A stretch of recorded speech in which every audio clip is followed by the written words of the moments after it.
Otra mañana estamos en vivo y en directo desde el Casino del Tío Salo. Obviamente les traigo al gran Farhan, al gran Alex para que estén aquí ayudándonos y asistiéndonos con toda la información que necesitamos. Les tengo que decir, tal vez salga corriendo por acá, que acabo de cambiar mi dieta y digamos que las cosas no van tan bien.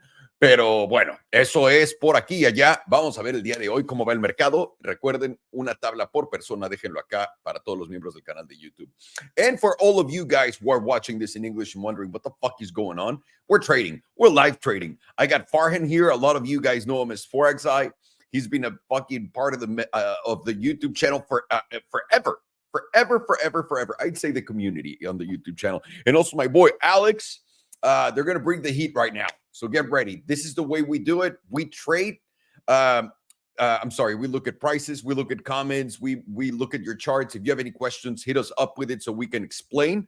That's the whole point of this, right? It's more like a class, really, more than a degen place, but we're going to be degening too. I'm 100% sure of it. And yeah, that's basically it. So after I'm done analyzing, after we're done analyzing something, I go back, I say it in Spanish so that everyone understands too. So here we go.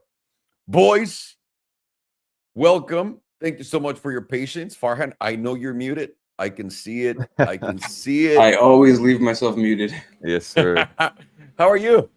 I'm good. How are you doing? How's your morning going?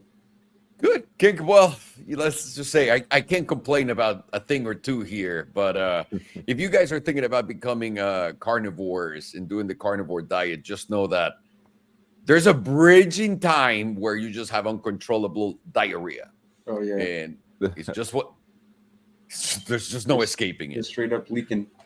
It's straight up. It's terrible. All right, let's fucking get going with this. I think number one, I want to tell everyone, and I'm going to do this in English and Spanish. All of our links are below. If you want to trade with us, there's our U.S. exchange, Blofin. There's Bitget too, which is an international exchange with lower fees. And there's also our Discord down at the bottom, so you guys join it and also get some insider tips here and there on it. So, y para todos los que me están escuchando, tenemos aquí abajo en la descripción del video todos los enlaces para que puedan meterse a Bitget, para que es nuestro exchange internacional con menos fees, pero también tenemos nuestro exchange nacional en Estados Unidos que también funciona internacional sin KYC, que se llama Blofin. Bitget tiene menores fees por si les interesa, y también tenemos el Discord aquí abajo para que se puedan unir y platicar con nosotros. Whew. All right. I feel like this is an interesting morning. Shall we start with Bitcoin, and which one of you guys want to bring up the chart first, and let's go with that? We also got to remember today is one of those FOMC days. Yes. So we gotta cross our fingers and hope Daddy Powell doesn't shove it where it doesn't belong. Doesn't pound us today. I don't think he will. The data came out pretty good this morning, honestly. Well, pretty bad, which is pretty good for us, right? Yeah, exactly. So I mean, I'll fucking take it. Yeah, and markets are reacting nicely. So I mean, currently what we have here is we've been having a pullback on Bitcoin for a few days. An area me and Farhan were mentioning yesterday was this 65K region. For me, I got that just based on the weekly EMA 9. We can see the reaction it gave last time it tapped it. So we have to assume it's strong support until proven otherwise.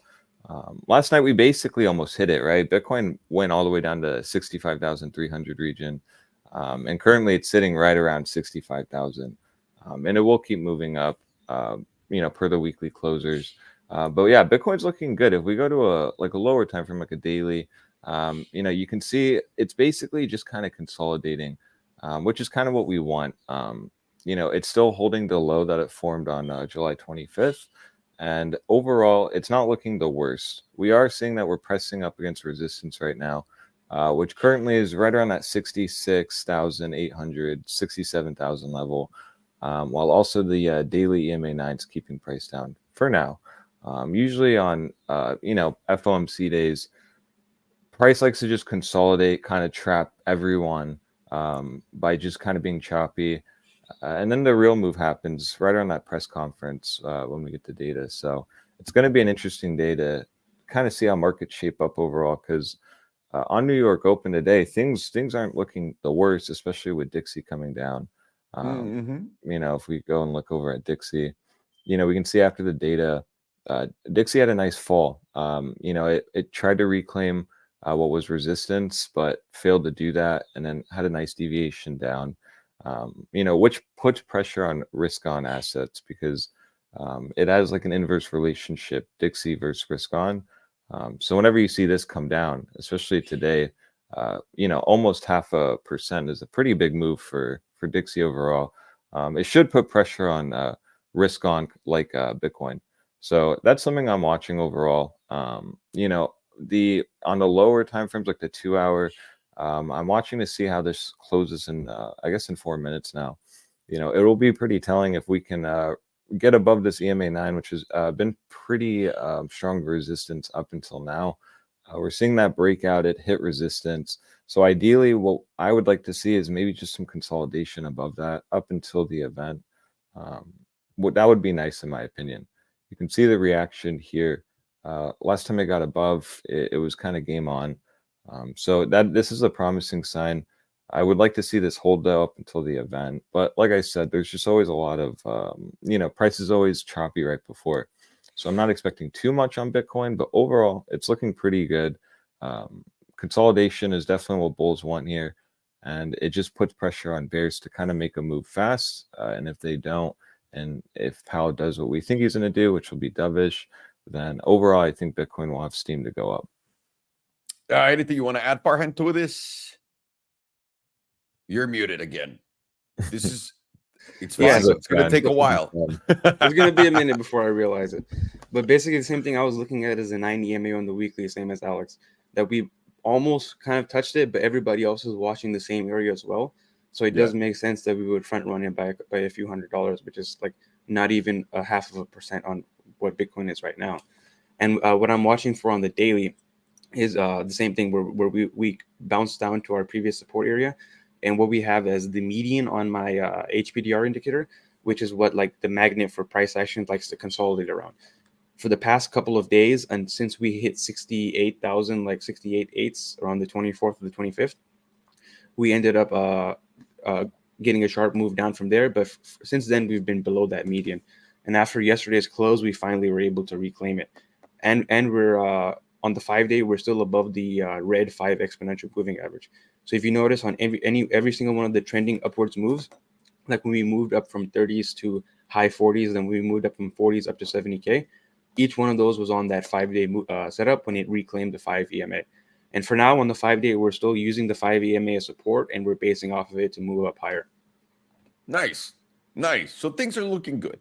As long as Uncle Jerome Powell doesn't fuck us in the ass completely raw, we should be good. And I think he won't. I think it's in his best interest today to make sure that we all know that the rate cut's coming. Yeah. You know what I mean? It feels like that's right because everything is just so shit. Like there's like so many conflicts going on, so many, president assassinations and all these things that are happening that everyone already forgot about. Why are you going to fucking throw us bad news with the market? Just throw us a bone. Let us have the rip. Let us enjoy the money. And then you can take the country to the direction you want to take it, which is garbage. So which is great. Yeah, it's fine. If I was to place FOMC, I don't usually play FOMC, but if I was going to, I would wait for the rate number to come out. Into that, I'm thinking we're going to dump a little bit because everybody already expects this rates to be unchanged.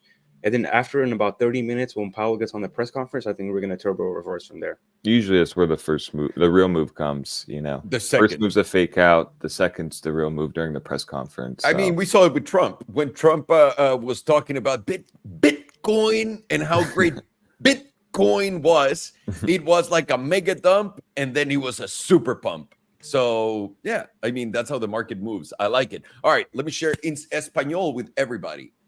Probably I should open my charts. Let me get my shit together, boys. All right, here we go. Let me present this screen right here. All righty. All right, you guys heard it in English, so take a break. We're going into full Spanish mode. Ahora sí, damas y caballeros, tenemos la tabla de Bitcoin el día de hoy. Vamos a empezar con Bitcoin, analizándolo rápidamente. Hemos tenido bastante buen movimiento. Si estamos viendo la semanal, podemos ver lo bien que estamos parados en este momento. El precio es $66,486 y en la vela semanal ha estado rangueando entre los 70,000 y los 65,336. Mucha gente está espantada por eso. Vamos a ponerlo en la diaria para que tengan un poco de perspectiva. Podemos ver que en la misma diaria esta tendencia alcista, Bitcoin no la perdió ayer y ahora está intentando buscar entrar una vez más. Si prendemos nuestros indicadores, podemos ver que el EMA 21 fue aquí testeado como lo hizo aquí y aguantó bastante bien y ahora queremos pasar del 9, pero si lo vemos en la semanal, simplemente estamos rebotando con fuerza en el EMA 9, que es bastante buena señal, ni siquiera hemos ido a tocar el 21 y parece que tal vez podemos aguantar, todo depende de qué nos vaya a decir el tío Jerome Powell el día de hoy, pero la cosa se ve bastante bien en estos momentos para Bitcoin, siguiendo empujar esta resistencia, sobre todo cuando consideramos y estamos volteando a ver al dólar, lo voy a poner rápidamente en la diaria para que tengan una mejor visión de ello. Pueden ver que el dólar oficialmente, les voy a quitar estos indicadores, el dólar oficialmente está cayendo. Tienes altos más altos, un alto más bajo, un alto más bajo, una posible caída de este punto que es bastante importante en los 104. En los 104.39, 104.039. Ahora estás teniendo esta caída. Queremos confirmar abajo de los 103.6. Eso es lo que para mí sería ideal y ahí empezaríamos a buscar el objetivo de la media del canal, que son los $102. ¿Ok? Algo importante que quiero rápidamente platicar con ustedes es, si volteamos a ver a Lockheed Martin, una empresa militar, vean simplemente en época lo que está pasando. Esto probablemente nos esté diciendo que vaya a haber un conflicto armado mucho más grande, una impresión muy potente de dinero que se viene por acá. Este tipo de movimientos lo hemos visto antes, por supuesto. Cuando tenemos este tipo de movimientos gigantes, ¿cuándo creen que lo vemos, no? Estos movimientos tan enormes. Sencillo. Antes y hasta el COVID, luego bajó, obviamente, y luego tienes este otro movimiento, y esto fue antes la guerra de Rusia. Esto fue literalmente octubre del 2022. Y acá tuviste octubre del 2023 con otro subidongo. Y aquí vamos a otro, en lo que parece que, y no solamente es Lockheed Martin, si pongo Raytheon y lo ponemos aquí, espérame, ¿cuál era Raytheon? Raytheon, ¿cómo lo? Un segundito, lo tengo escrito acá. Ah, es RTX, RTX, qué tonto soy. RTX. Si ponemos esto acá también, pueden ver cómo está haciendo básicamente lo mismo. Esto fue octubre del 2023 y para arriba, y aquí viene otro subidongo. Así que simplemente pongamos atención a esto, porque algo nos está contando las tablas. Pero bueno, vamos a seguir de degenerados. Da igual esto. Yo creo que solamente era importante notarlo y también notar el día de ayer lo de Nvidia. Pero bueno, ahorita le vamos a dar estas tablas. Y vamos a empezar. Una vez más, les dejamos aquí abajo para que puedan disfrutar de todos nuestros exchanges, que les regalen tantito dinero. Tenemos Blofin, que es exchange que funciona en Estados Unidos, fuera de Estados Unidos, con los mejores fees. Sin KYC. No tiene los mejores fees de la historia, pero Bitget sí. Si estás fuera de Estados Unidos, te recomendamos que uses Bitget porque tiene mejores fees. Se los dejamos ahí abajo. Y también abajo está nuestro Discord para que se unan, vengan a platicar con nosotros, se roben nuestras ideas y luego digan, fue mi idea hacer todo este dinero, mamá. Así que me voy a cambiar del sótano a uno de los cuartos de arriba. Vale. All right, boys. Let us get started. And Nicolas Medina, who has nothing to do with Maduro, I promise you, he's asking for Tesla. Tesla, yeah. I was looking at that today. It's looking pretty good. Let's see here. Look at us looking at price action. Yeah. Oh, yes, Bitcoin, yes. I'm liking what I'm seeing this morning, boys. I'm not going to lie. Hopefully it'll continue. There you go. We got Tesla going. Nice. So, yeah, Tesla's looking pretty good, actually. We can see here that on the daily, just very slightly, it lost support here. But something that we were talking about in the stream, we do have that EMA 100 on the daily, which should act as strong support holding. So we see that it did bounce off of it, reclaim support, and then now today we're seeing it push above its daily EMA 9, which is very nice because you can see when Tesla gets back above it, it likes to hold it in trending moves, especially to the upside. So it's looking pretty strong. It's holding where it needs to hold.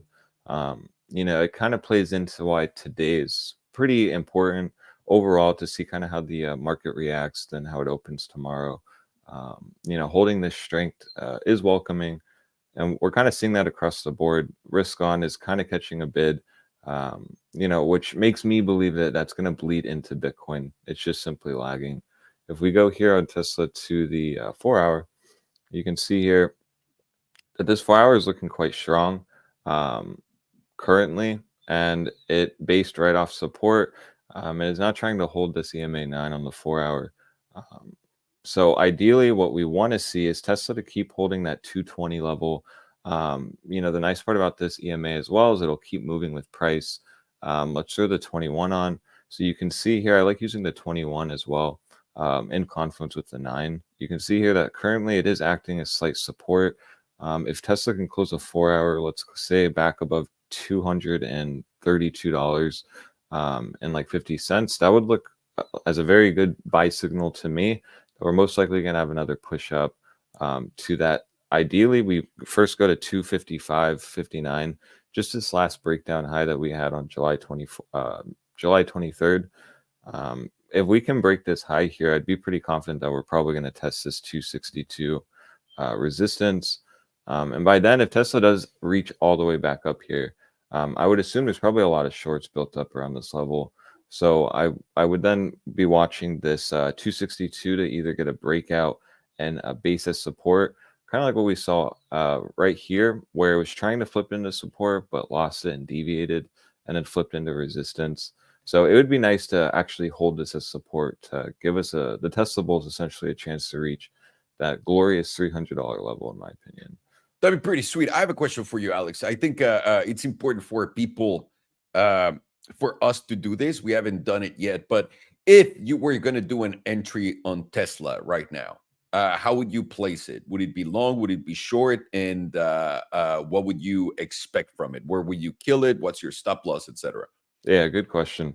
So ideally, if I was looking to play Tesla right now, let's assume we don't have like the data coming out, and this is just how the current market looks without that pre-looming. I would assume that this is looking strong and that it is holding support. So ideally, I would have looked for an entry at that 220 level.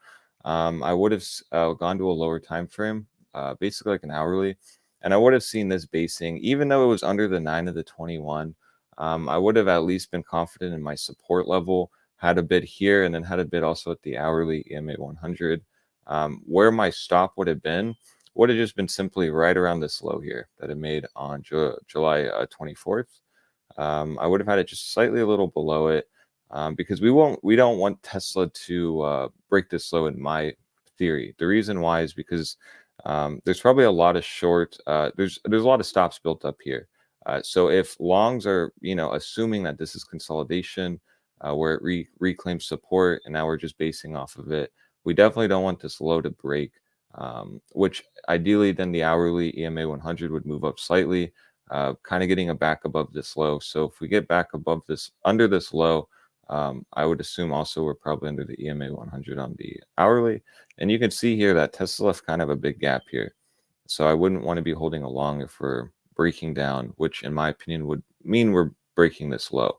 But yeah, I would basically be bidding my meme line essentially at that 220 level. Now, if I'm not in now currently, I would not be buying here, longing. The reason just is because, like I mentioned on the 4-hour, we are pressing up against resistance. So I want to see where this 4-hour closes first. Let's say that we then get above this 4-hour close, above the EMA 21, while the EMA 9 holds. I would then look for an entry either at the 21 or for more of a modest entry at the 9, EMA 9. And then the theory on that would be that the 9 would hold on the 4-hour, very much like what we saw here. And then you could just either have your hard stop loss at this low here that was created on the 24th of July, or front run it if we start breaking down. We lose the 21, caution, that would to me be cautious. I'd be very cautious at that point. Once we lose that 9, EMA 9 on the 4-hour, I would just cut the trade before it hits my stop. Or you can short right there and then do your stop loss right above it, right? You could. If you get to that point, yeah, absolutely. The issue with that is it's quite aggressive because then you know that we still have support here. So then if we go back to the hourly, I mean, it's too small of a bounce. Yeah. Yeah. To the downside. So then the easy short trigger would be if we get like a higher time frame close, you know, if especially like a daily close, let's say under the meme line, to me this would just look like a deviation, potentially a lower high, and I would short the what's it called? 220. Yeah, I would short 220 right on the bearish retest. And then I would be watching the EMA 100 on the daily not to hold. Now, if it starts holding again, then again, you have to just be cautious and be aware that lower time frames start reclaiming the meme line while this held on the daily. I would probably cut this short. But yeah, that's how I would play it. With trading, you always have to just have an open mind on every scenario so there's no surprises. If this happens, then I'll do that. Long or short, right? So a lot of scenarios here, but that's why I just break it down. If you're just trading, overall, I like sticking just to the 4-hour, honestly. The 4-hour makes it easier. A little more patience is constituted when trading the 4-hour, but it does make it nicer and easier to trade. And you can see here, it's very clean. It helps support. The S21 is acting as resistance. So you can either wait for a reclaim of that or just see if this 9 keeps holding. If we keep basing off of it, then just, I guess, long the EMA 9, essentially cut if we lose and have a hard stop loss around this low here. Got it. Makes perfect sense. Perfecto. All righty. Let me just share with everyone now in Espanol. Here we go, boys. After you're done, I have something to show on Tesla too, which I think is pretty interesting. No, hit us. I mean, and then I'll translate both things. This way I work less. Here's one thing that you always want to keep in mind. Like, it's not something you would trade off of, but it offers you confluence to your previous ideas. And right now, Tesla does have a gap to the downside.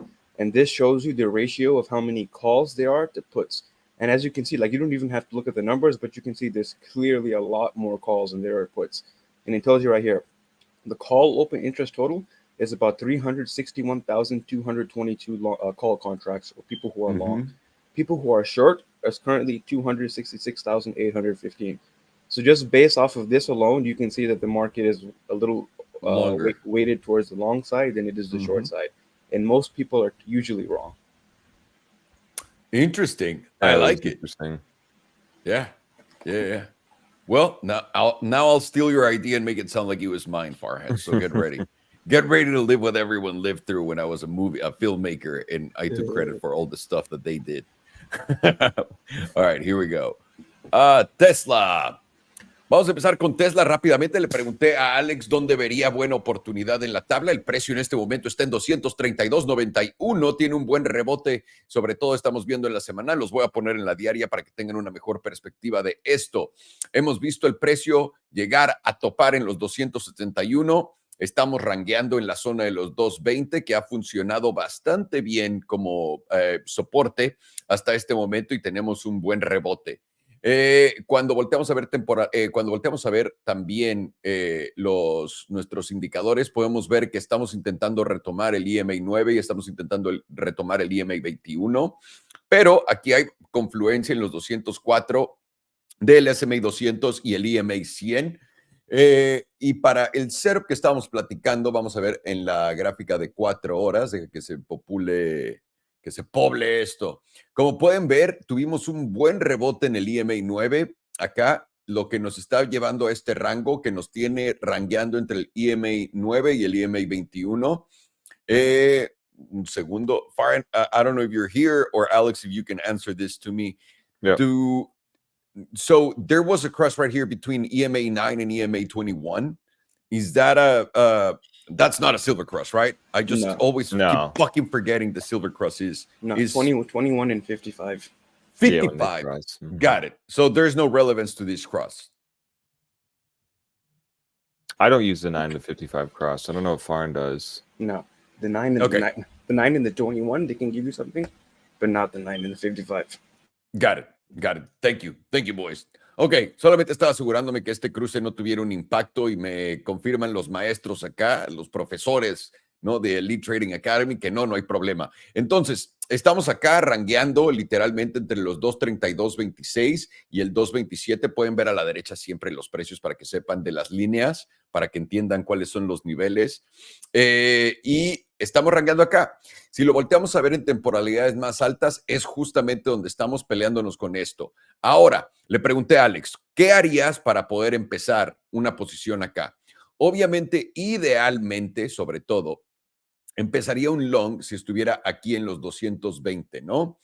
Y te meterías, pondrías tu stop loss básicamente aquí, abajito de esta vela, que te deja más o menos en los 214.42 con tu stop loss, y probablemente tu target sea esta línea de acá arriba. Es lo que sugiere Alex. Entrada acá, invalidación en los 214.42 y con un objetivo acá. Pero estás rangueando y estás aquí en medio. Entonces, no es recomendable entrar de una vez a esto. ¿Por qué? Porque estás en medio de la nada y siempre decimos, nunca te metas a uno de estos a menos de que puedas entrar, que tengas una entrada clara, y esta no es una entrada clara, estás literalmente peleándote con los EMAs. Lo que sugerimos también, y algo que nos enseñó Farhan, es el Open Interest.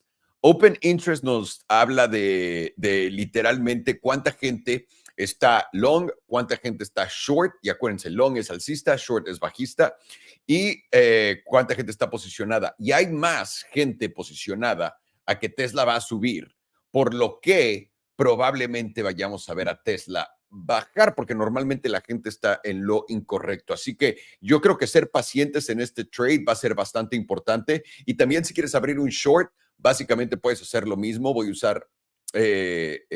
usar mi short position pattern acá. Puedes abrirlo acá en los 221. ¿Dónde sería tu invalidación? Yo creo que sería bastante elevadona por acá. No sé qué tanto valga la pena este shortcillo, pero más o menos lo pueden ver por ahí. Would you guys invalidate the short perhaps here, right? Yeah. Yeah. I would be a little bit more conservative, and I would wait for a close above that green moving average. Yeah. Or if you wanted a hard, and assuming we rejected around here, you could just have it at that wick high. Like starting at the wick high? You mean like right here? Mm-hmm. Yeah. So then you would take the short once we lose the 9, and then you have... That's aggressive as fuck, though.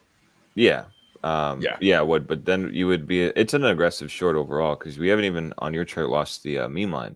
But assuming you take it, you then want a very tight stop loss, which in my opinion would just be the that wick high. That right here. Yeah, makes sense. You give yourself a little permission to go a little above that, just so that you don't get eliminated like I always do, liquidated like you always do.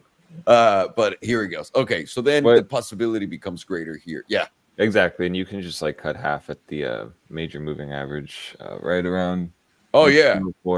But yeah, I mean, right here. Not my style of shorting though. Overall, I would agree. Just wait for the breakdown of the meme line and then short the bearish retest. I totally agree. It's just I'm putting it up here. Oh, I appreciate it. Yeah. I just want people to start getting familiar with, okay, if I'm looking at this, should I go long? Should I go short? How do they look and why? That makes sense. Yeah, so that we can start being a little bit more actionable towards everyone watching this, and so they can take something home and hopefully they can make some money and not lose. And based on those moving averages, I see somebody asking a pretty good question, which I feel like a lot of people would benefit from. They're asking Alex how he picks his moving averages. It says, how does Alex configure the EMA/SMA? When I put in the 100, the time period of 4 hours, for example, it doesn't give me the same numbers. I don't know if you can show us how to put it to 0. So the way these moving averages work is that they're going to give you a moving average based on whatever time frame you're at. So it's like 55, like for example, the 55 EMA. It's 55 bars for that time period.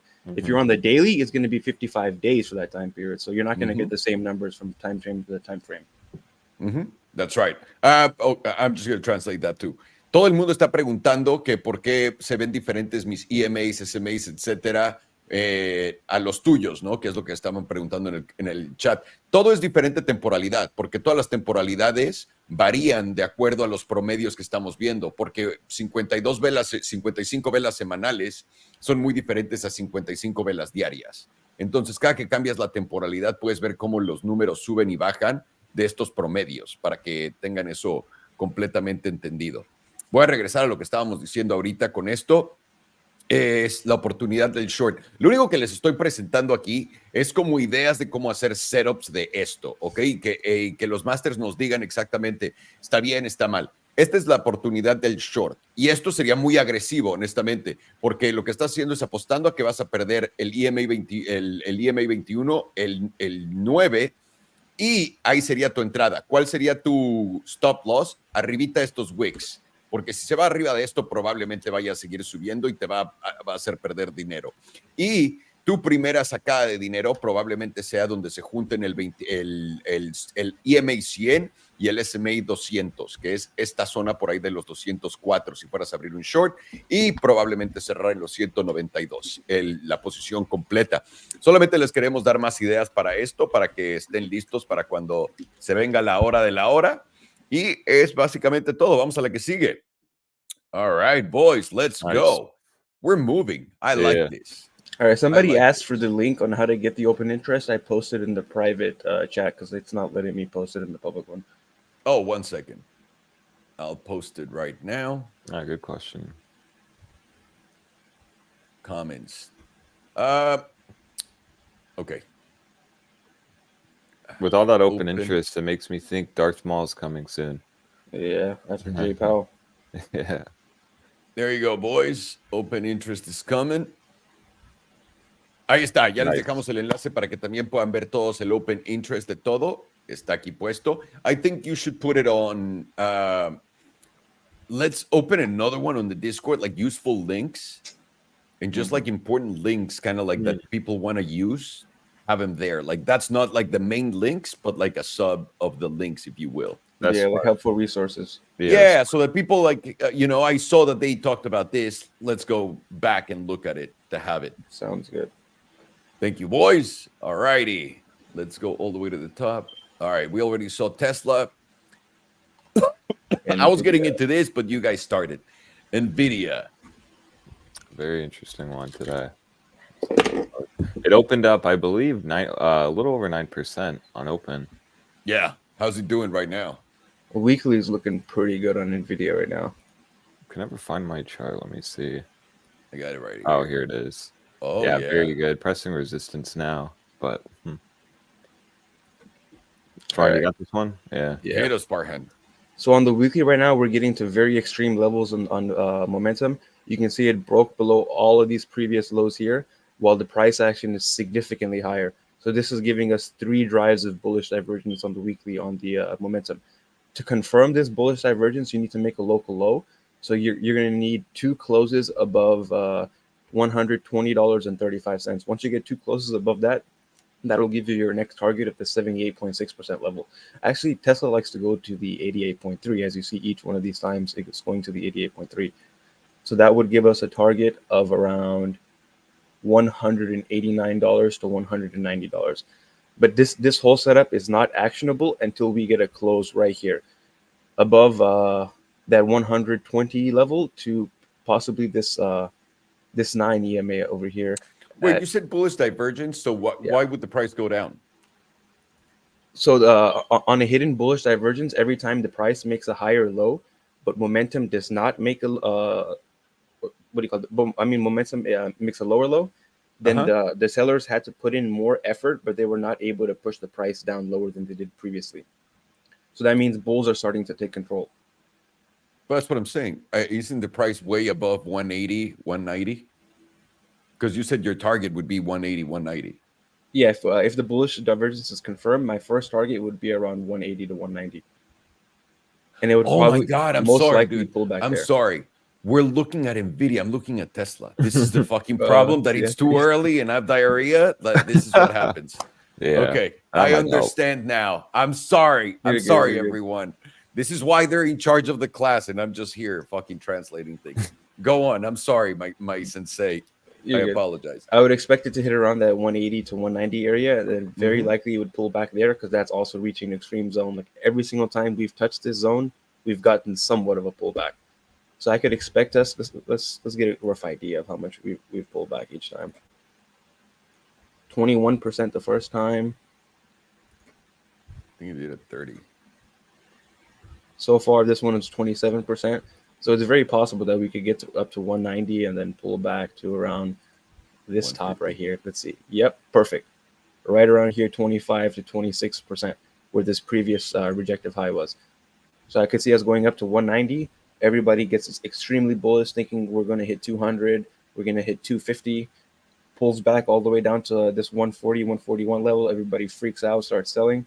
And then from there, we accelerate to our next move up, which I think would be somewhere around $250. And right now, we're still getting crazy. Yeah, we're still getting a sell signal on the jewel. And we're getting, but this momentum thing is telling us to watch, not specifically to long here, but watch for a setup that would be approaching.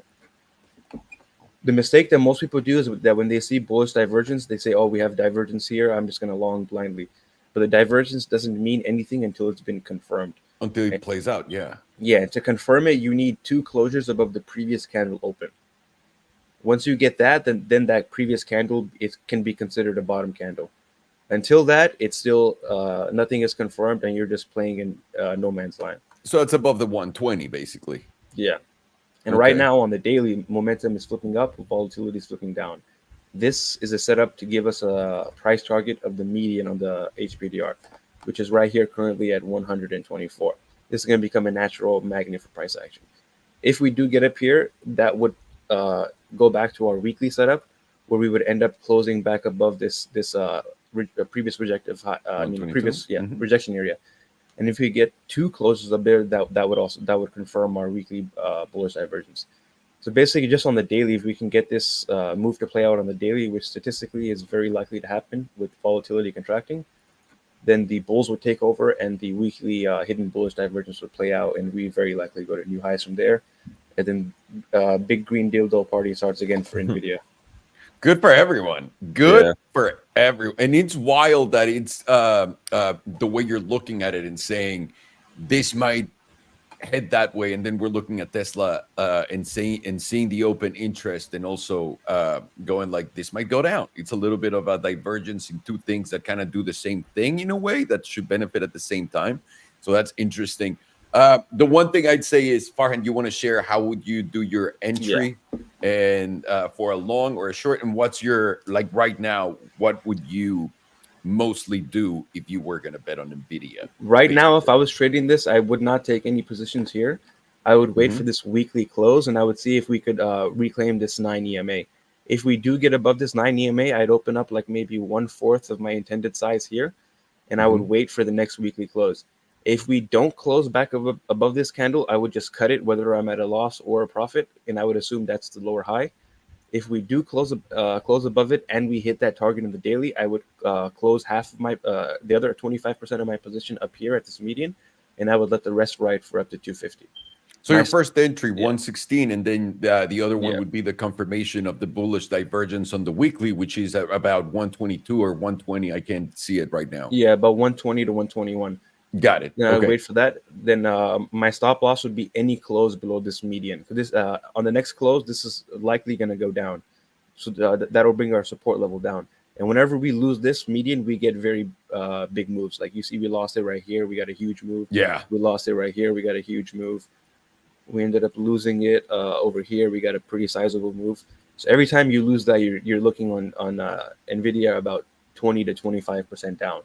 Which if you have good profits from longing beforehand, you're better off to just close and look for the next lower high and just take your profits and run.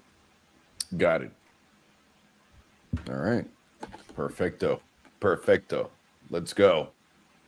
Ok, ahí les va. Y les prometo no equivocarme. Estaba justamente ahorita en lo que estábamos discutiendo esto. Para los que me entendieron, pues ya lo entendieron, pero estaba yo peleándome con la idea de que esto era Tesla. Por alguna razón le faltaba $100 en el precio a Farhan. Estamos viendo ahora sí que en la semanal, rápidamente, para ponerlo sencillo, esto es Nvidia, damas y caballeros. El precio en este momento son $113.97, casi $114. Pueden ver una vela bastante buena en este momento. Venimos a retestear el EMA 21 y lo rechazó. vamos para arriba y ahora estamos intentando pelear y retomar el EMA 9 que está en los 116.58. Lo que nos cuenta Farhan y nos dice es, en la semanal hay niveles extremos de momentum, hay 3 drives de bullish divergence que todavía no se dan. Para que estos drives de bullish divergence se den, y es lo que queremos esperar, lo que tiene que pasar es, tenemos que tener 2 cierres semanales arriba de esto, ¿ok? De los $120. Lo voy a poner esto en verde, porque esto quiere decir que nos iríamos al cielo una vez que llegue a este nivel y tengas 2 cierres semanales. Lo que estamos también esperando es, después de esto, muy probablemente, si tienes estos 2 cierres con ese bullish divergence ya jugando, el siguiente objetivo del precio son los 180 a $190. De ahí, muy probablemente, porque es una zona extrema, tengas un pullback hasta los $140, algo por ahí de los 30%. Y también el Joule tiene un sell signal en este momento. Cuando voltamos a ver a la diaria, reajustamos para que ustedes puedan ver absolutamente bien.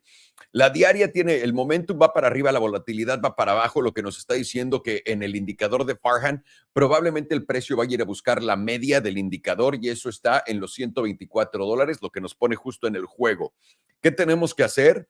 Tenemos que esperar a que retomar el nivel de los 116 en la diaria. De ahí confirmar e irnos a los 124 donde está la media y de ahí es donde puedes empezar tu setup. ¿Quieres hacer un long? Lo quieres hacer más probablemente que un short, es lo que dice Farhan, lo que él haría, cada quien lo suyo, pero vamos a ilustrarte el long, lo pondría después de cerrar 2 veces arriba del básicamente el 124, entre el 120 y 122, digamos que cierres aquí, en esta vela la vamos a agarrar que es 124 casi, lo vamos a poner acá, ¿ok? Y ahora, ¿qué vamos a hacer? Vamos a llevar esto hasta donde esperamos que vaya, que es más o menos los 180. ¿Y dónde invalidaría esto? Simplemente aquí, en los 120. Perdemos los 100, no, ¿qué son? 116. Ahí probablemente nos saldríamos y esto se puede ir hasta acá, básicamente. Voy a poner los 180 para que no se vea tan mamón. Tienes una oportunidad de 46% de ganancias contra una oportunidad de 5.8% de pérdidas. Así que valdría la pena por acá. Vale, pues. Eso es Nvidia. Vamos a la que sigue. Let's go on to the next one. If you guys see me do something retarded, tell me. Don't ever fucking hesitate it because I'm retarded. Cool. All right, Rivian. We didn't get to Rivian yesterday, so it's fair that... Yeah, might as well check it out. Absolutely. I can hear my wife is up now. Oh, it's only 7:30. Let's go to the weekly. Cool. Okay, nice. 1 second.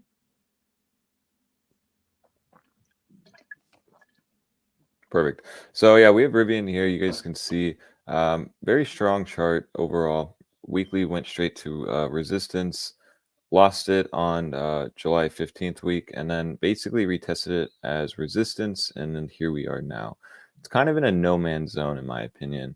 And you can just kind of see that we're just kind of in the middle of the chart. Now, if we go and see here, the idea is for this EMA 9 to kind of move up. It would be nice to see it move closer to this $15 level support. The exact level I have is $15.27. You know, this chart likes to hold it, and then big moves happen when we lose it. So ideally, we hold that level, and this comes up. But currently, it's sitting at $14.82. And that's your EMA 9, right? I'm sorry, Alex. Yeah. So this is the EMA 9. You can see here, after breaking out, straight shot up to resistance. And the nice part about this is when you get these kind of rejections and then we start coming down, kind of like a stair step almost, everyone gets like really bearish again. What I see here is just us backtesting this 9 on the weekly, and it should hold. It's very much just like Bitcoin. This is strong, especially on a higher time frame like a weekly. So Ideally, this should hold, move up a little closer to $15 level.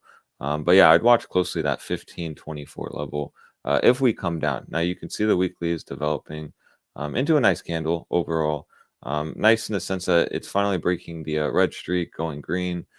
We see buyers stepped in, and it didn't break the low of last week, right around $15.85.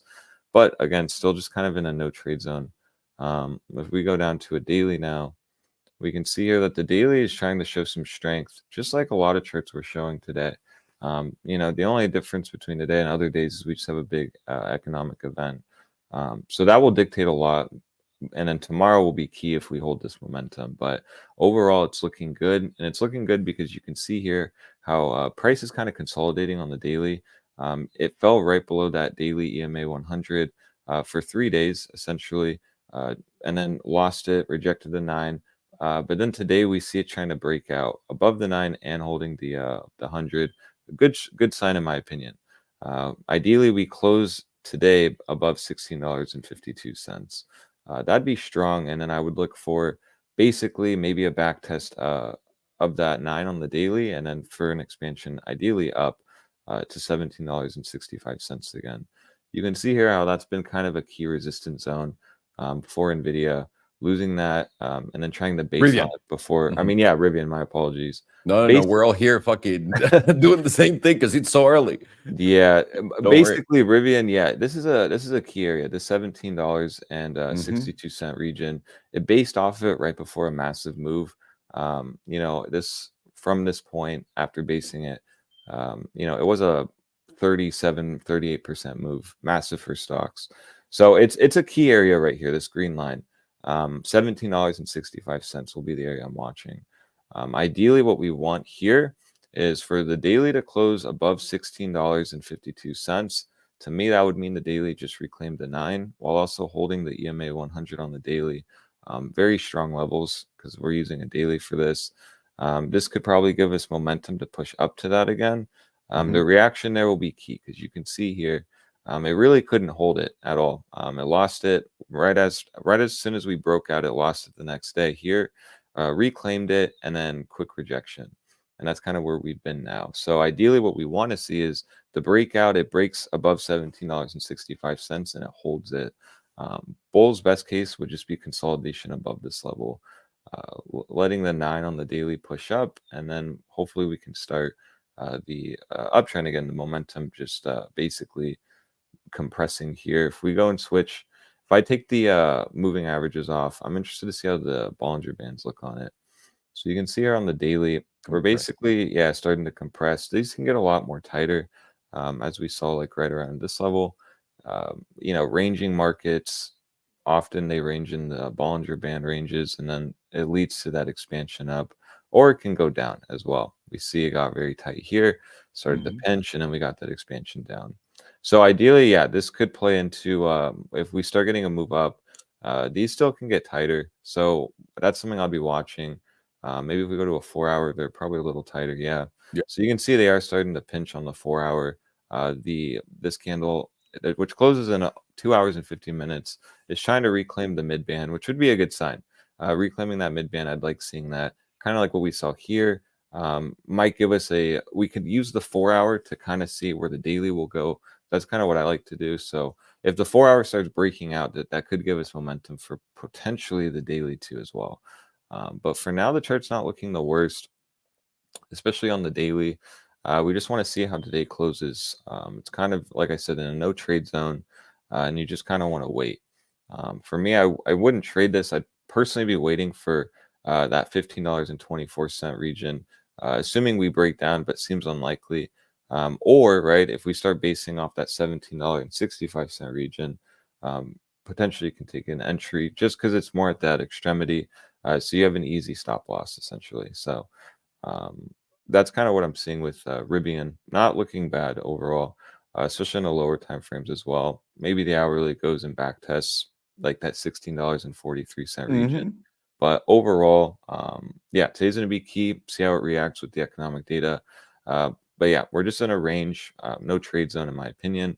Watching just the ranges of $17.65 And potentially, if we go back down, maybe that $15.20 area. Yeah. Well Clean said. now. Well done. Yeah, clean, especially on this daily. Very clean. So we'll see. Big area for Rivian overall. They thought we were dumb when we bought it, but we're riding to Valhalla. Valhalla, sir.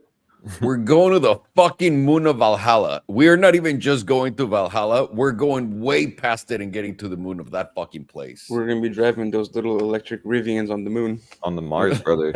Mars. The R3X. That's what I'll be. It's electric, so it doesn't make any noise. Otherwise, I'd be like, sorry, guys. It's too early in the morning, and I just had like 80 billion gallons of coffee. All right. Ahí les va. Rivian, muy sencillo, damas y caballeros. Estamos viendo la semanal en este momento y podemos ver, si pongo mis indicadores, donde tenemos absolutamente todos los niveles importantes de esta fórmula.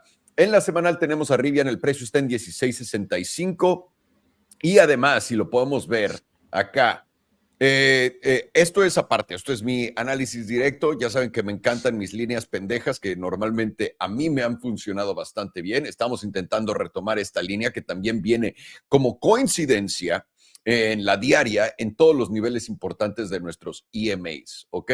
Entonces, en este momento fuimos a intentar buscar un tope, fuimos rechazados en los 18.86. El precio volvió a caer acá. La semanal tienes una buena reacción acá, tienes un bajo más alto que el de la semana pasada, pero también estás todavía en un bajo más, en un alto más bajo. Lo que queremos ver aquí es en la diaria, para que se den una buena idea, y déjenme expando esto es Rivian una vez más. En la diaria podemos ver cómo estamos aquí, el EMA 9, que está en los 16.51. Aquí, de nuevo, lo pueden ver aquí a la derecha, con el número verde, en los 16.51. Idealmente lo que queremos hacer es retomar el EMA 9, no ir a retestear el 21 que está aquí en los 16. Hemos visto cómo el precio parece que hizo un bajo acá en los 15.85, que fue justamente un rebote del EMA 21, y ahora se está yendo para acá arriba. Al mismo tiempo, que está intentando retomar este EMA nuevo. ¿Qué es lo que estaríamos buscando en menor temporalidad? Básicamente, en una temporalidad de 4 horas y diaria queremos retomar este nivel. Claramente es subirnos encima de esta línea amarilla que tiene el tío Salo ahí puesta. Una vez retomado este nivel, queremos, hay de dos sopas, porque estás en medio de la nada y todavía sigue siendo un trade riesgoso acá. Estarías esperando poder llegar al nivel, en la diaria se los voy a poner, esperar a llegar al nivel de los $18.08.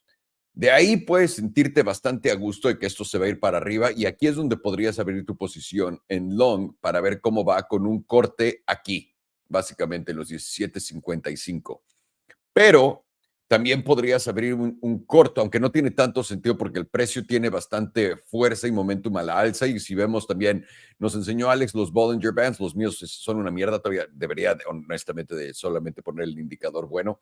Pero están apretándose las bandas. Cuando se aprietan las bandas, eso quiere decir que hay un squeeze de volatilidad y eso tiene un movimiento fuerte después, un resultado grande. Y parece que va a ser a la alza en Rivian, así que le estamos dando más preferencia a que vaya ahí. Obviamente tengan cuidado, tengan sus niveles y importante ver sus rechazos, porque si no vamos a hacer un alto más alto que los 18.87, muy probablemente pues tengas un alto más bajo y empieces una vez más a empezar a caer. Así que tengan bien sus niveles, apúntenlos, no se los vayan a dejar mal. Vale, pues. All right. What's MPW? I'm sure we saw MPW already. MPW. Let me see. Oh, yeah, the Medical Property Trust. Yeah. Still in the fucking middle of nowhere, but creating lower highs. Yeah. Oh, I don't know if you know, but you're muted. Yeah. It's gonna be a couple streams before I remember that. You'll get it. All right. So on the weekly, what I do like to see is that we're starting to get the jewel to give an upward curvature. We had a sell signal all the way from this whole move down. We're starting to lose that. What you want to see on the next weekly open is we want to start to see it flip cyan. Then we would know that the buyers are in control and the momentum is to the upwards. Right now, it's currently on neutral. So it's in a battle between the bears and the bulls. This fast moving average over here is going to be resistance. So if the bears do end up winning, it would flip back down from here towards the bearish control zone. We just got out of the bearish control zone right here. Let's mark off where price action was and what happened when we got out. And we did it over here as well. Each one of these this one was a complete failure. This one was a pretty decent bounce. And that's what you got to remember. Statistics are not certainties. Like sometimes these setups will fail. And that's where your stop loss comes in place to make sure your loss on this failed setup is easily offset by what you would have made from this successful setup. Like after that, we got a move of 58%. So you would easily make back this and then some, especially if you're a degenerate and you're using leverage. As you should. Yeah, as you should. You shouldn't be in the casino if you're not using leverage, right? There you go. Right. Otherwise, what? You're going to keep your money? That's ridiculous. What is money? What is profits? I've never heard of those. Me either. What I like to see on the same side is that the momentum is flipping up while volatility is flipping down. When volatility flips down, it gives you a setup with the median as a magnet for price action. Right now, we have just touched the median and we're a little bit below it. The median is currently at $4.92. If the bulls are going to stay in control, this median will hold at $4.92, possibly move down a little bit, and the next week we retest it and base off of it. If the bears are in control, we're going to close below this median. Our first target is going to be right here with this 21 EMA and this 38.2% level. We would probably get like a little bit of a pity bounce here, go back to this 9, reject it, and then I think we're going to go back down hard towards this previous low here. And then this is going to be the bull's last stand. If we can't hold this area, I'm thinking we're going all the way down here. It's a lower low, to these previous lows easily. But for now, it is, if I were to give it a number, I would say it's around like 60% in favor of the bulls and 40% in favor of the bears, as long as this area continues to hold. And as long as this momentum is pointing down, volatility is pointing down. If the volatility points up, though, and this price action is still red, that's when I'd be comfortable saying that if you're a more aggressive trader, you could take a short there, and you would have your stop loss at this previous candle open. Any tick above this, and you would close it. But on the next close, I'd also want to see this flip cyan. If it does not flip cyan, then I'd be saying I'd flip around my odds and say it's 60% bearish, 40% bullish. Just waiting for these momentum oscillators to tell us what's going to happen. Because right now, in these past moves, they were at the extreme, so they're just cooling off right now. They're giving us the mean reversion move. So right now we're getting that we're going to touch this median, which we already have touched it, but it's not telling us if we're going to close above it or below it. That's what we have to wait until the end of the week to find out. Then on Monday, we'd have a much clearer idea of which direction to trade that we could take. But for now, I wouldn't open anything here. Yeah, it's very in the middle of fucking nowhere. Okay. Thank you, sir. Vale, pues, aquí lo tienen, damas y caballeros. Estamos viendo literalmente, lo voy a poner en la semanal para que tengan una buena visión de esto. Simplemente viendo esto, viendo esto, bueno, you guys see the reverse head and shoulders on the weekly? Let me see. It's right here. It's rather simple. Look. Oh, yeah, I see it. Yeah. So now that would play out with, well, it plays a little bit to your 60-40 theory. Sorry. Ok. Estamos viendo, justamente en la semanal estaba pintando esto y en cuanto la puse me di cuenta que hay un head and shoulders invertido. Farhan le dio un 60-40. 60-40 que los toros van a tomar el control, que son los alcistas, y 40% que los bajistas. En la semanal el Jude empieza a voltearse de una señal de venta y se está yendo a neutral. Literalmente esta es una batalla entre alcistas y bajistas. El momentum está yéndose para arriba, la volatilidad para abajo, lo que nos dice que en el indicador de Farhan probablemente vayamos a la media del canal. La media del canal está en los $4.92, que es más o menos por donde está el precio en este momento. Si queremos aguantar y seguir esto alcista, literalmente quieres estar, aquí. Literalmente quieres estar arriba de este nivel. en tu cierre semanal y tener tu confirmación, porque ve, este cierre semanal fue alcista, pero ahora este cierre semanal está siendo bajista. Estás literalmente peleándote con este nivel. Si vas para abajo, si tienes cierre acá y luego una confirmación más abajo de esto, por ahí de los 4.63, esto probablemente vaya a irse a hacer nuevos bajos porque tienes este alto, un alto más bajo, un alto más bajo y este bajo que es un poco más bajo que este, te diría que probablemente vas a hacer otro, pero de nuevo, la probabilidad es 60-40, simplemente viéndolo con todas las métricas que Farhan lo está viendo, a que sea alcista.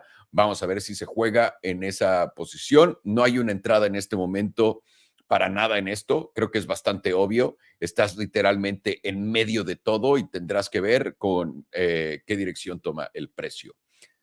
All righty, boys. I like this. This is an educational question. So whoever wants to take care of it. Good morning. Question. How do you identify a main line so you place it in the right price action? And I guess what Edgar is saying is, how do I find fucking support and how do I find resistances, even though they're the same? How do you guys do it so that we can get this in front of everyone so that people can learn? The way I like to draw my lines is I go up to the highest time frame where I have price action. Like in cryptos, you can't really do monthly, but in traditional markets, you can. In cryptos, I usually go to the weekly and I go to whatever the previous rejective highs were, whatever the previous significant supports were, and I like to draw lines there. And then I, based on a high or a low, I like to choose between white, yellow, or blue lines. And then whenever I go down to the lower time frames, those lines will still be there. And I can remember those as high time frame support or resistances. What about you, Alex? Yeah, no, basically the same. I mean, I can share it on MPW just for the visual. Why not? Yeah, why not? So, I mean, you see my chart here. How I basically added these three lines, it's very simple. I went and I saw on the monthly, right? We have this basically fat dump on this monthly, leading to a nice buy. So I'm looking at that area instantly. And then I'm looking at the rally. So I always look at a chart like a story. So I'm seeing here that the first major, basically after this breakout from this low, the first major rejection essentially came at this level around 1239. So I'm also mentally noting that. And then I'm going along price. I see the deviation, the breakdown, the reclaim. I'm also noticing like breakout areas are pretty key for me as well, along with confluence of like a rejection after a breakout. So then also I'm seeing like the rejections here. So then I try to get more confluence in these lines by zooming out. And I see, yeah, I see we rejected this level and then this wick here tells me it was support.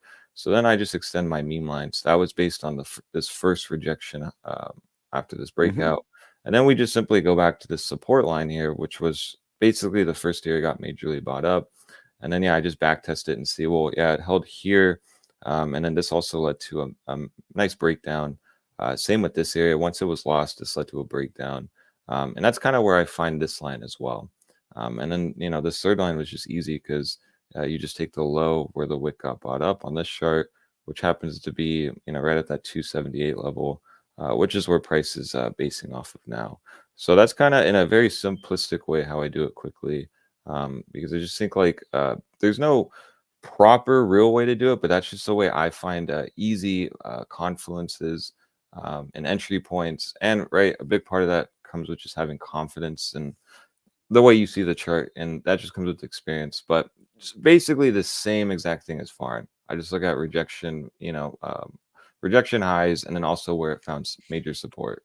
I thought I was exaggerating when I did it on the weekly because I myself, like through all the stupidity that I've learned, I started with daily ones. And then I realized, nah, weekly has like the stronger areas, right? Where the price either hits and finds resistance or support. So I went weekly. And then now that I'm a degenerate, I'm on the daily and probably the 6 hour creating those. So I have like subs. Right? If I'm trading something fast and quick and I want like a small move, I have those. But yeah, no, that makes sense. Yeah, no, so that in makes general, sense. you said. Do you label them? Like which one is a daily line? I do. Yeah, I have them. Well, I don't have them here now because it looks like I'm a fucking degenerate. But they're purple. The ones that are on smaller time frames, Nice, and the larger ones are just gray. Yeah, that makes sense. Like when I do monthly and weekly for like cryptos, like Bitcoin, that's like more my macro view. And then I can go on lower time frames, day trade, make more meme lines on lower time frame, kind of like what you're doing. But right, the charts then can start looking kind of like a lot, but I'm just used to that. So that's kind of how I do it, though. It's pretty simple. I think people overthink basic support and resistance, honestly. Same. All righty. So crypto never above a week. It's just because of the data. Yeah, I just like the weekly, just not a lot of data. The only one that you can really do monthly for is Bitcoin. Yeah. Okay. So other cryptos, no. Bitcoin you can do monthly, and then stocks you go monthly, 100%. Yeah. You might be able to do with Ethereum as well. I've just never personally tried. Yeah, it's been a while, but that it's been out and have data. So, okay, that makes sense. Let me show this to everyone in español, and let's roll. Preguntan que cómo ponemos estas líneas nosotros, ¿no? ¿Cómo escogemos? Voy a agarrar un gráfico pendejo que no tenga casi nada puesto. Me imagino que Disney. Ándale, ahí está. Disney. Lo primero que tienes que hacer es simplemente irte a tu temporalidad y poner temporalidad de un mes, porque quieres poder agarrar los puntos importantes de precio como ¿no? Donde el precio literalmente y puedas ver más zonas de confluencia. Entonces voy a ver este lugar y puedo ver cómo el precio va y se pelea con él y tengo varias confirmaciones de esto, ¿no? Lo pondría aquí donde empieza la línea verde. Ahí voy a poner mi línea. ¿Por qué? El precio está aquí, vino y fue rechazado, luego vino para acá y fue rechazado, vino acá y tuvo un breakout, intentó acá soporte y luego acá fue rechazado para abajo. Acá puedes ver cómo intenta romper al alza y no. Luego sube y se recarga en esta línea, y va para arriba. Lo haces en temporalidades altas para cuando te acerques a la tabla, lo tengas ahí. Pero bueno, voy a seguir con esto. Otro punto pivote importante es este bajo. Pueden ver lo importante que es para Disney, cómo llega literalmente y se toca esa zona. Y literalmente se trata de poder encontrar lugares donde los precios reboten y encuentren ese tipo de acción, donde veas la mayor cantidad de acción, donde el precio se para y sigue, se rechaza o rebota a la alza. Ahí es donde quieres poner tus líneas, básicamente. No hay como una ciencia cierta para esto, pero es la manera más fácil de poder verlo, yo creo, en mi opinión. En esta torre, por ejemplo, se me hace que este sería el mejor lugar para ponerlo, o lo pondrías acá. Este puede ser un mejor lugar, acá. Entonces lo pones acá y ahí tienes tus niveles. Luego te puedes ir a la diaria, te acercas y aquí puedes ver cómo puedes poner diferentes niveles. Pero si vas a hacer líneas en la diaria, van a tener menos fuerza de soporte y también menos fuerza de resistencia. Lo que yo hago es cambio los colores de mis líneas, porque también tradeo a la hora. Entonces, en acciones recomendamos que lo hagas en la mensual. En criptos, no Bitcoin, en criptos, en la semanal. En Bitcoin lo puedes hacer en la mensual, tal vez con Ethereum también es lo que estamos platicando, pero no lo hemos probado. Así que Bitcoin la única que puedes hacer en la mensual y ya. Y si tienes marcas en la diaria como degenerado, ponlas para que estés haciendo tu intraday trading, pero esos niveles no son tan importantes ni hay tanta confluencia como en estos. Así que ahí lo tienes, cómo colocar estas líneas pendejitas que ves en todas nuestras tablas. All right, let's get into some car stuff. Toyota Motorsports. Was I the only one who saw a big head and shoulders on Disney? On Disney? Hang on a second. Looks like a massive head and shoulders. But on the weekly. Interesting. Holy shit balls. If it loses $78, it's going down hard.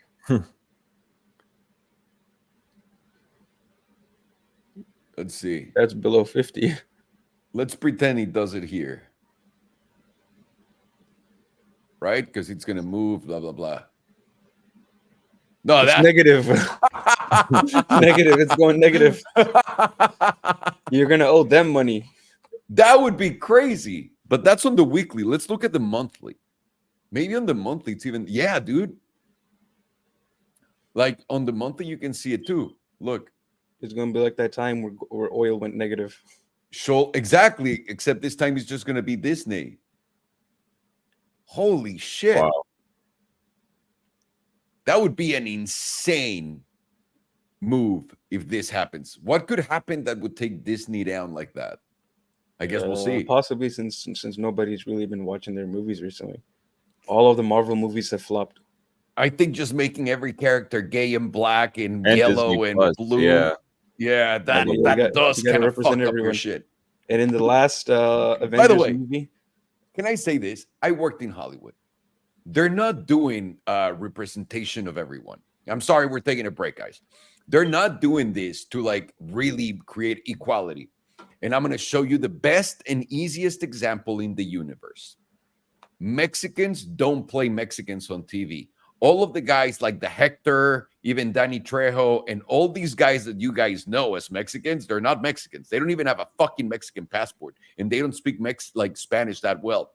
The guy who played Pablo Escobar in Narcos is Brazilian. He doesn't speak Spanish well. What the fuck? Oh, wow. If you listen to him in Spanish, you're like, that's ridiculous. That's someone with an accent.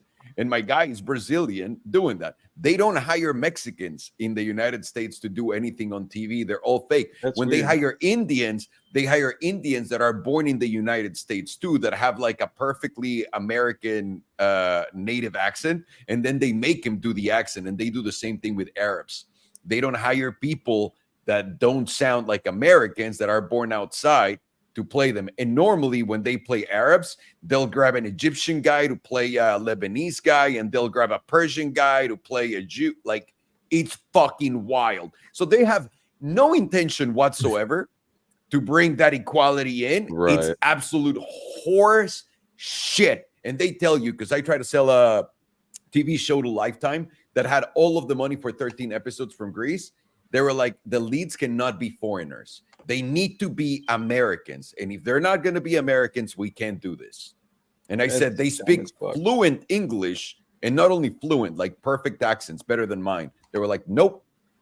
Wow. So no, it's bullshit that they want to make everyone equality. They're just literally driving people crazy. Either way, let's go with Toyota. They're trying to feed the social justice mob. 100%. They're just telling people that they are. You know what I mean? And then everyone's like, that's amazing. All right, Alex, here we go. Nice. So yeah, TM here. Let's go to the weekly. And honestly, it's not looking the best. You can see here after it basically made a massive SFP deviation where basically it reclaimed, it was resistance, flipped into support, trekked up, and then it basically lost it. And so far, we've just been kind of pressing this weekly EMA 9 and rejecting off of it. Now approaching some type of support right around that $185.27 level. In my opinion, that will be key for this to hold. Then we can just act as this will basically could just be a big back test while potentially making a weekly higher low. Ideally, we wouldn't want us to lose the low that we created on December 18th that week, which is basically right around $170 flat. So we don't want price to lose that, and that could be kind of a metric or a gauge, at least it's kind of what I think of it as if I'm like bull bias. So if we go here on the daily, it is hard to be bull bias here because you can see that price basically was holding this daily EMA 100, but then lost it. And then we heavily have pressed the EMA 9 down, which is basically, again, just been acting as resistance. This is interesting to me because you can see basically price reclaimed that EMA 100 on the daily right in June, around June, early June of 2023. And then losing it's not a good sign. You can see it hasn't really back tested it. It did right around here around June 2024 or around late June. But now it lost it. To me, that signals weakness. And you can see the last time price basically lost the daily EMA 100. It leads to big dumps, essentially. This one from the wick low basically was 25%. So not a strong sign, in my opinion. If we go and look at it in the lower time frames too, like a 4-hour, you can see there's really not too much here to be bullish about. We see here that the 9 is still rejecting even on the 4-hour, and this 4-hour is turning into an ugly candle. I say that just because you see the momentum. It pushed up during New York Open, and then now it's selling off. This is barely holding on to the green candle. So this could have a lot of momentum down. You know, we just see that wick rejection. So ideally, in my opinion, there's no setup here, and I'm just simply waiting to see the reaction at that 185.26 level. If we zoom out here, we go back to the daily. You know, basically, you can see that the 185 level was pretty key, especially for this last daily breakout. You know, price basically ranged and chopped around, couldn't hold it. As soon as it broke out, held it, and we got that expansion up, you know, it basically was race on. So it's very interesting to kind of see the reaction right around that $185.26 region. If bullish, just flip to the weekly. And I would look at this low here around 178 to not get invalidated, even on like a wick basis. So you wouldn't, in my opinion, want to see price to break that low. But overall, price is still looking corrective. And we see that on all time frames, even on a monthly here. The monthly is actually looking quite interesting because you see last month we lost this. Yes, and then this month we lost it, but also we're rejecting off of it, which isn't a good sign. And the issue with this weekly closes, it says it's very strong, it's girthy, red, but it also closes in 4 hours. I forgot to mention, you know, not only do we have a massive economic event, but we have weekly closers across the board. So a lot of fuckery is going to happen because of that, in my opinion. Fuck yeah. So always a fun day. You can see here, if we're just using basically last time the monthly lost it and then retested it as resistance, that basically led to, you know, after the next closure, a 23% dump. So I'm unsure where this will go. All I'm seeing is it's not looking good. The hopium here is we just want 180, the 185 region to hold.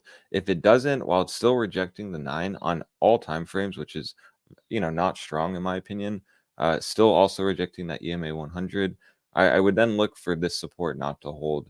And then you could just easily take a short at the bearish retest of like 185, 186. And then you'd simply just have a hard stop loss at this high here, assuming we do get the breakdown. And then you can just simply cut the trade if like the lower time frames, like the 4 hour, let's say. Let me see here. No, let's go to the 12 hour. If we're trading off the day, let's go to the 12 hour. Yeah, and this kind of shows it more clearly. So you could front run the trade and just cut it once this 12 hour reclaims this EMA 100.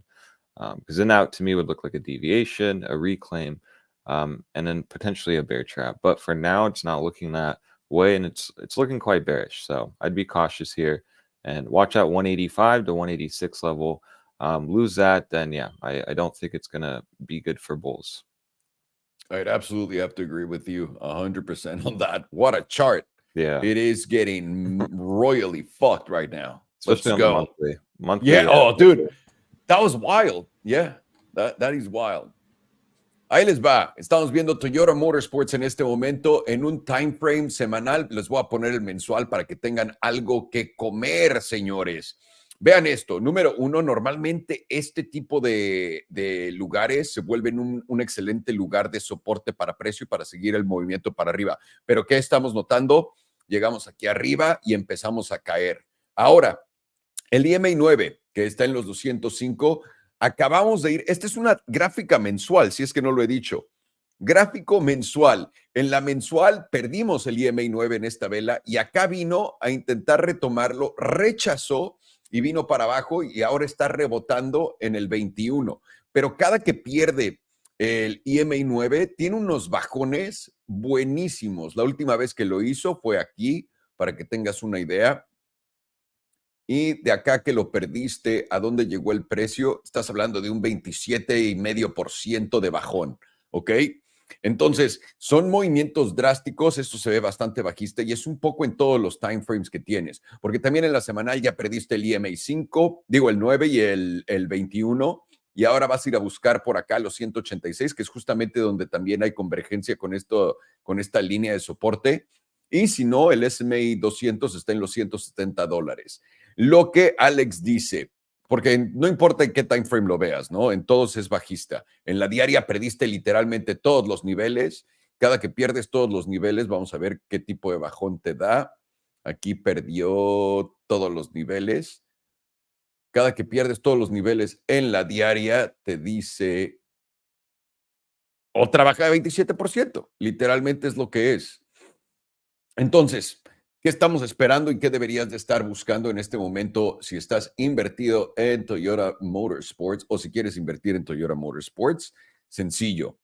Básicamente, lo que vas a buscar, disculpen, no sé por qué quité esto, lo que vas a buscar es literalmente esta línea en los 180. En los 180 quieres abrirte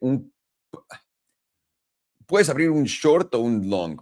Personalmente yo creo que por acá tiene cara de corto, sí, porque sería más fácil simplemente por la tendencia y la fuerza que lleva para abajo. Denme un segundito, no es eso. Lo abrirías acá en los 185, donde pones tu salida, más o menos por acá, que te dice eso, y acá tienes que buscarlo hacia la baja. Es más o menos lo que pensamos podría ocurrir y obviamente empezarías a deshacerte de tu posición una vez que llegues a los 170 por porcentajes, ¿no? Que es el primer lugar. Eso es más o menos como se vería algo accionable en esto. Lo puedes hacer también long y flipearlo al otro lado. Lo que pasa aquí es no quieres perder por ahí más o menos los $180 y ver si vas para arriba, pero esto no tiene pinta de ello, ¿ok? Before we continue, let me just say and do this. Para toda la gente que nos está viendo, que quiere tradear desde Estados Unidos, les traemos Blofin, que es el exchange permitido en Estados Unidos y en todo el mundo, no requiere KYC. Para poder comprar, para poder meter tu dinero a esto es bastante sencillo. Creas una cuenta, no toma nada de tiempo. Pones Buy Crypto.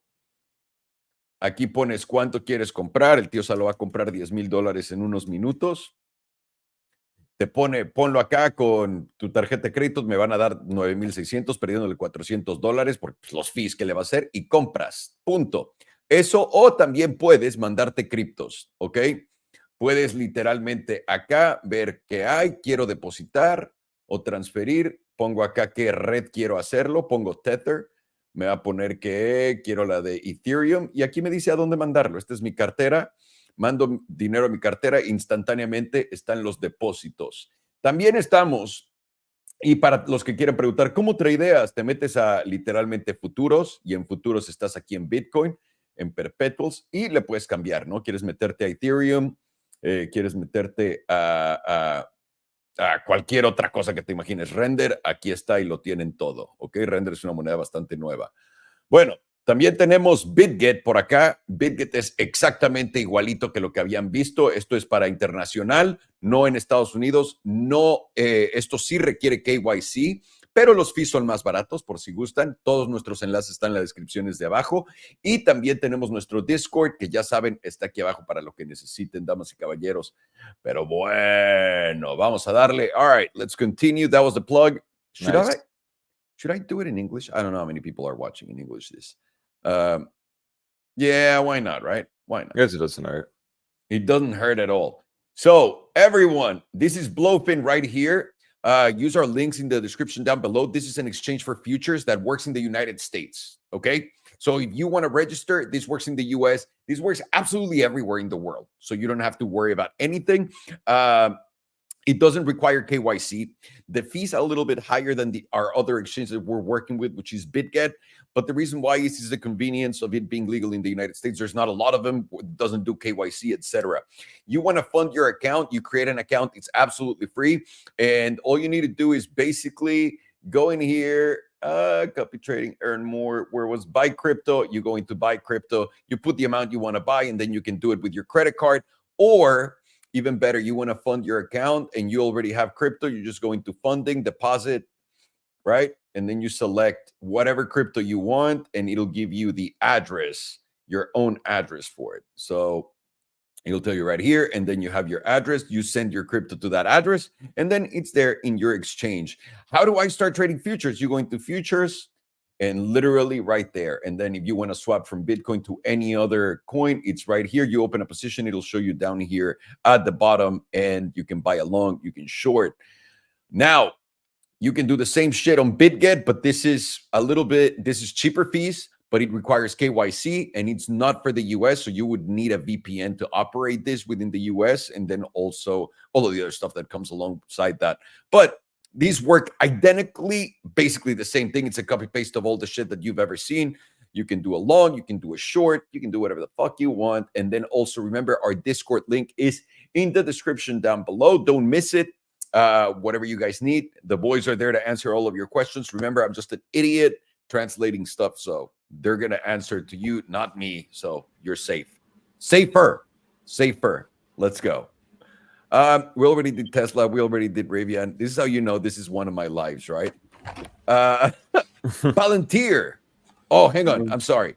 I went over someone. UPS. UPS. Okay. Let's do UPS. How is the shipping sector doing? Well, not good. Last time we were looking at, not the best. Oh, fuck. Yeah. No bueno. No bueno.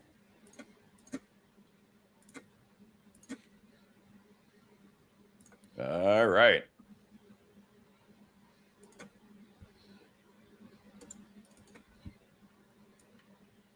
Nice. You guys see my chart? Yeah. Yeah.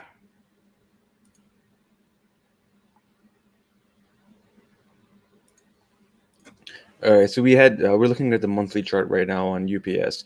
For about since July of 2020, we had been trading within this range, and now on this month we're just about to break it. We have about 4 hours and 43 minutes before this range officially breaks, and with only four and a half hours to roughly go, I personally do not see it closing above this. If we do close below this previous, how many months is this? Let's draw. I can't do the math right now. Wait, you're saying how many months is that in the consolidation? Yeah. That is about 48 months in consolidation, literally 2 years. Insane. Wow. Holy shit. So the break of this consolidation is going to be major. It's going to be a huge move. At the very least, we're going to come down first to this 200 SMA about at $110, fill this gap, possibly bounce a little bit, come back up towards this previous projective high.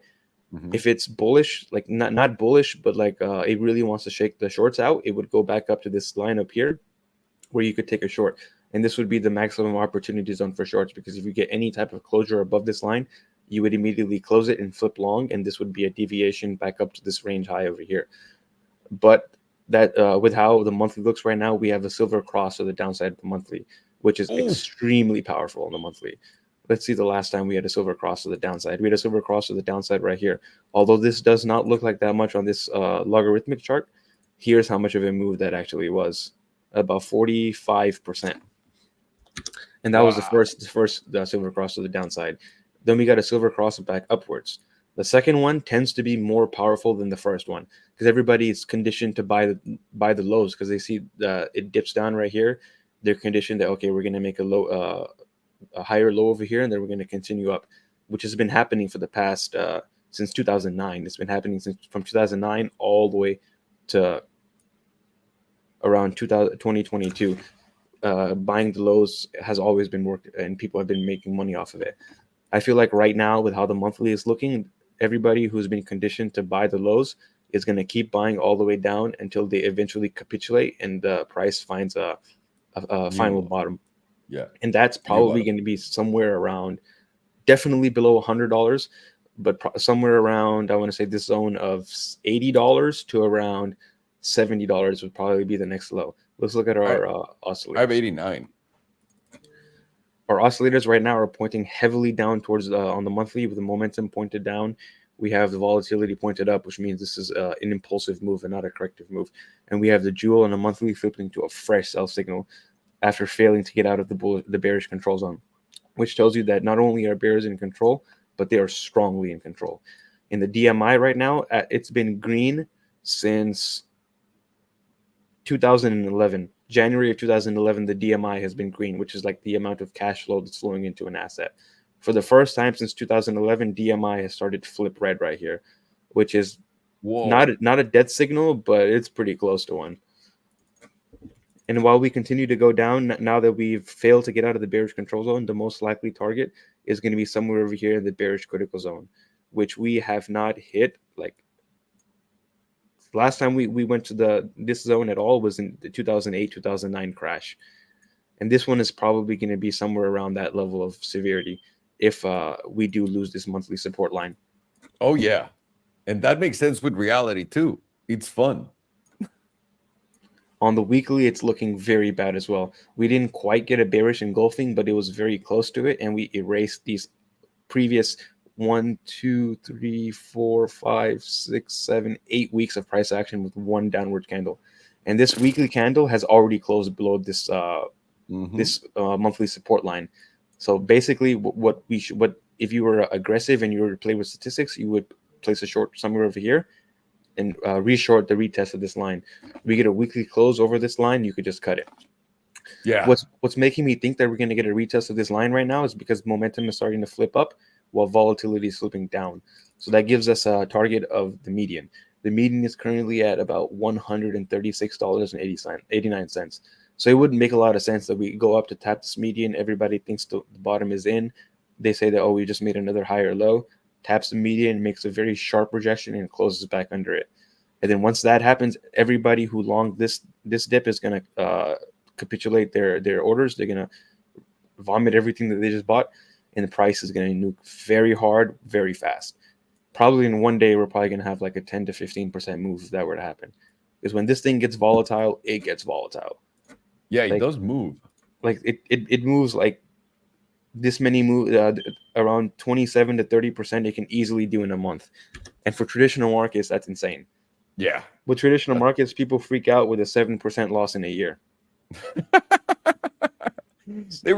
People in traditional markets just need to get into crypto for a year and just go back to traditional markets. They'll never in their life ever fear anything again. Yeah, they'll be like Randy Marsh walking around with the wheelbarrow.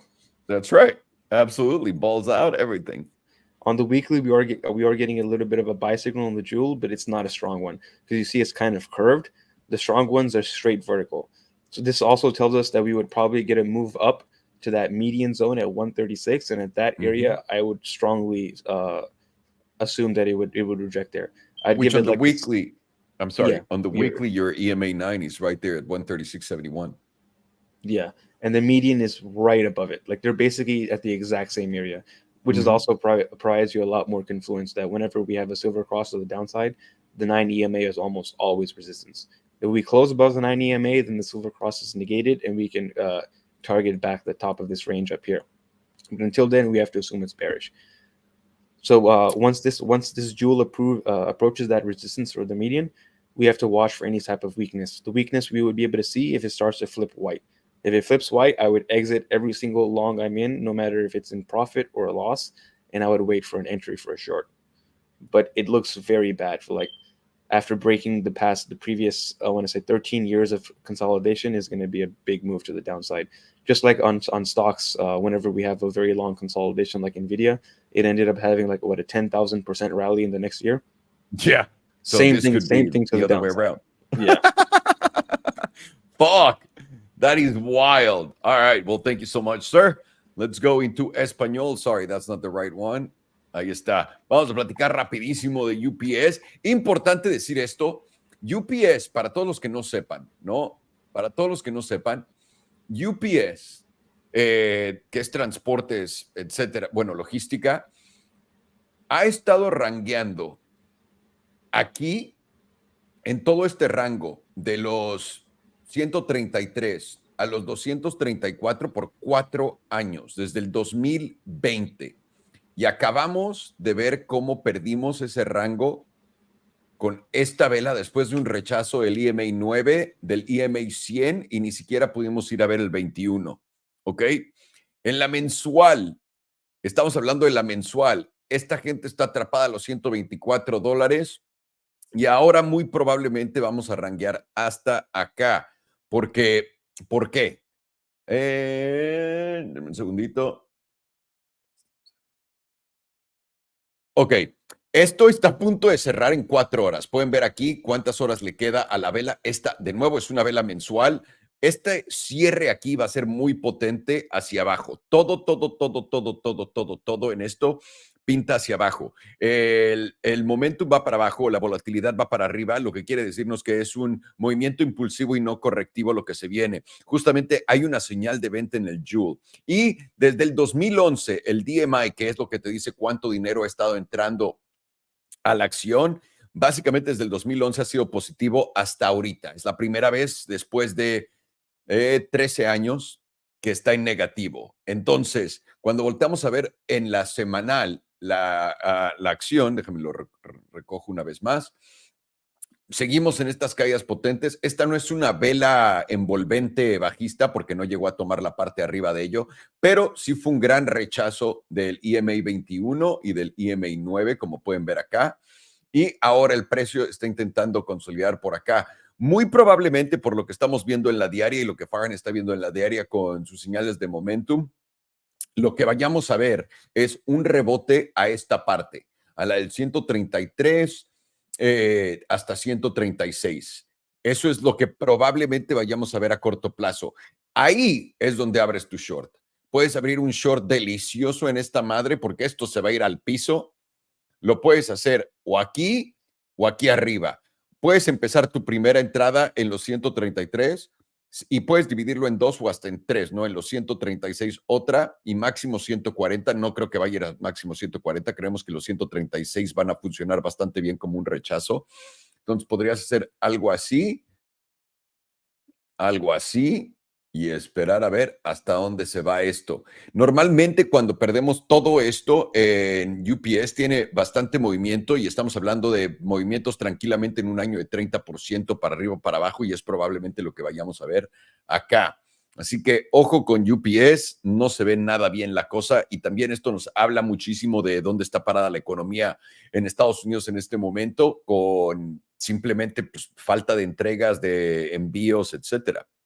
All righty. Let's go. Palantir. Nice.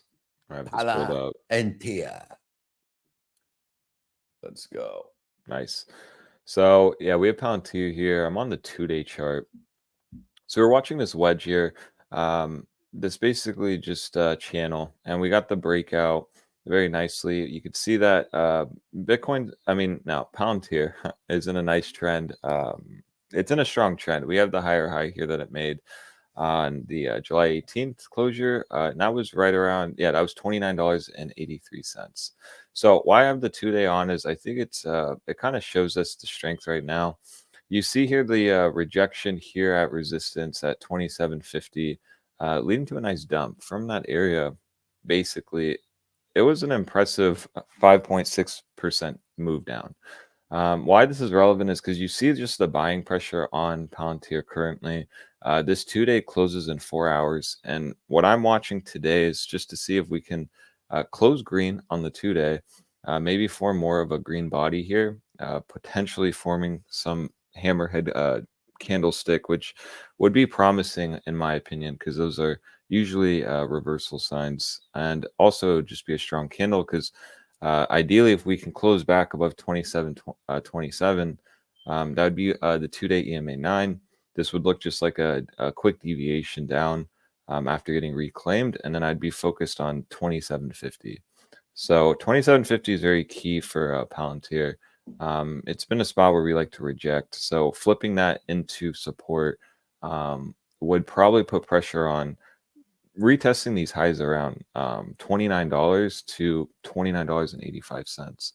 In my opinion on Palantir, the 2-day looks bullish, the daily's in an uptrend, so I do think that we need to be on higher low watch instead of short watch until proven otherwise, in my opinion. It did make a nice low here, but in my opinion, it never broke the 2-day closure that we had on June 21st, which that low is $23.30.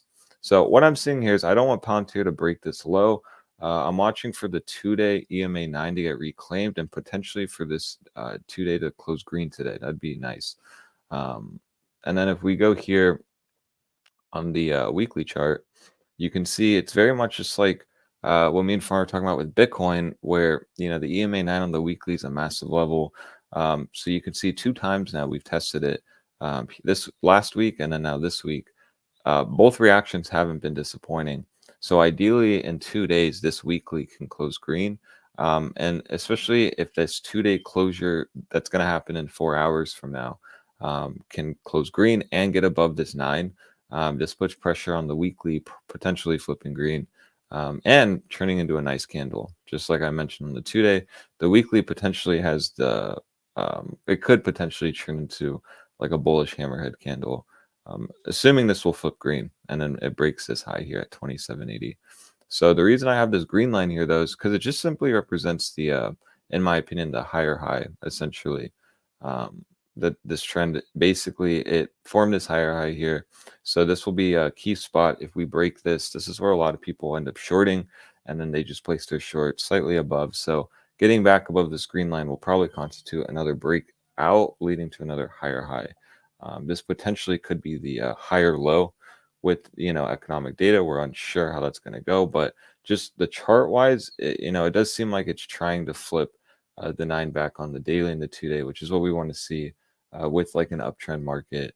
So that's promising. And then also seeing that, this low potentially could just be, it's just basically consolidating while not breaking the low that we had on July 25th.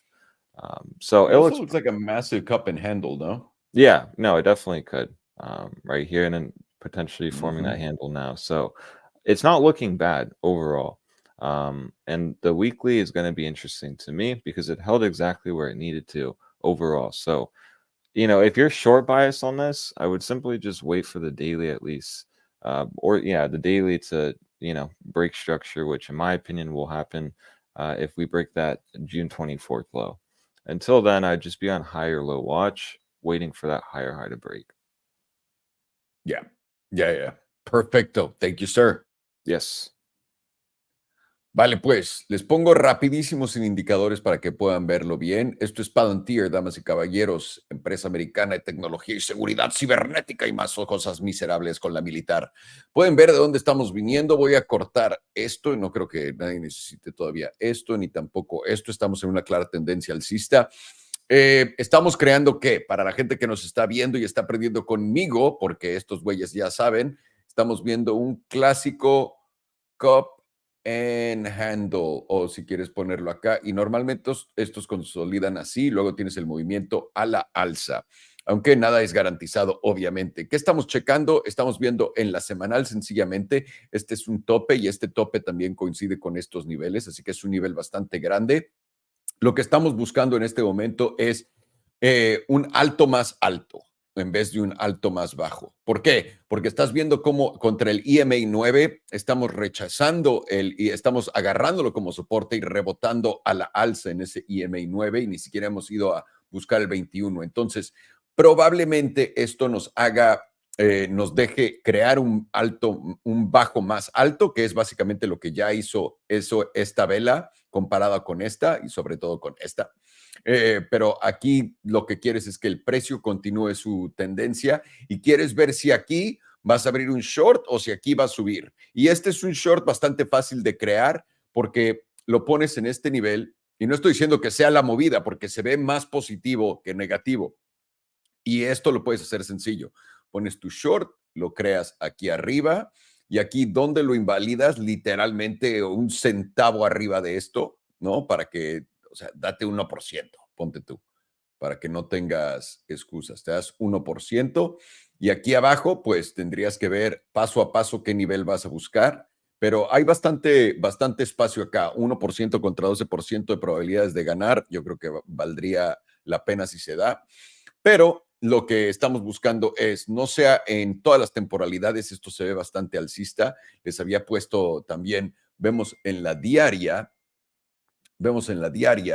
cómo literalmente estamos intentando retomar el EMA 9, que está en los 27.26 y estamos en 27.26, literalmente ahí tal cual. El EMA 21 está abajo en los 27.05, lo que lo sigue hacerse ver muy bien. Y si volteamos a ver a la de 2 días, literalmente estamos ahí. Esto nos lo enseñó Alex para poder entender la fuerza de esto. Esta vela cierra de 2 días en 4 horas 25 minutos. Está creando un hammerhead, que son las velas que tiene la cabeza gorda y la parte baja, como yo, ¿no? y la parte baja del cuerpo muy flaquita. Estas son normalmente velas que te indican que el siguiente movimiento va a seguirse para arriba, pero obviamente nada es garantizado, simplemente mejora tus probabilidades. Así que eso es lo que estamos viendo en este momento con Palantir. Si rechazas de tu EMA 9 y luego vienes acá al 21 para abajo, ahí es donde empezaríamos a preocuparnos, pero por ahora esto parece bien y lo que tienes que seguir asegurándote es que no baje de 25.88. ¿Por qué? Para no perder ese bajo más alto. Entonces, y lo puedes seguir haciendo aunque baje un poco más, ¿no? Si lo baja hasta acá, 25.9, simplemente la más fácil de ver es aquí. Así que ahí lo tienes. Dama y caballero, denme un segundito antes de regresar yo a pantalla que me están diciendo. Ok, voy a poner esto en pantalla. Déjame ver cómo lo puedo poner. 1 second. All right, let me put this on screen. Let me just figure out how the fuck to do that because it won't just focus on this. Oh, open on preview. Once I open on preview. Oh, it doesn't allow me to do that. Let me see. Let me see if I can present you. Stop screen sharing. Now let me add another screen. What the fuck just happened? I can pull it up if you want me to. If you can, that'd be incredibly appreciated. I just don't know why it's not sharing into my... 1 second. Present share screen. No, it won't let me just share it. Right, window. I got it. I fucking got it. I knew that I wasn't so stupid. Hit us. U.S. Tether releases Q2 2024 attestation. Reports record-breaking $5.2 billion profiting first half of 2024. Highest treasury bill ownership ever and largest ever group consolidated equity at almost $12 billion. God. Why is this important to you, boys? Tether is a beast. The main reason why this is so important is because of all the FUD, and the FUD stands for fear, uncertainty, and doubt that surrounds Tether, which has surrounded Tether for the past 10 years at least, where everybody's speculating that Tether is printing fake money out of nowhere and they don't actually have the reserves for all of the USDT that they've issued.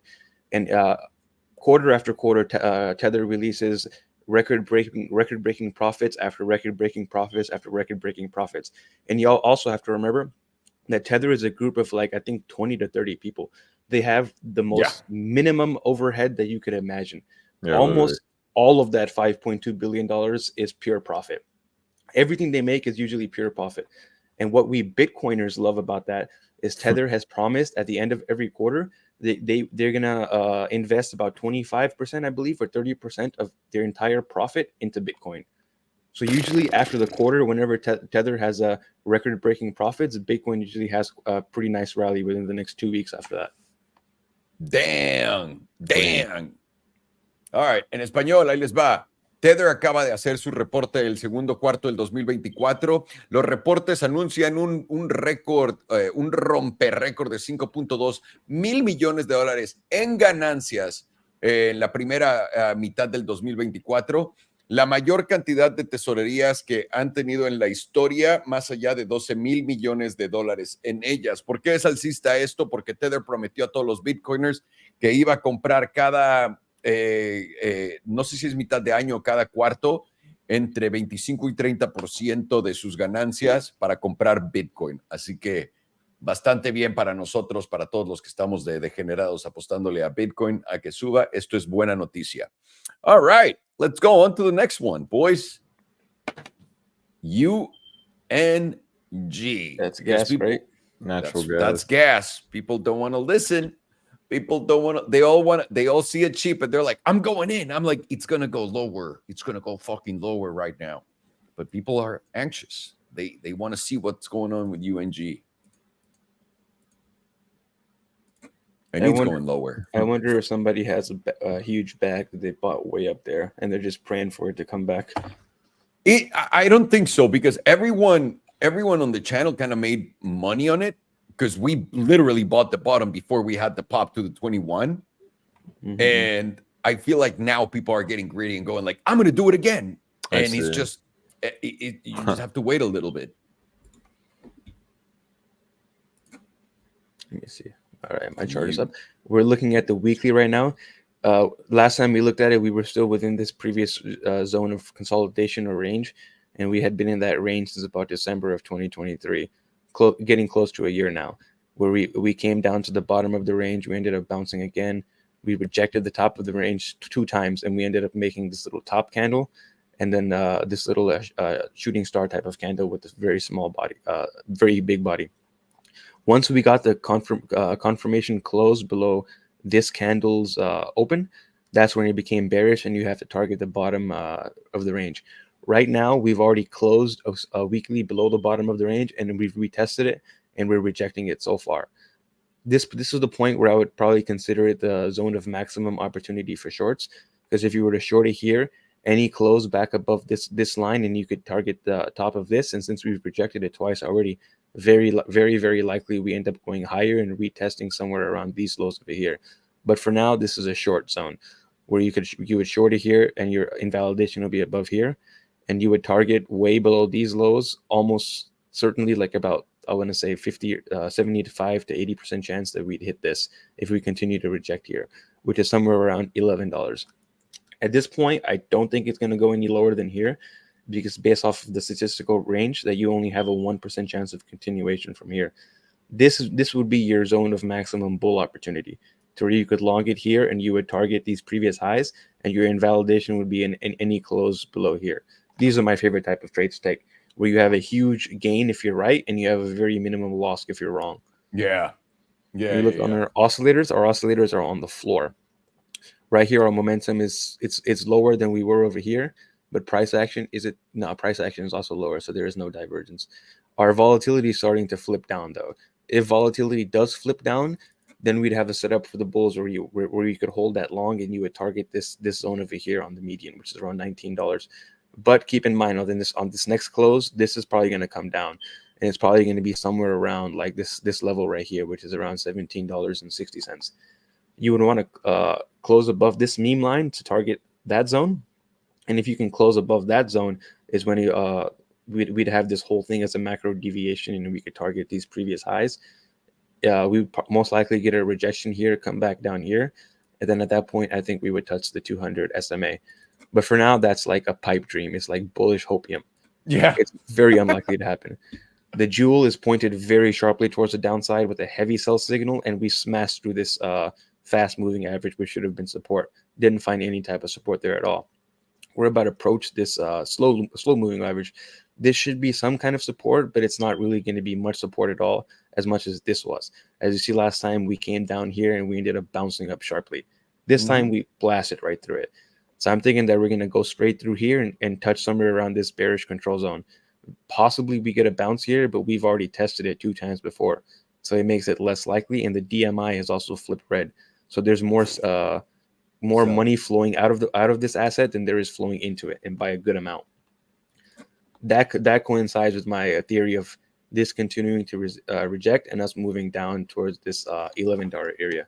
But it does not look good. It looks very bad. So rejection would be 1467, right? About 1406. About 1406. Got it. If we want continue right now, we're still rejecting off. If we want to keep rejecting off of it, on the daily we have momentum pointed heavily towards the downside with volatility supporting it, and we have a fresh sell signal on the jewel. That's all telling us that it gives us more confluence for the idea that this 9 EMA and this line over here is going to continue to hold its rejection, and we're probably going to go down towards that $11 target. And on top of that, we have a silver cross as a downside on the daily. Oh, holy! So on the daily and the weekly, it's looking extremely bearish, and we're getting a rejection at resistance right where the bears would want to see it. If I'm not trading this right now, but if I would trade it, I would take if I was going to take a position here, and if I was aggressive, I would open up 1/4 of my position here and open up the rest around this line, wait for any type of closure above this line, and then I'd close it. Otherwise, I'd take my TP right around here at $11 and like 80 cents or $11.90. Wow. Clean. That is fucking nice. There's a lot of people right now that are going to shit their pants when they listen to this, but they were warned. They were warned, Farhan. That's all that matters. 1 second. Let me. The pain teaches everybody about the market. Mm-hmm. That's right. It always fucking does, dude. Nothing makes you learn more than just losing a ton of money and getting that cold feeling in your body of like, fuck, did I really just lose that much money? It's a nice little lesson. You're like, if I could only go back 10 minutes. Yeah. Ok, tenemos UNG por acá. Un segundito, déjenme, pongo esto en la semanal, hago esto y les quito estos para empezar. Aquí estamos.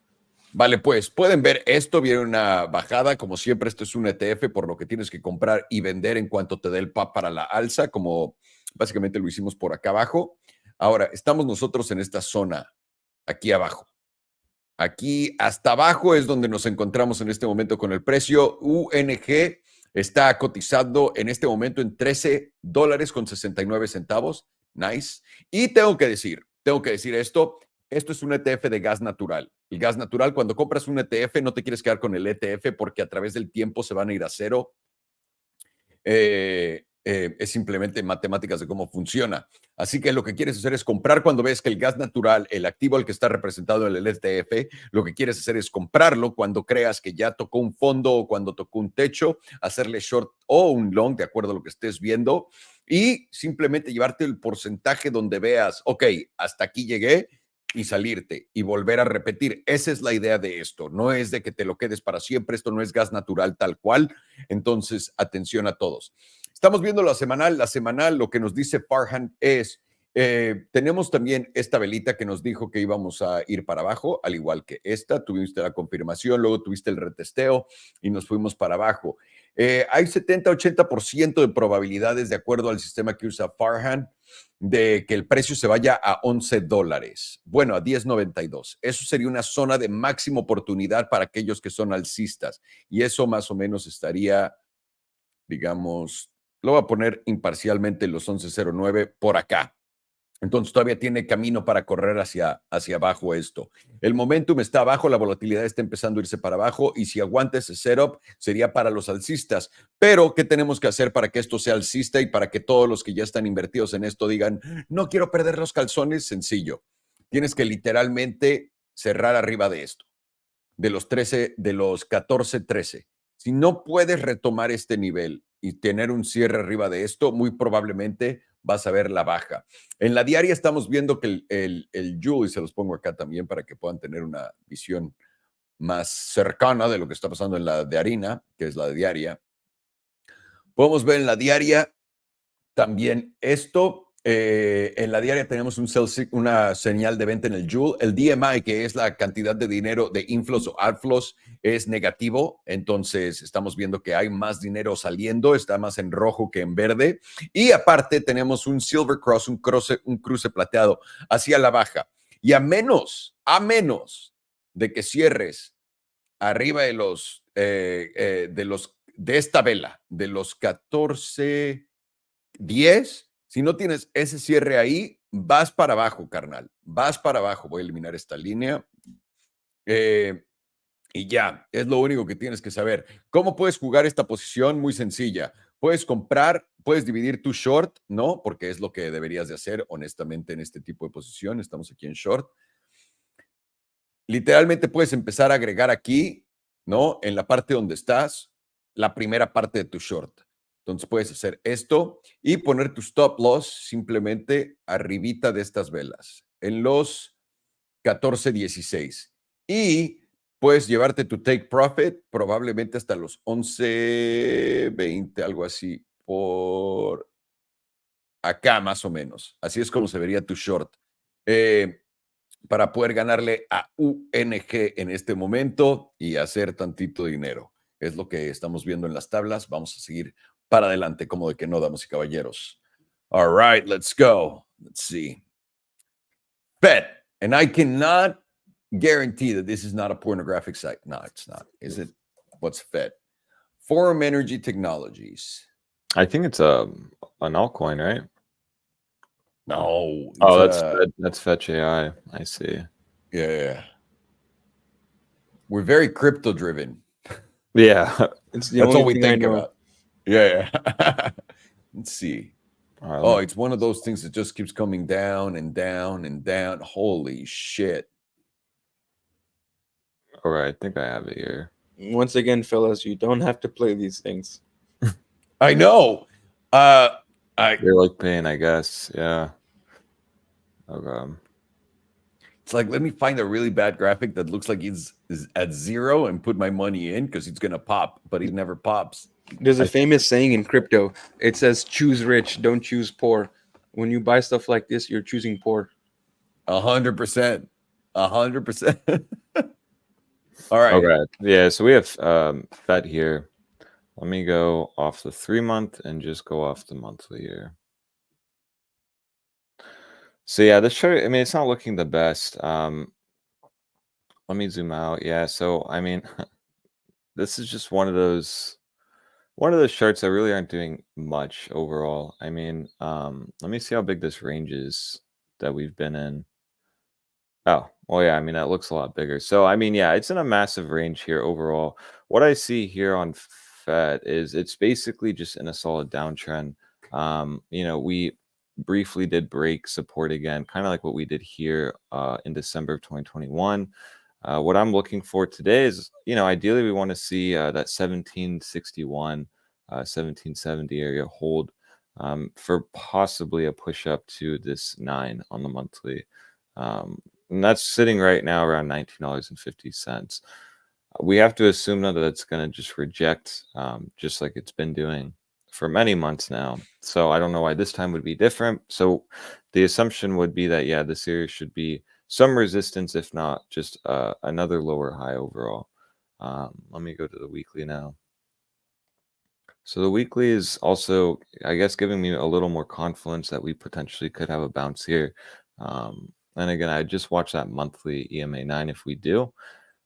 Why I'm saying that is just simply because we see the EMA 9 on the weekly curving up, a good sign. And also we're getting that, we're getting nice price action kind of where we need to, which is at the extremity low. After losing support, this looks just like a bullish deviation to me. The reason why is just because we lost it, rejected it, broke down, but then quickly it got reclaimed. And then on top of it, we see that we had a nice rejection overall this week, but it simply backtested the 9 on the weekly while holding meme support. So that's a good sign overall. But again, I don't think that this is going to do some massive recovery. I would just be looking at this area here, right at this rejection high here, as a potential area for another just lower high. And I think the monthly also. That's kind of like where the monthly had the, yep. Yeah, exactly. So, you know, even if it doesn't hit this red line, I do still believe that this EMA 9 on the monthly is going to be strong resistance. Just out of curiosity from there, you know, 7% move essentially, and this will keep going down, especially since we have this monthly closure in 4 hours. Now let's go to the daily here. And yeah, the lower time frames are looking okay for just like a mean reversion bounce. You know, and I just think the weekly kind of shows that better overall. You know, this isn't looking the worst, but I wouldn't again expect too much out of this. You know, so something to watch overall. If we go back to the daily here, let me throw on just out of curiosity where this 21 is, this EMA 21 on the daily. So yeah, we are catching support on the 9 and even a little bit on the 21. So yeah, I'd watch for this $19 area to be the potential next zone for resistance. If it even gets to that point. But this chart's very weak, and I would not discount the you know, the weakness of this chart. Like Farhan said, there's really no point in playing these if you don't need to. And so I guess the hopium here on the monthly would be the fact that we never broke this low made on 2021 of December. That would be the hopium. This was some macro higher high, and now the hopium is that this is some macro higher low. So the idea then, if you're going to play that, is you just really wouldn't want to see price get below $14.71. If you're like playing the monthly or you're kind of investing, that would be kind of the hopium overall. But yeah, not looking strong. Monthly, watch the EMA 9. That's right now sitting at $19.48. sitting right around the meme line at $19.85. So right around $19.50 to $20 should be strong resistance overall.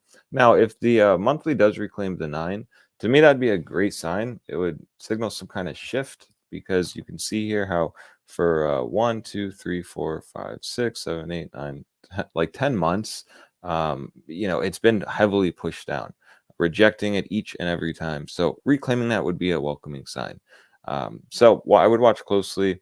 The monthly closing in 4 hours isn't looking the worst.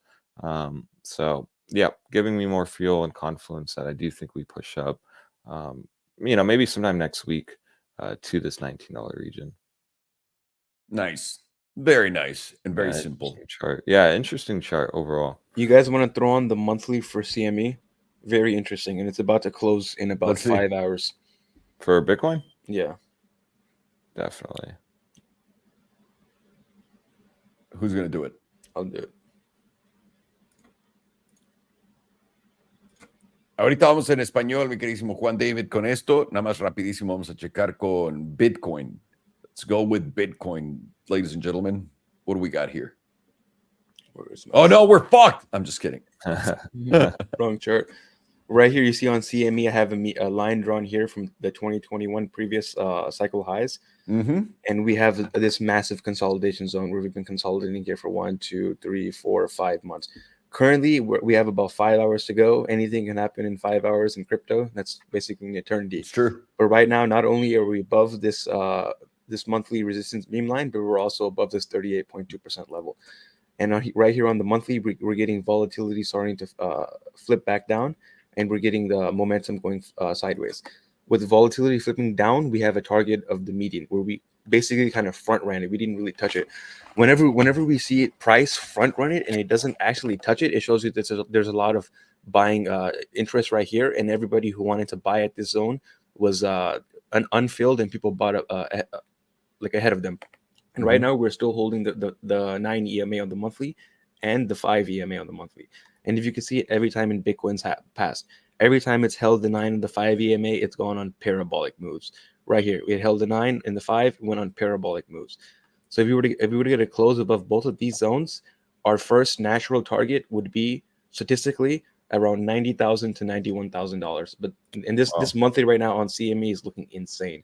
And the CME chart is a little bit more accurate than the spot price action chart, because this is what the institutions follow.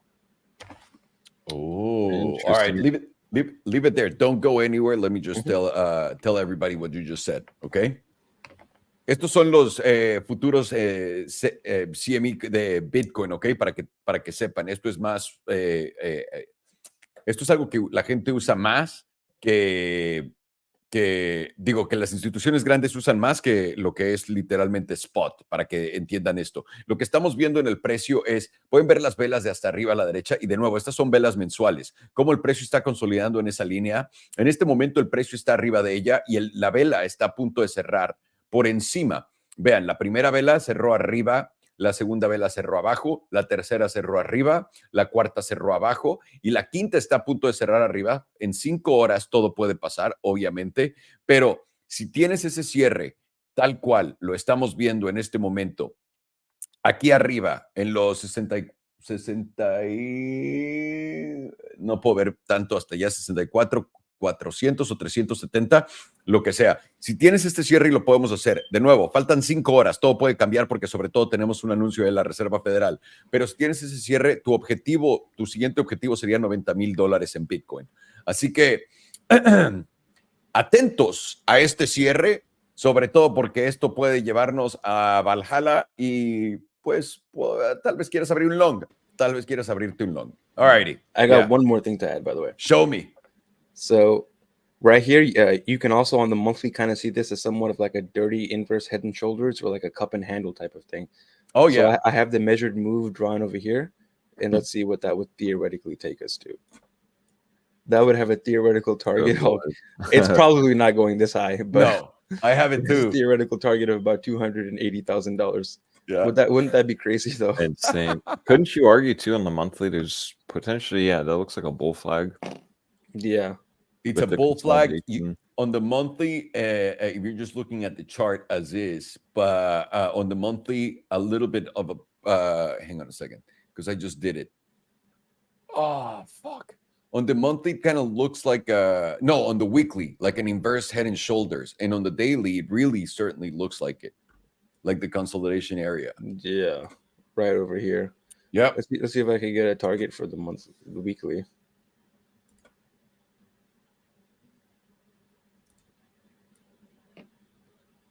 That would put us right here at this 50% zone to 61.8% zone, around $85,000 to $86,000, which also lines up with another setup I have as that being a temporary local top. Damn. Let's fucking use it, boys. Let's go. So one more time, I'm just going to share this one more time with everyone. Así que están viendo, si tienen ese cierre, van a querer venir a Blofin y abrir un long de aquí hasta los $80,000. Bueno, hay cada quien y paso a paso. Y la segunda es, también pueden venirse a Bitget, que tiene fees más baratos. Y si todavía quieren más apoyo en su decisión para hacer todo esto, también tenemos el Discord en la parte abajo del canal, ¿ok? And for everybody watching, you might want to come over, especially if you're in the United States, over to Blofin and use our links in the description down below. That's going to give you some extra money with your deposits and your trades. If you want to trade within the United States, this long opportunity that Farhan was just talking about, you can also do it on Bitget. If you're looking for lower fees, you can use a VPN. You're within the United States, or you can go international. If you're international, use Bitget. The description is in the link is in the description down below. And also, if you need any mental support for your bad decisions and all of the fear that's going to arrive into your body, I recommend you guys to go into our Discord, go talk to these gentlemen, and make sure that you feel reassured, that you feel warm in the testicles, because that's going to help you tremendously. All right. With that said, let's go into the chart of Fed. Ok, estamos viendo Fed, lo pusimos en la mensual, ok. Lo tenía en la semanal, te la voy a poner en la mensual. Vienes de una caída brutal, carnal. Esto es una de esas acciones que no deberías de comprar, pero bueno, ya estamos aquí y a todos nos pasa, ¿no? Entonces ya la compraste y estás hasta acá abajo. En la mensual, y te lo voy a poner acá instantáneamente para que lo puedas ver, en la mensual tienes esta situación. Vienes de esta bajada hasta esta subida. Recuerden que todo esto son años de consolidación. Estamos hablando de 5 años desde el principio de esto. ¿Ok? Esto viene desde el 2019 hasta acá. Entonces, has tenido el precio rangueando por 5 años en esto, no se mueve demasiado. En este momento, algo que se ve bien en la mensual, aunque esto debería ser un no para todo el mundo que esté volteando a ver este tipo de acciones, en nuestra opinión personal. Algo padre es, en el 1 de diciembre del 2021 tuviste este mínimo en los 14.74 y ahorita que te volviste a venir acá, al otro mínimo, está encima de él, 15.23, y ahorita estás encima de esta resistencia que claramente ibas a perder y volviste a subir. Muy probablemente, y lo que nosotros estamos viendo es que el precio vaya a buscar justamente los 19.48 por esto. Además, esto coincide con esta línea de aprecio, básicamente aquí. Si la quieres ver, te la voy a pintar en chinga. Más o menos coincide con esto. Yo la bajaría un poco más, pero me salió bastante aquí. Entonces, coincide más o menos con esta resistencia. Así que si tienes un trade acá, probablemente sea que ya estás holdeando y probablemente quieras vender acá. Hay demasiada presión de venta en este asset, pero en temporalidades más chicos como la diaria, por ejemplo, estás encima de la 9 y del 21 y ahorita justamente te estás peleando con el 100 y agarrándolo de soporte, lo que probablemente te esté diciendo que sí, y aparte el S&P 200 está justamente en los 19.69, que tal vez tengas esta oportunidad de rebote de aquí a acá. No sabemos qué se vaya a dar, pero se ve bastante débil esta acción. Alrighty, boys. Before we get to XRP, which you were talking about XRP and shit went down really nicely. It's BBVA, but in Spanish it's BBVA. All right. You want to do that one and I do XRP? Since that one's my baby. Calm the fuck down, Farn. Don't take credit for the price going up. I do that. It was just me. I'm the producer. I put in the market buy and I made it go up with my own account. Once you sold the long, that was the breakout sacrifice. That's what happened to me. That's what happened to me. I got rid of my XRP position to buy Joe Biden, and that's what made me double the money. So I kind of went faster. I kind of went faster than everybody else. The fastest. Believe me, I know a lot of fast people. You've never seen one this fast before. Oh, whenever you're ready. Here we go. Oh, sorry, boys. Nice. So BBVA, interesting chart overall. We're going to start the weekly for now, and you can see here, weekly is looking quite interesting. Potentially, bear hopium here is that this pump up essentially is the lower high with the deviation. In my opinion, would look better for bears if in 2 days, basically, we deviate this support line at $10.57 to $10.60, and actually lose the 9. That would, to me, signal weakness overall, and this would give more confluence, this potentially being another lower high, confirmed completely when we break this low here. That was made on the weekly of June 10th, sitting at $9.48. So, I mean, it's kind of, it's like a fight right now between bulls and bears. Are they going to try to push it up and form and break this high, pushing to this $13 region? Or are bears going to step in and deviate this again while losing the EMA 9 on the weekly? So very interesting spot. Let me go to the 2-day here. And the 2-day, it just looks nothing crazy. This is again closing today. So ideally, bulls do want to push this back up and close back above $10.67. And there is still a little, like 3 hours and 50 minutes. So, I mean, anything can happen at this point, especially with the potential of the Fed day and all the data and volatility incoming. But that is a sizable move from here, 1.4%. So not looking the best overall. I'd be cautious here. And if we do end up deviating, I'd watch that 1070 to. It's basically the exact line is 1068. So I'd watch that as either the bearish retest then flipped support, right? Flipped into resistance, and then we get the expansion down.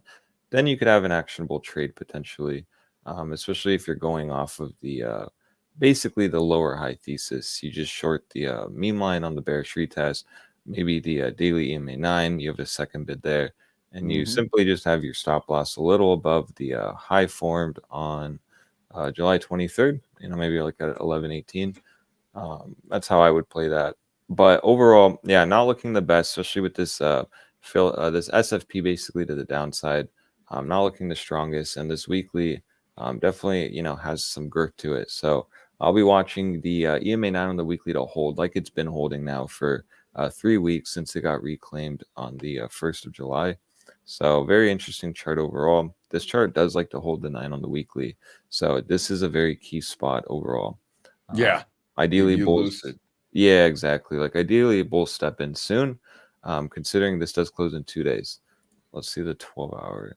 Yep. So until then, I'll be looking at that $10.68 region to act as resistance, and I will be looking if we're basically going to follow the thesis that this is a lower high.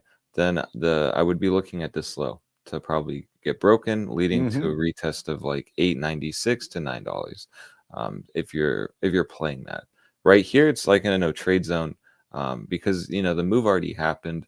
So essentially, I just wait for confirmation, see where these closures come and where this daily EMA 9 presses down. If it presses more towards that $10.68 region, gives me more confidence that this area is going to be resistance, potentially leading to that bearish retest.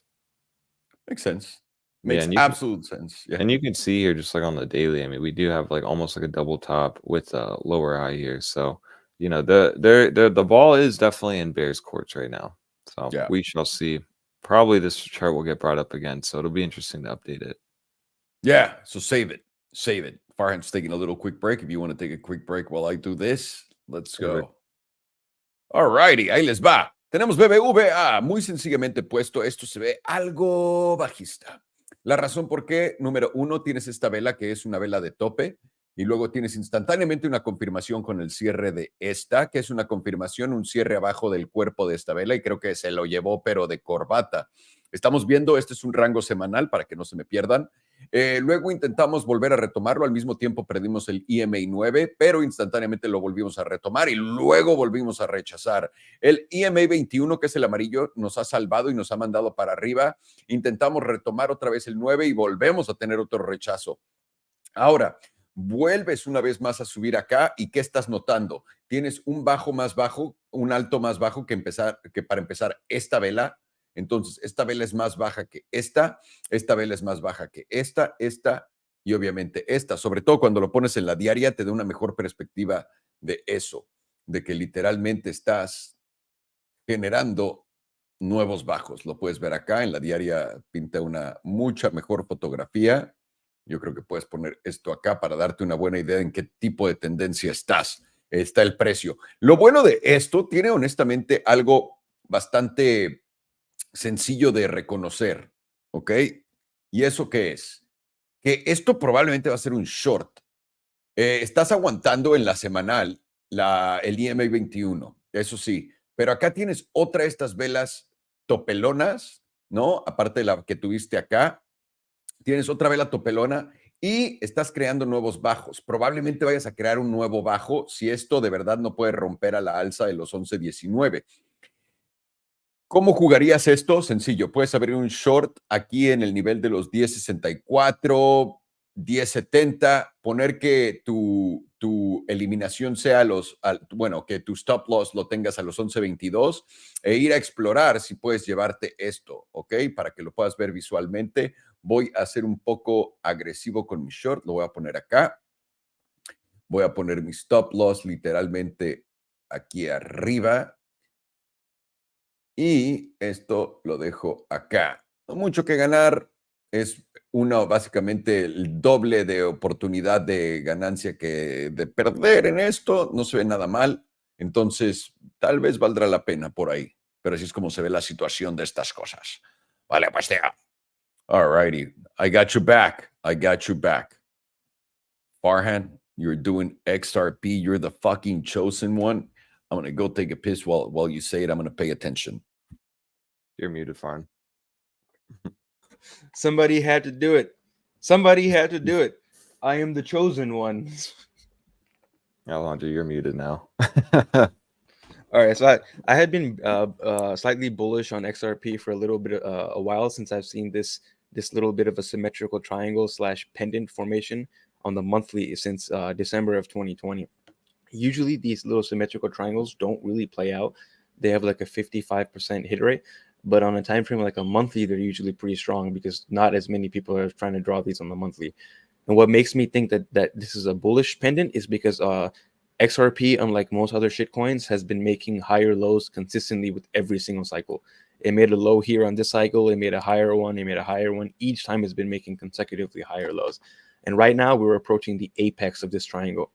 Usually that's where we get the breakouts, somewhere between this zone over here. And right now, this monthly candle is giving us a massive bullish engulfing. It's engulfing this candle, and the past 3 months of price action, it's engulfing. And we're approaching this previous resistance zone somewhere over here. That's what I'm looking for a breakout. If we get a break above this zone right here, that's where I'm confident that it's going to, at the very least, retest these highs somewhere around $1.50. But considering this is a multi-year breakout, I would be very comfortable saying that we're going to go a lot higher than that, probably over $2, maybe $2.50. Let me find a long-term fib and see what I could put in as a realistic price target.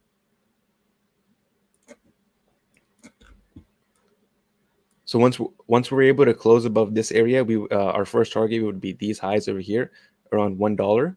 If we can get a monthly closure over there, then we would have a very high probability long up to the 161.8% level. This is not a number that I'm comfortable saying at all. don't take this as a call that I'm gonna say it's saying it's gonna go to this number, but that would have somewhere around $12, which is what all of the XRP mega bulls are talking about on Twitter/X. Everybody's saying it's going somewhere to like around $10 to $15. I personally don't think so. I think it'll best case scenario go around $2.50, maybe retest all-time highs at $3, but I think it's going to reject there and continue to make another higher low for the next cycle. And then the next cycle is where I can see it's breaking $5 to $8. But right now I'm not currently that bullish, but I am extremely bullish on XRP. I ended up taking a long somewhere here around 51 cents, but I closed it at 62. So which it was a pretty nice move for about 7 hours, but not as nice as it could have been if I were to have held it for the breakout. But I'm not for shitcoins. I don't really trade shitcoins. Alex doesn't trade shitcoins either. So whenever I do end up taking a trade on this, I'll take something that's a very high probability, and then I will close it as soon as I can. Yeah, smart. On the oscillators right now, we're getting our HPDR momentum is flipping up, and we're starting to lose the sell signal on the Joule on the monthly. We have not lost the sell signal on the Joule on the monthly since September of 2022, right around the bear market, where we got this little bit of a bounce to the edge of this resistance line, and then we rejected and fell down hard. We went from 94 cents all the way down to about 38 cents. I'm guessing this is around the point where they won. Yeah, July of 2023 was when they won their lawsuit with the SEC.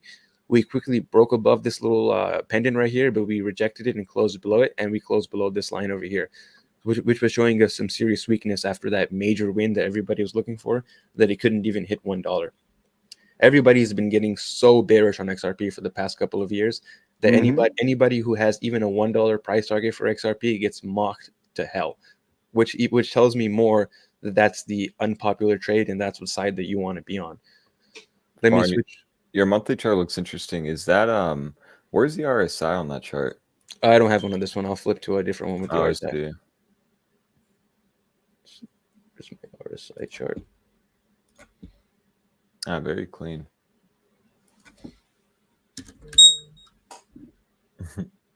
My alert. What's happening? Did the CPI data came out? No, that should be at 1 p.m. my time. My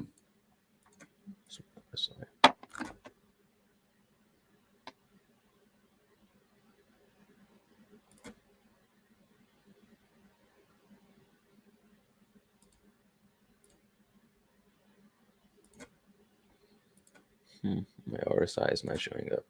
That's fine. Here comes the fuckery with Bitcoin. It's coming soon. It's now. Oh, is it? I thought it was in an hour. This is a 3-minute candle. No, the fuckery though. It's starting right now. Oh yeah, makes sense.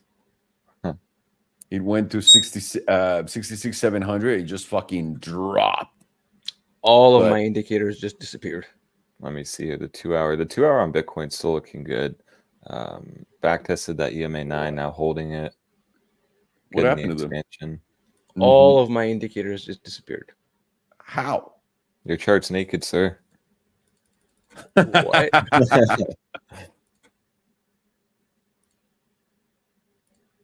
Here, just while you get it going. Bitcoin. Yeah. Let's go. Some Bitcoin action right now. This is something I was posting on the Discord. Personally, I'm not trading today, especially with the monthly and the economic data. But if you were trading, this is something I posted on the Discord earlier today. You can see how the 2 hours just been pressed down very heavily on this EMA 9. So an easy setup I've been looking and that I gave was just simply reclaiming this EMA 9, back testing it, which we got, and now we're getting that expansion off of it. Looks good. So ideally now what we're looking for is to break that 66,871 level, or you could just call, the last, the 2 hour high of today, which was, 66,840. So to the T, kind of perfectly lines up with the resistance. So would be eyeballing that. But, like you said, there's going to be a lot of just fuckery overall, just right before an event like this and a monthly closure. So always better to just watch and wait. But if you're actively trading this would be something I'd be watching. Yeah, looking good. Hopefully it can hold and then just expand towards the upside. Come on, Jerome Powell, come on. You know the economy's in the shit. Just tell us all that we need a little bit of hopium, that you're going to drop interest rates. You don't know when, but just tell us that you will. That's all we need to know. That's all we need to know. This is my advice for Uncle Jerome Powell. Are you set, Farhan, or need some more time? 1 sec. I don't know what is going on. I should have it in a second. No rush. I'll do the Bitcoin chart real quick. The Bitcoin. Hang on. I want to really work hard on my Trump impression. It's pretty good, not gonna lie. I can do way better, dude. When there's like a spot where I can find myself in, that's fucking incredible. But I've only done it like once or twice, where even my wife is like, "Oh, that was pretty good," and then it goes to shit. I need to find it. Either way, Bitcoin en español, básicamente. Rápidamente, esta es la tabla mensual. Les voy a poner la de 2 horas, que es lo que estábamos viendo en este momento. Y como pueden ver, vean esto, en la de 2 horas puedes ver esta línea de tendencia. En la de 2 horas acabamos de retomar el EMA 9, veníamos de haberlo perdido por acá, que fue en los 69,134, y puedes ver las grandes caídas que se dieron después de ahí. Intentamos retomarlo, hubo un rechazo del 21, pero luego rebotamos en el 200, retomamos el 5 en esta vela. Y lo mismo estamos haciendo acá y estamos en verde siguiéndolo retomar. Ahora nuestro siguiente objetivo será poder romper básicamente los 66,000,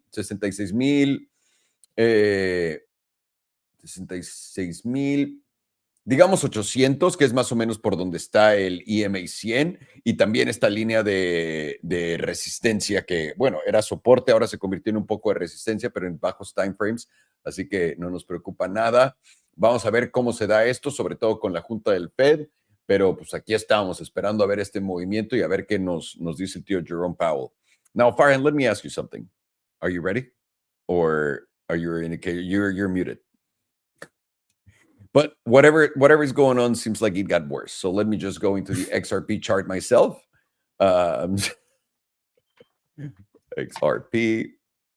USDT. All right. Here we go. I'm going to put it on the monthly because the monthly, I think, is the best way to look at it. Esta, right? Esta es la tabla de XRP que estaban preguntando. Ripple, la nueva moneda mundial que va a salvar a todo el mundo de las... la moneda que va a esclavizar a todo el mundo con las CBDCs. Pero bueno, XRP, interesantemente, ha creado desde el 2022... bajos más altos. Aquí tuvo un alto más alto, ya ha hecho altos más bajos, pero no ha roto la tendencia de crear, si lo quieres ver así, nuevos bajos.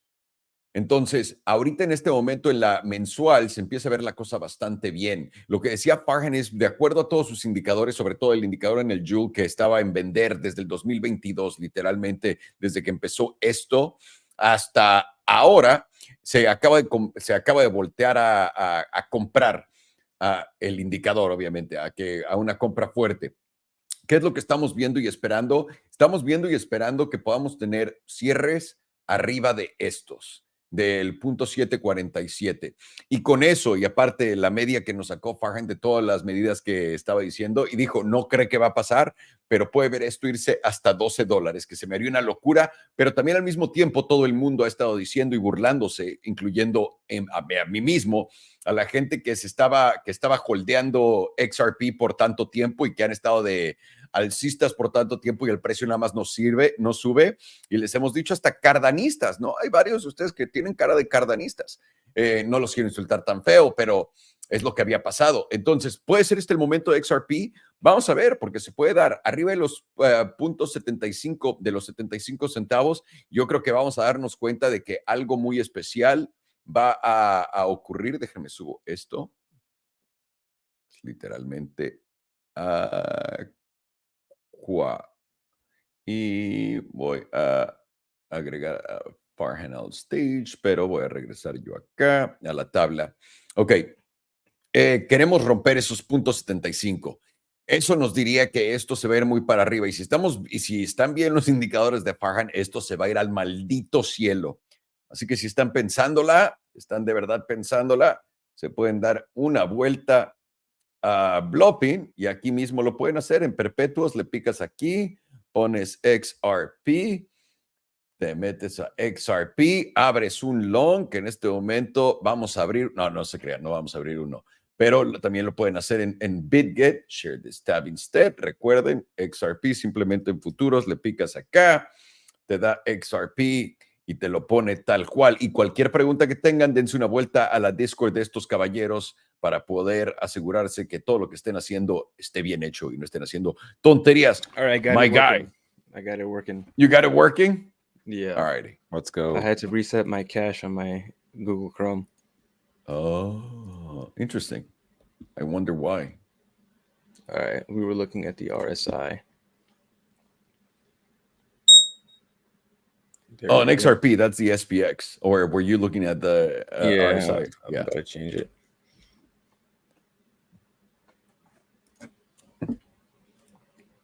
Let's make this one go away. So right here, we're going to go to the monthly first on XRP. Mm-hmm. Right here on the monthly, you can see that we made a lower low on the RSI. We ended up making a higher low on the price action. So if we can get any type of monthly close above 60.6283, we would confirm hidden bullish divergence on the monthly RSI, which, as you can see, every single time we've had it, we've gotten a pretty significant move, even if it doesn't look like that much. In terms of percentage-wise, that's like 211% based off of the monthly hidden bullish divergence. And we have the same thing right here where we're getting the jewels starting to lose its curvature and flip back up sharply.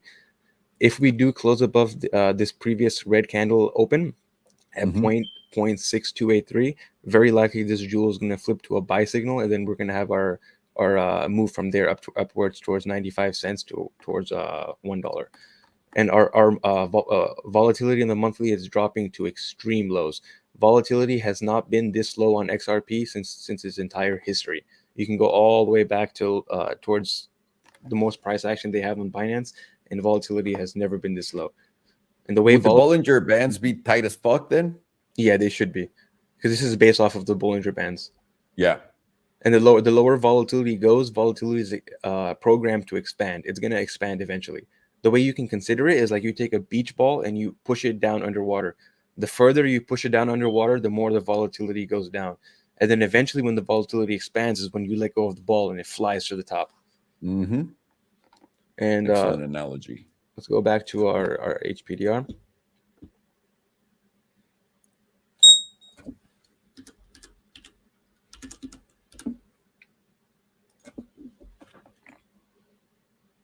Back to the monthly. And that meme line right here lines up exactly with this 38.2% level, which is considered the shallow Fibonacci level, or the number to cross to change market structure.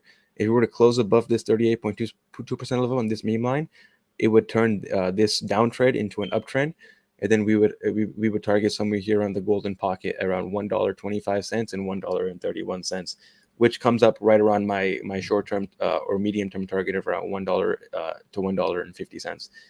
Past there, if we were able to close above this golden pocket, then we would at that point we would retarget the highs of 2020, which is somewhere around $2. I wouldn't be comfortable personally saying it's going to go anywhere higher than that. It easily could, but if I was trading it, that's where I would take profit. Yeah. My God, you have no balls. No. Right?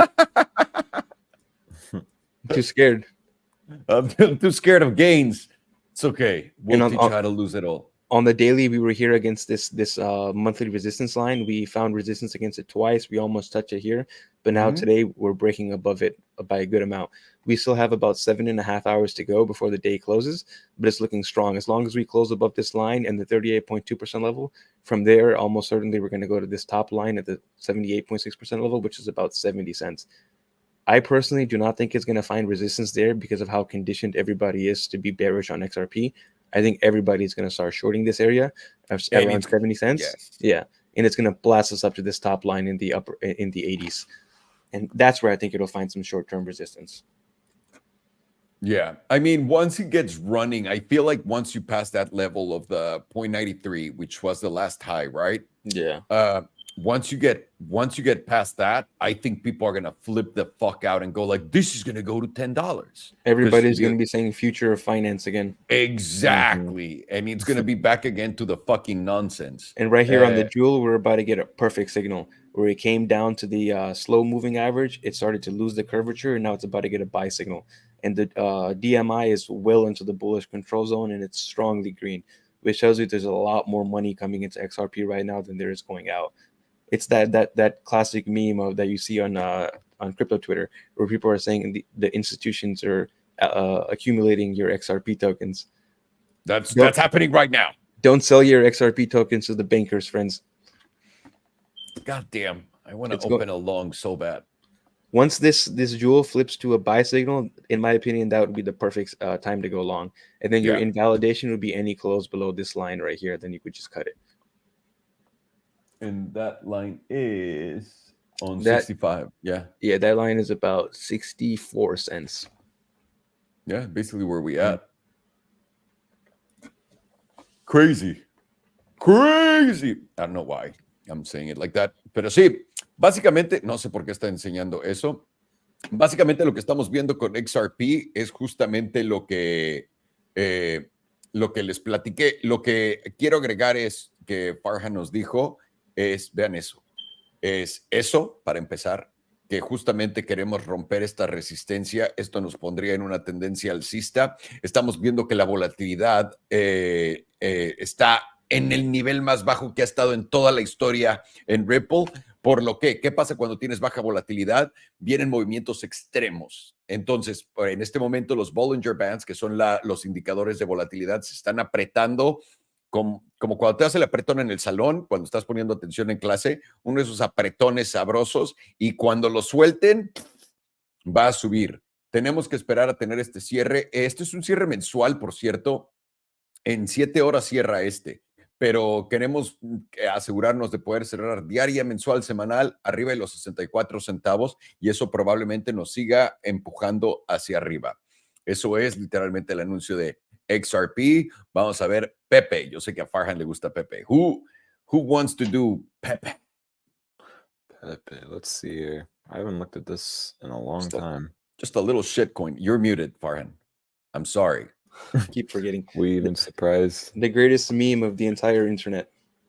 You know, there was a Pepe coin in 2016 in the previous election, but then for some reason everybody branded it as a white supremacist icon because everyone I remember that. It was a massive troll campaign on 4chan where people were trying to like see how far they could push the social justice warriors. Have you heard that how apparently like the OK sign is like a white supremacist symbol? I heard that it started like that. It started on 4chan where everyone was just trolling. Everyone was just trolling. They were like, let's start a whole troll movement and convince the social justice warriors because they're so stupid and retarded that this is a white power movement. They are. And they bought it. They bought it. Of course. Why not? I mean, look, it can be 0 blacks. See what I mean? It's that easy to like fucking tell a story to someone. What do we got here? Pepe. Nice. So I'm gonna look at the daily. The daily is actually looking quite interesting. To me, actually, you could potentially argue, and Farn can correct me if I'm wrong, this looks like a inverse head and shoulders. Yeah. Really. While also basing on meme support here and we'll just assume the zeros are there at 1086 point. There's 4 zeros there. Yeah, we'll just say about the numbers. So 1086, I guess, is support right there. You do see here though that the EMA9 is acting as resistance, but with inverse head and shoulders, ideally, we hold the low here at 967. This can go a little lower, of course, but ideally this support would hold. That would make it a clean trade because then invalidation is very clear essentially on this trade. If we go now to the lower time frames like the 4 hour, it's actually looking quite good on the 4 hour. You can see this 4-hour EMA 100 has been acting as resistance. We came down, consolidated, broke out, and now we're just basing on it. We've hit it a few times here, and each time there's been some kind of reaction. Like the first time here when we hit it, a nice 15%, and then right here at the wick low came a little lower to the wick high, 14%. So this is an area where price on Pepe likes to bounce, in my opinion. A telling sign here overall would be that price breaks the 4-hour EMA 9, and then if we slap the EMA 21 here, ideally the idea buy signal for me would be getting above the 9 and the 21 on the 4-hour. So basically, if price can get back above 1164, essentially, that'd look actually really good. And then I'd be focused on this wick high rejection here that we made. And this is a 4-hour chart. So this wick high rejection was made on July 29th. I would look there. If we break that, we'll probably get fuel to go up to this high here. This not in one push, but overall, I mean, the way XRP is looking, Bitcoin is consolidating. It can definitely give certain altcoins the move. And one thing to note about, I think it's Pepe, and Farn, you can correct me if I'm wrong. I'm pretty sure that it moves in correlation with ETH pretty nicely. Yeah, it's an ETH beta coin.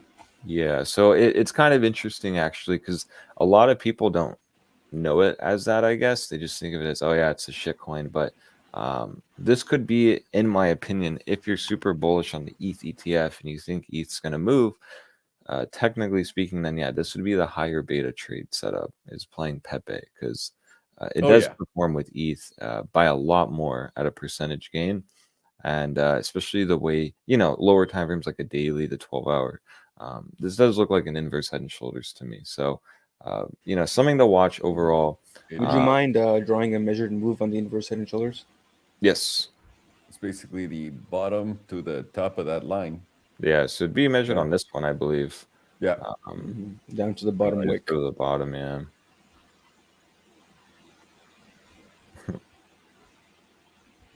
So, from if this plays out and we start getting momentum from where we're at. Oh, you would start it from the top line. But yeah, you would measure it from the top line.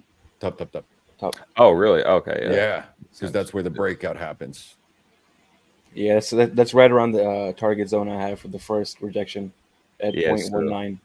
This would basically mean, we're breaking the high. And it squeezes up. This is a target zone of 1934. So massive. So what you're saying is we should all buy Pepe. On leverage. Yeah, definitely. Everything on Pepe. Something to watch, and it's definitely something to be mindful of, especially with the ETH narrative. I know so far the ETH ETF, has been pretty it's been like a nothing burger so far. But that doesn't mean institutions aren't still buying. Like I think we had BlackRock actually massive. I think it was over 60 million on the ETH ETF. Yeah, it was 117 million yesterday. Yeah, insane. So, it's definitely something to watch if you still have that bias overall. And, Pepe isn't looking the worst, especially if it can hold this level here at, 10.86, essentially. What I find very funny about how everybody is considering Ethereum to be dead and the ETF to be nothing is that this dude, Larry Fink, is literally telling us that he wants to tokenize the entire world on Ethereum. Dude. I'm kind of retarded, but I'm not retarded enough to fade Larry Fink. No, because he owns the entire world. And the same thing with JP Morgan. JP Morgan owns a massive, massive stake on Ethereum. And they're the reason why they want to go into no history Ethereum. Yeah, Jamie Dimon will never lose. Jamie Dimon always wins. He owns the fucking world, dude. People just look at him and think he's a banker. He owns the Federal Reserve. He owns the United States. If you own the banks and you can create money, you own it all. So good for Jamie. Good for Uncle Jamie. All right, vamos a ver Pepe. Pepe lo tenemos muy fácil. Recuerden que Pepe es una criptomoneda que también está en Ethereum, ¿ok? Y como está en Ethereum, es un proxy de Ethereum con más volatilidad. Eso quiere decir que si Ethereum sube 10%, Pepe va a subir, digamos, 50%. Más, 4, 5, 10 veces más que que Ethereum, pero también tiene el lado contrario. Si Ethereum cae 10%, Pepe va a caer 50%, para que tengan una idea de lo que estamos viendo. Esta es una gráfica que no tiene tanta historia porque Pepe nació en el 2023. Estamos en la gráfica semanal en este momento, los voy a poner en la diaria. Y en la diaria les voy a hacer esto que fue lo que nos enseñó Alex, ¿ok? Quiero que vean esto. Aquí en Pepe, en la diaria, empieza a ver bastante bien la cosa. ¿Por qué? Porque habíamos perdido aquí el EMA 5 y acá perdimos el 21. Entonces, bajamos, tuvimos esta caída y de esta caída con esta vela verde lo pudimos recuperar y ahora estamos peleando. Hemos rebotado en el 21, pero seguimos, perdimos tantito el 5, lo volvimos a rebotar, lo perdimos y ahorita estamos peleándonos justo con esto. Nosotros creemos, bueno, Alex y Farhan creen que la oportunidad va a estar arriba de ganar el EMA 5. Una vez que retomes el EMA 5 en la diaria, porque creo que en timeframes más pequeños está a nada de hacerlo, correcto. En el de 4 horas lo pueden ver aquí, está tocando, pero está siendo rechazado. Así que ojo acá. Y también fue rechazado por el EMA 100. Vamos a ver si lo puede volver a retomar. Cada que retomas el EMA 100, vean el tipo de movimiento que nos da. Es un movimiento bastante grande y agresivo y es justamente donde estamos en este momento. Intentamos perderlo acá, no se perdió, simplemente fue a tomar liquidez y a testear el SMA 200. Entonces, tienen que estar aquí, asegurarse que podamos pasar del 11, y esto fue lo que dijo Alex, el .1164 para sentirnos bien de que esto va a tomar, que literalmente nos pone aquí arriba del EMA 21. Arriba de esto, con un cierre diario y semanal, nos vamos a ver bastante bien. Si no, tenemos que seguir esperando con Pepe y con todos los demás a que Ethereum haga algo con esto de los ETFs. Pero como dice Farhan, si Larry Fink, el tío de BlackRock, y aparte Jamie Dimon, que también es dueño de Ethereum, básicamente, quieren tokenizar todo, ¿en qué cadena creen que lo vayan a hacer? ¿Y quiénes son los beneficiados directos o indirectos de eso? Aquí lo tienen. All righty, boys. Here we go. Let's see what else. Mobileye. Mobileye. Never heard of that. We have Mobileye. Here it is. It's MBLY. Okay, found it. Oh, it broke the fucking channel that I had it on, and it broke the, yep. This could be a great buying opportunity if we just knew what Mobileye was. I know what it is. I just can't remember right now. Oh, I'm muted. Damn, no wonder. I was saying yeah. You were throwing some fire jokes and no one listened? No, Mobileye is the company that was making the autopilot hardware for Tesla before they moved over to hardware too. Oh, you're absolutely right. So yeah, what are they going to do now? After Elon left them behind. Not looking good. And you can tell by the chart, it's telling you that it's doing that. All right, good. I see my chart. This is the monthly right now. The monthly is looking like absolute death. The beginning of price action we have from 2022, where it first started trading on the NASDAQ. On this wick, we've already broken it by a large amount, and we have a massive red candle going downwards. If we close anywhere below this low, basically from right now, we're still in no man's land. But if we close below this low, we'd be in a place where you would not want to short it or long it, because it could come back at any point, or it could continue to drop another 50% from here. Let's see if I can get a bearish fib retracement on this and see what our targets would be to the downside. So if we continue to break like this and this candle does break, the next minimum target I would look at is the 161.8% level, which is currently sitting at $10.85, which is nearly a 50% drop from here. Let's check if our oscillator is saying anything. Yeah, right now there's not enough price data to really get anything important from these oscillators. So let's see if we can move down to a lower time frame and get anything from there. Right now on the weekly, the momentum is starting to point up with the volatility pointing down. So that would statistically give us a target of this median right here. We have a silver cross to the downside, and the median is going to come down on this next close. I'm thinking it's going to line up with this 21 EMA somewhere around $27.20. And that's going to be the point of maximum opportunity for bears. Open a short there, and you next target would be that $10.85 zone. You would close half of it over in this zone at $23.50, and the other half at $10.85. And your invalidation would be any close above that area of this 21 EMA around $27.40. You get a close above that, then you can target these previous highs up here around $42.90. But based on how the monthly looks and the weekly looks, it's more likely to keep going down and hit that $10.85 after getting a little bit of a bounce here and rejecting one of these EMAs. If it's extremely bearish, it's probably going to reject the 9 EMA and not even go all the way up to the 21. On the daily is looking very bad as well. We've consistently been in the extreme zones for a long time. And whenever we're in an extreme zone, it takes bears even more pressure to pull it down. And bears have effortlessly been able to push it down with not even a little bit of a bounce. Right now, we're getting our momentum starting to flip up, and we're getting volatility flipping down, and we're getting a God mode signal in the jewel in the bullish control zone. So this setup right here on the daily does provide confluence with the weekly setup that we would go up to test the median somewhere around $27.40. Around there is where the oscillators would most likely start to flip back into neutral, and we get a couple more rejections there. They flip to sell, and then I would look for that move to $10.85. But I don't see any reason on this at all to be bullish on this coin. I would look for shorts rather than any place at all to long. Even if we would get a bounce, and we get a clear statistical bounce, I wouldn't play it because the risk to reward is just not there. No, you play the short instead. If you get the bounce, then it makes it easy for you to go all right, let's fucking go on the other side. Because then you'd be looking for short entries. Yeah, and especially fundamentally talking about a company that was left behind by Elon, and that's what they do. That's not very good, no? Yeah. Elon was their largest customer, putting autopilot of the Model S and the Model X. Yeah, they're fucked. Absolutely fucked. That's a nice way of putting it. They sold I think 200,000 of those systems to Tesla, and now they're selling I want to say less than 10,000 in a single year. God. Ooh, not looking good.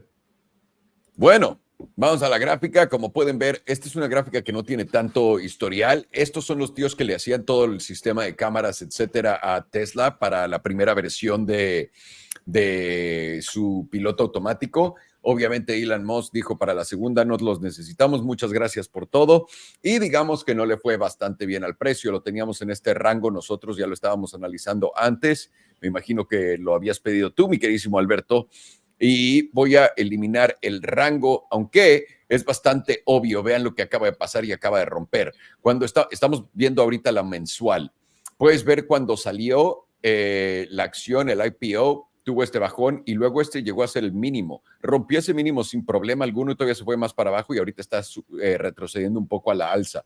Pero el mismo bajo más bajo que había hecho en 23.52 hace 1, 2, 3, 4, 5 meses, lo acabamos de romper y con fuerza hacia la baja.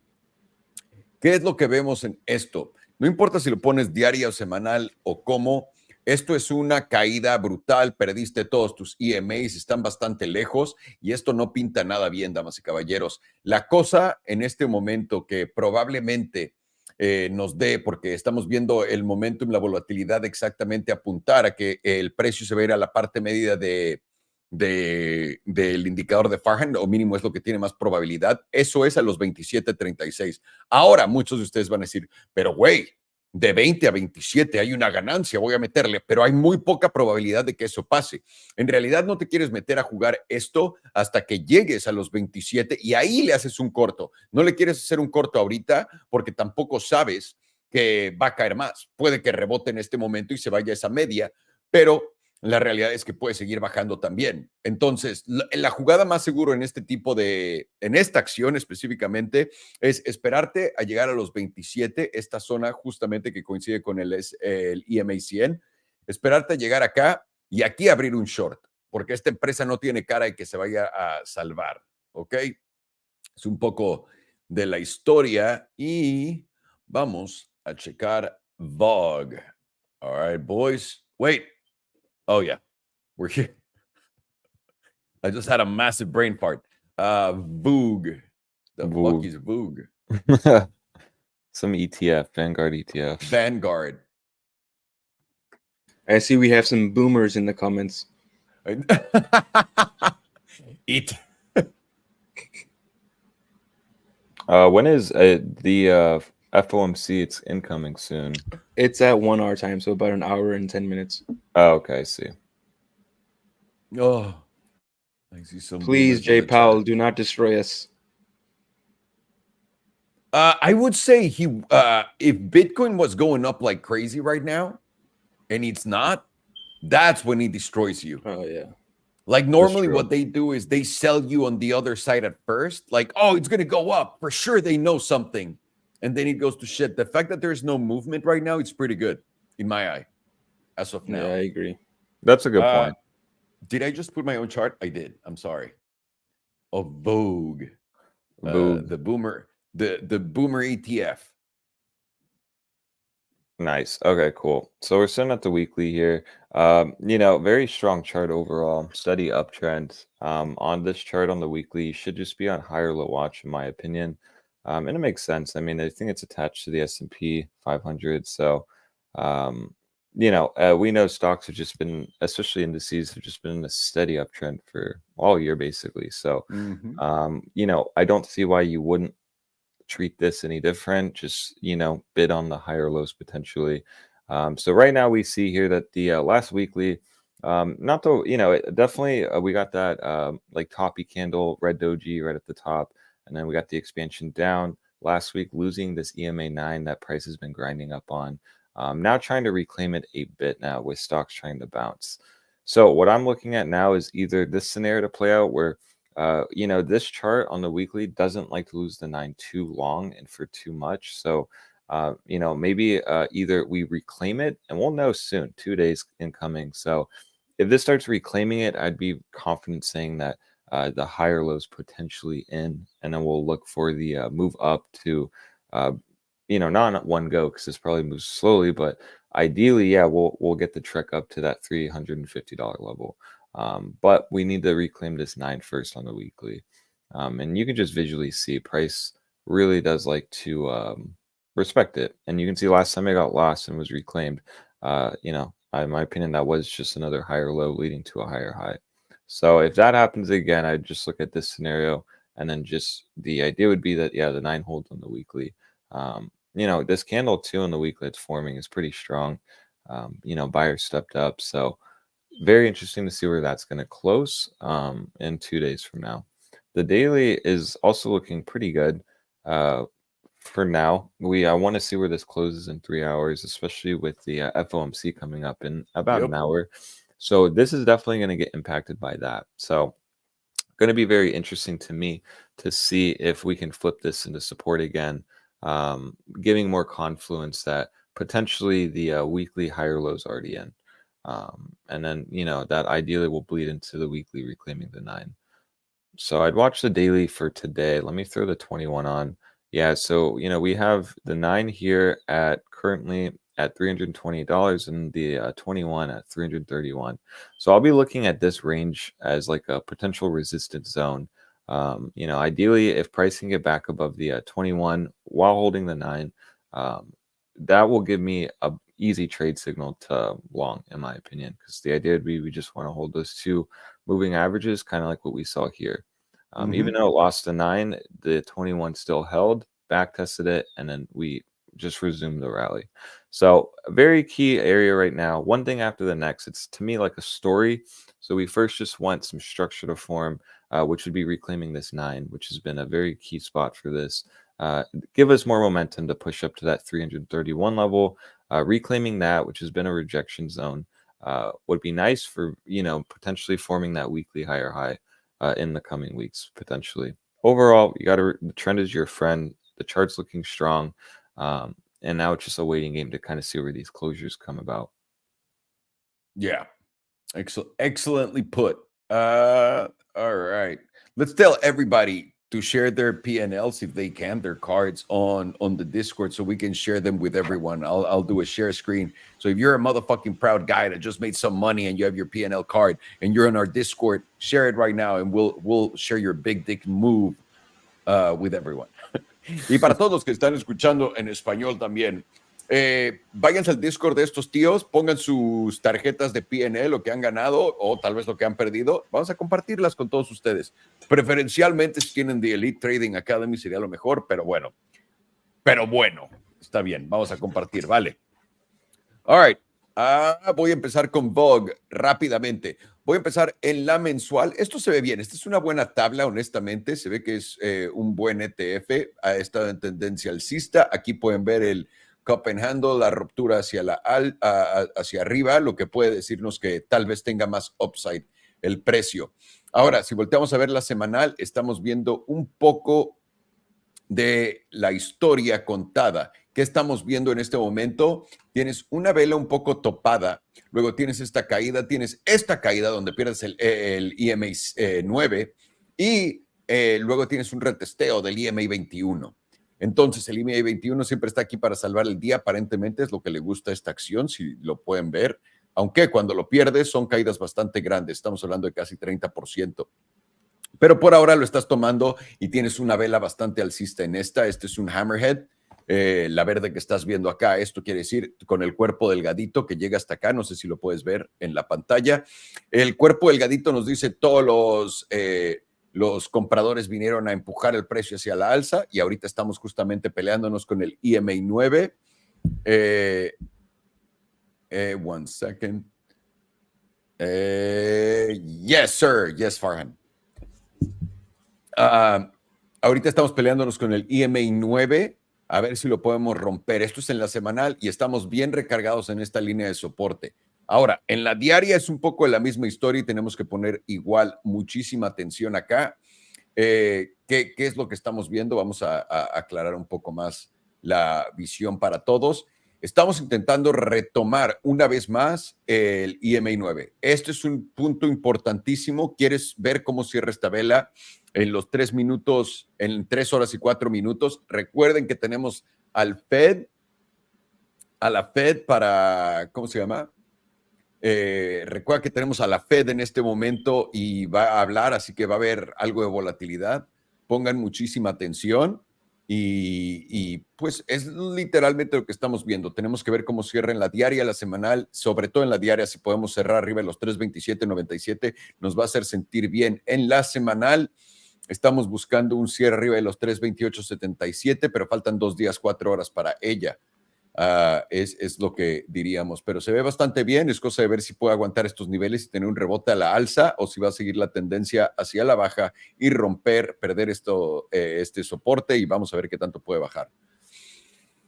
Ok, voy a compartir rápidamente con la gente esto y esto. Es PNL Cards. Un segundito. Segundito. Got mine posted. Oh, you did. There we go. Share this tab instead. Vamos a compartir con todos ustedes nuestras ganancias. Farhan está solamente arriba.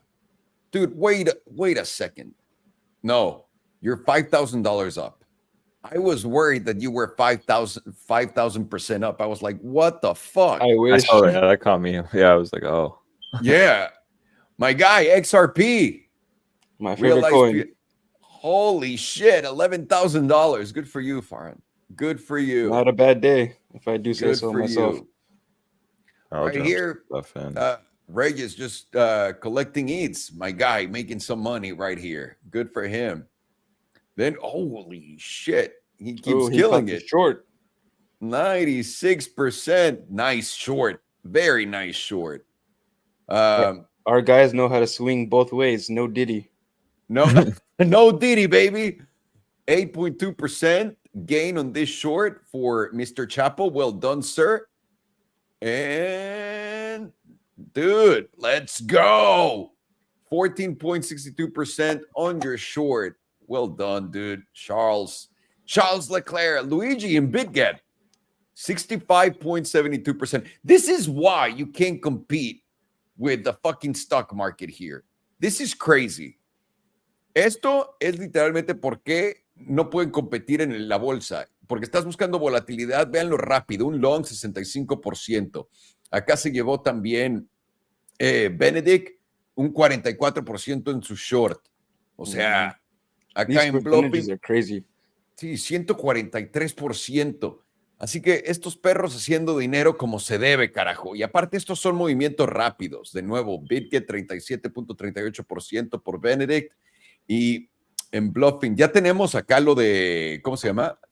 Elite Trading Academy, por si están compartiendo sus screenshots de Bluffing con nuestro ¿cómo se llama? Alex. I have these for days. I just don't like shit them because they're through the other exchange. Holy shitballs, nice. Un 40% para arriba. En los últimos 7 días, un 170%. Estos son sueños del tío Salvo. 168%, 44%. No. You guys are making me feel like a total asshole. All right, I'm done. I'm done. Let's continue. Baba. Check out Alibaba. Yes. And let me congratulate everyone and also you guys, everyone that's winning right here. I love seeing that. Congratulations to all of you guys.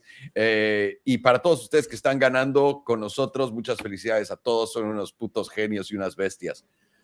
Motherfucker. Dude, with those P&Ls you guys have, I cannot wait to do the copy trade. After we're done here, I'm going to deposit my $10,000 so I can copy your trades. Okay? I'm interested in 170% returns. That was the nice part too about the Discord is it's long and short. A lot of people can only long, but the beauty of me and Farn is we're an awesome team because we can play both sides. That's right. That's fucking right. And no Diddy. No Very Diddy. important. No Diddy. Very important to know. No Diddy. All right. So we can see right here on the weekly, we do have a silver cross all the way. It happened back in May of 2021. I believe that was the time where Jack Ma disappeared. If anybody, yes, sir. Yes, we had a silver cross to the downside and immediately started nuking really hard. After that silver cross, it lost just a small 75%. You know, no big deal. Almost nothing. Right now, we are getting a little bit of a bounce, somewhat of an uptrend. We made a low right here. We made a high. Now, for now, as we speak, this is a lower low. If we were to lose this previous weekly candle low at what price is this? $74.55. We're almost certainly going to retest this low right here at $67 at the 50% zone. We would probably get a bounce here, a little bit of a bounce back up to this blue zone where the price likes to stay at 38.2. But I feel like it's strongly going to reject there, and we're going to go back down towards these lows at $58. See if we can get something from the oscillators. The oscillators are supporting the bounce because the momentum is flipping back up. Volatility is supporting it, and we are getting a fresh buy signal on the jewel down here. And it's curving back up. We want to see it curve back up a little bit more like vertical curvature. As of right now, it's not the strongest buy signal because it's kind of like sideways. On the next close, if we do see it curve back up, then we would have a higher probability that on the chart, on the price action, that we're going to break above this, 50% zone. And then from there, we could retarget this gap over here, right around at the 100% HPDR range, which is around $113.85. At this moment, it doesn't seem very likely because the silver cross on the downside is still holding. We haven't gotten any conclusive closes over this 55 EMA. Every single time we closed over it, we immediately went back under it. Right now, we're still at the 21, which is the last hopium for the bulls. If we lose this 21 and then this wick low, then we would almost certainly come back to these previous wick lows over here. But right now, the bulls do have the momentum on their side. If they can manage to break this 55 EMA, then they would get a free ride up to this gap fill. But this is personally not a trade that I would take because it looks weak on the weekly and the monthly. And I would rather look for a place to short it versus trying to play this bounce up to this gap over here. Let's go to the daily. Can I show you something real quick? Mm-hmm. I just think also, and I'll put yours real quick too. But look at this. It's making like a nice, this is on the monthly. Oh yeah, we're at the apex now too. Yeah. So interesting that it's doing this. What a fucking destruction, by the way. If it does break out of the apex of that triangle, I would target that top line that you have. What the 112. That's exactly where you had your target, like a 111, 113. I can't remember what it was. Right here on the daily, we're getting upward momentum with a little bit of a curvature down, while volatility is starting to curve down as well. So that would tell us if we do move down, that would be a corrective move, possibly come down and fill this gap here at $76.75, which is also where the median is at, and we do have a fresh silver cross at the upside on the daily. All of those zones line up here with this gap. If we do test this gap, I would expect to get some strong buying action here and like a quick wick and bounce from there.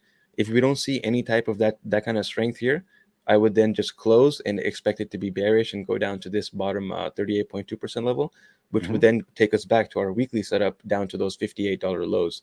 We're getting a fresh buy signal on the jewel right here. This one is a little bit stronger than the daily, but it's still not as strong as the ones in the past. On this next daily close, if we do reclaim this fast moving average, then we're going to be above all of the major moving averages. So that will almost certainly give us a more vertical upward curvature on the jewel. And then that would give confluence to your triangle to break above it and hit that 112, 113 number, which is the gap. At that point, instead of longing to that gap, I would be looking to short the gap. Yeah, which is interesting because how long can these fucking go down for? With a company like this, it can slow bleed for probably the next 10 years, I think. It's like that big. Holy shit. So right now, your daily bias, would you say it's daily is a little bit high, more bullish than the weekly? I would lean towards bullish on the daily and bearish on the weekly. Yeah, which makes sense because then you're gonna go pick up that gap at the bottom 68, right? Like 65, 68. And then probably from there find yourself like with a nice rebound, probably try to go hunt for the 82.97 again and maybe even the 112, but that's a step-by-step thing. If that gap area does hold, then the daily silver cross will confirm, and then that should give us enough steam to hit that upper gap towards 111, 112. Got it. All righty. Thank you, sir. Les va Alibaba o Baba en chino. Pueden ver aquí este potente triángulo de consolidación. Venimos de caídas gigantescas con una excelente vela de tope por ahí de octubre 20.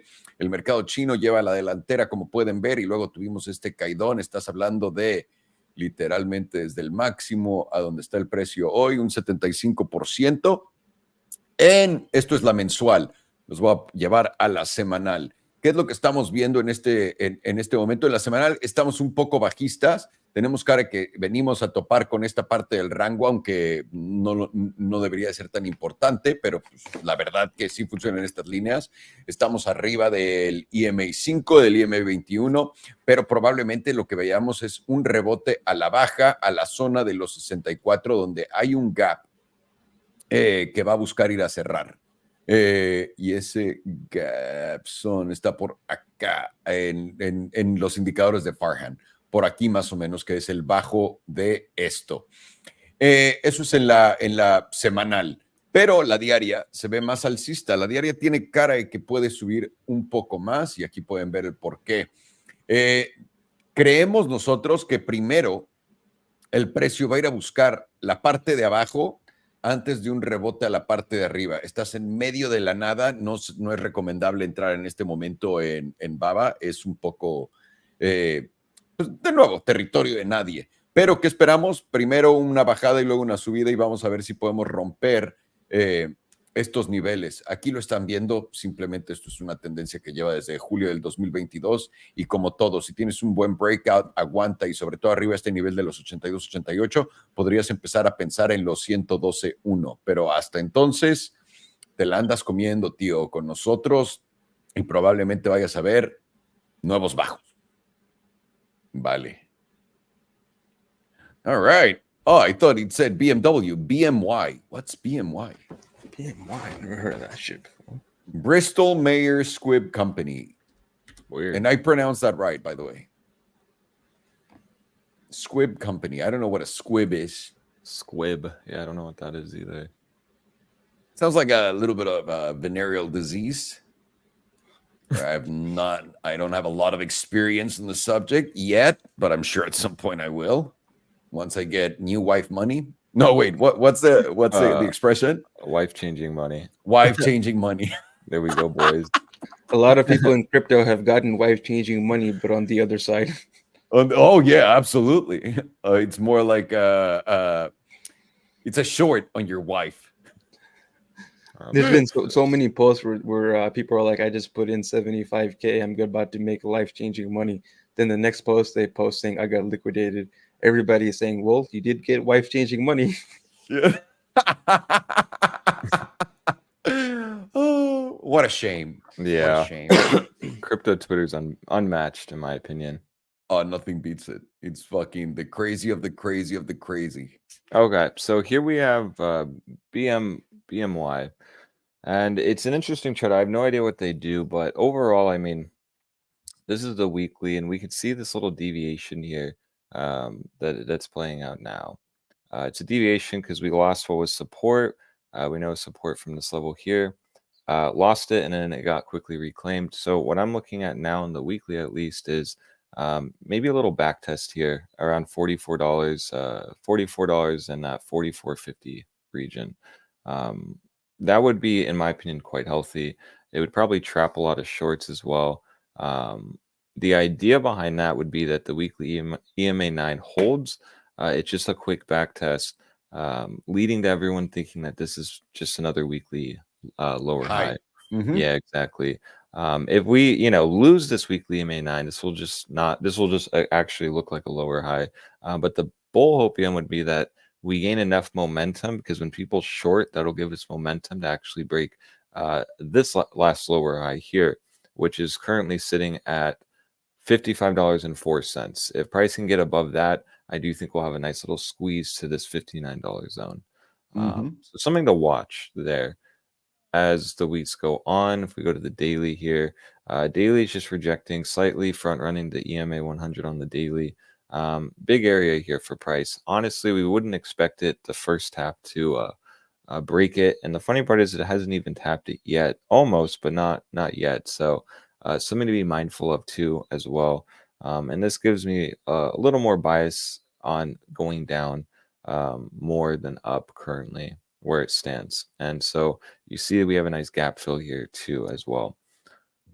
Do you use the SMA 200 yes. in these type of scenarios? And, I'll always look at it because it's recovering it right now and doesn't seem like it happens quite often. Yeah, so with the SMAs, I only watched the 100 and the 200. And that's a great point you mentioned, actually. So, even though the EMA 100 on the daily is slightly getting front run and rejecting, here we do see though the flip on the daily SMA 200 here, which is interesting to me. Ideally what we'd want to see is that hold for now, and there's still 2 hours and 47 minutes left. It's losing it. Yeah, for now it's losing it. And that it's a great area, because if we lose this and flip into resistance, again, it will just give us, in my opinion, more fuel to actually go and back test this weekly EMA 9. And a price does like to do that. So like when we got the breakout here, it went and back tested it, got the expansion. It just had a hard time holding it, especially after forming this lower high here. So what we want to see here is, just a back test anywhere. And we don't have to go to the weekly EMA 9, but if it starts coming down again, like this chart loves to do, that's a macro spot I'd be looking for to actually hold. For the day to day, I'd be watching this SMA 200 on the daily. For now, losing it, and this candle doesn't look too strong. So be watching that. Losing that probably will give us more momentum to go down to this $46 region. If we lose this on the daily, which is the 9, then I do think we'll basically mega dump. Exactly, mega dump to the EMA 9 on the weekly. So it's basically, if this happens, then that, and it just is a waiting game. If we go and we look at the 4-hour now, the 4-hour looks a little different. We can see here that it's trying to flip right now this EMA 9 into support, but also we're basing off this EMA 100. A good sign. What we don't want is something that played out like here, where it lost it.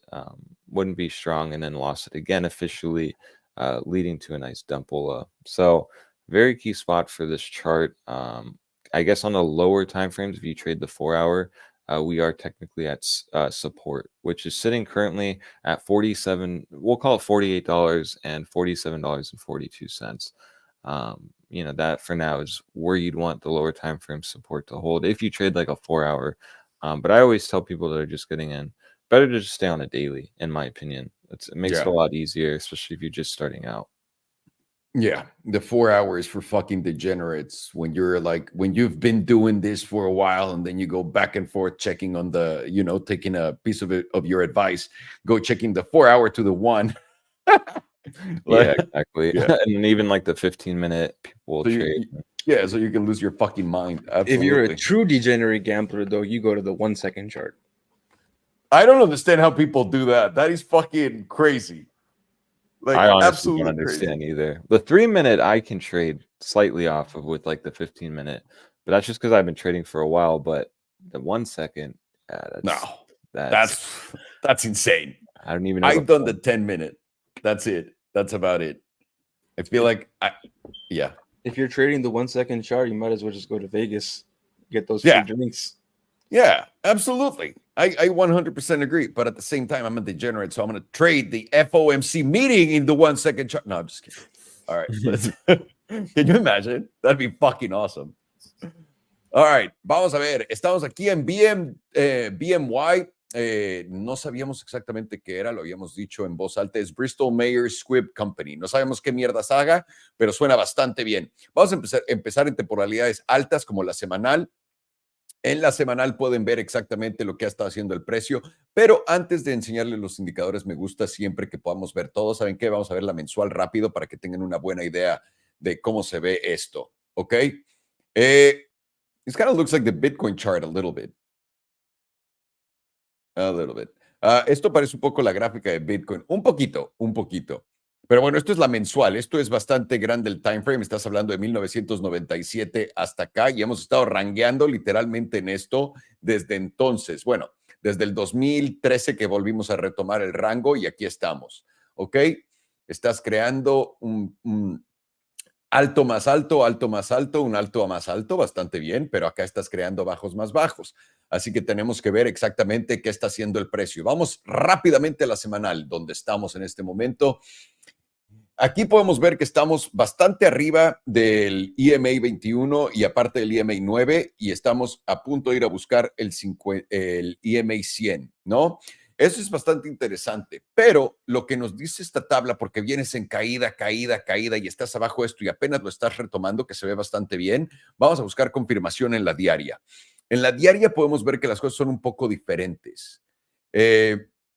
Tenemos un gap acá en el precio que está en los 45.90, 45.96 y aquí también, nunca venimos a cerrar este gap. You guys see, we never came and closed this gap. Por ahí de los 47.36. Entonces, muy probablemente vengamos a buscar este nivel una vez más. Este es el SMA 200. Interesante que en la diaria vino a intentar retomarlo y lo está rechazando. Tenemos que ver cómo exactamente va a reaccionar el precio. El cierre de esto es en 2 horas 42 minutos. Entonces, si rebota la baja, lo que queremos ver es que se pueda aguantar en el EMA 9, el verde acá. Si puede aguantar eso como esto y confirmas que es un rebote más, muy probablemente vayas a tener este objetivo de los 57.70 bastante bien puesto. Pero si no, puedes prepararte para ver una caída más grande y probablemente venir a retestear el 41.06. En temporalidades más bajas, como la de las 4 horas, puedes ver exactamente lo mismo. Estás literalmente bailando en el EMA 9, lo que es bastante buena señal. ¿Quieres ver si puede aguantar el precio ahí? Literalmente. Y también ve la confluencia que existe por ahí del precio en los 45, donde viene el SMA 200, que es el morado. Así que lo que estás intentando ver es dónde va a cerrar esto, si va a seguir a la alza o si va a seguir a la baja. La diaria es la que mejor idea te va a dar de esto. Así que pendiente a la baja. No quieres cerrar abajo de los 46.57 Y también esto va a subir, recuerden, de acuerdo a lo que a los promedios y de los cierres.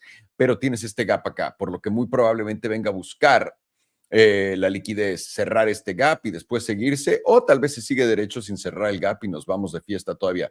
Pero de nuevo, todavía tienes este gap por acá, chiquitito, en los 47.58. No me sorprendería si el precio va a buscar eso. Pero se ve alcista si aguanta esto, se ve bajista si rompe estos niveles, básicamente sin tener que ponerle mucha salsa a los tacos. Wow. Lots of people asking about Forex, USD Euro. That makes sense. Let's see here. Because Dixie's moving so much today, too. Continues. Yeah, now it's at 104.2. Let's see.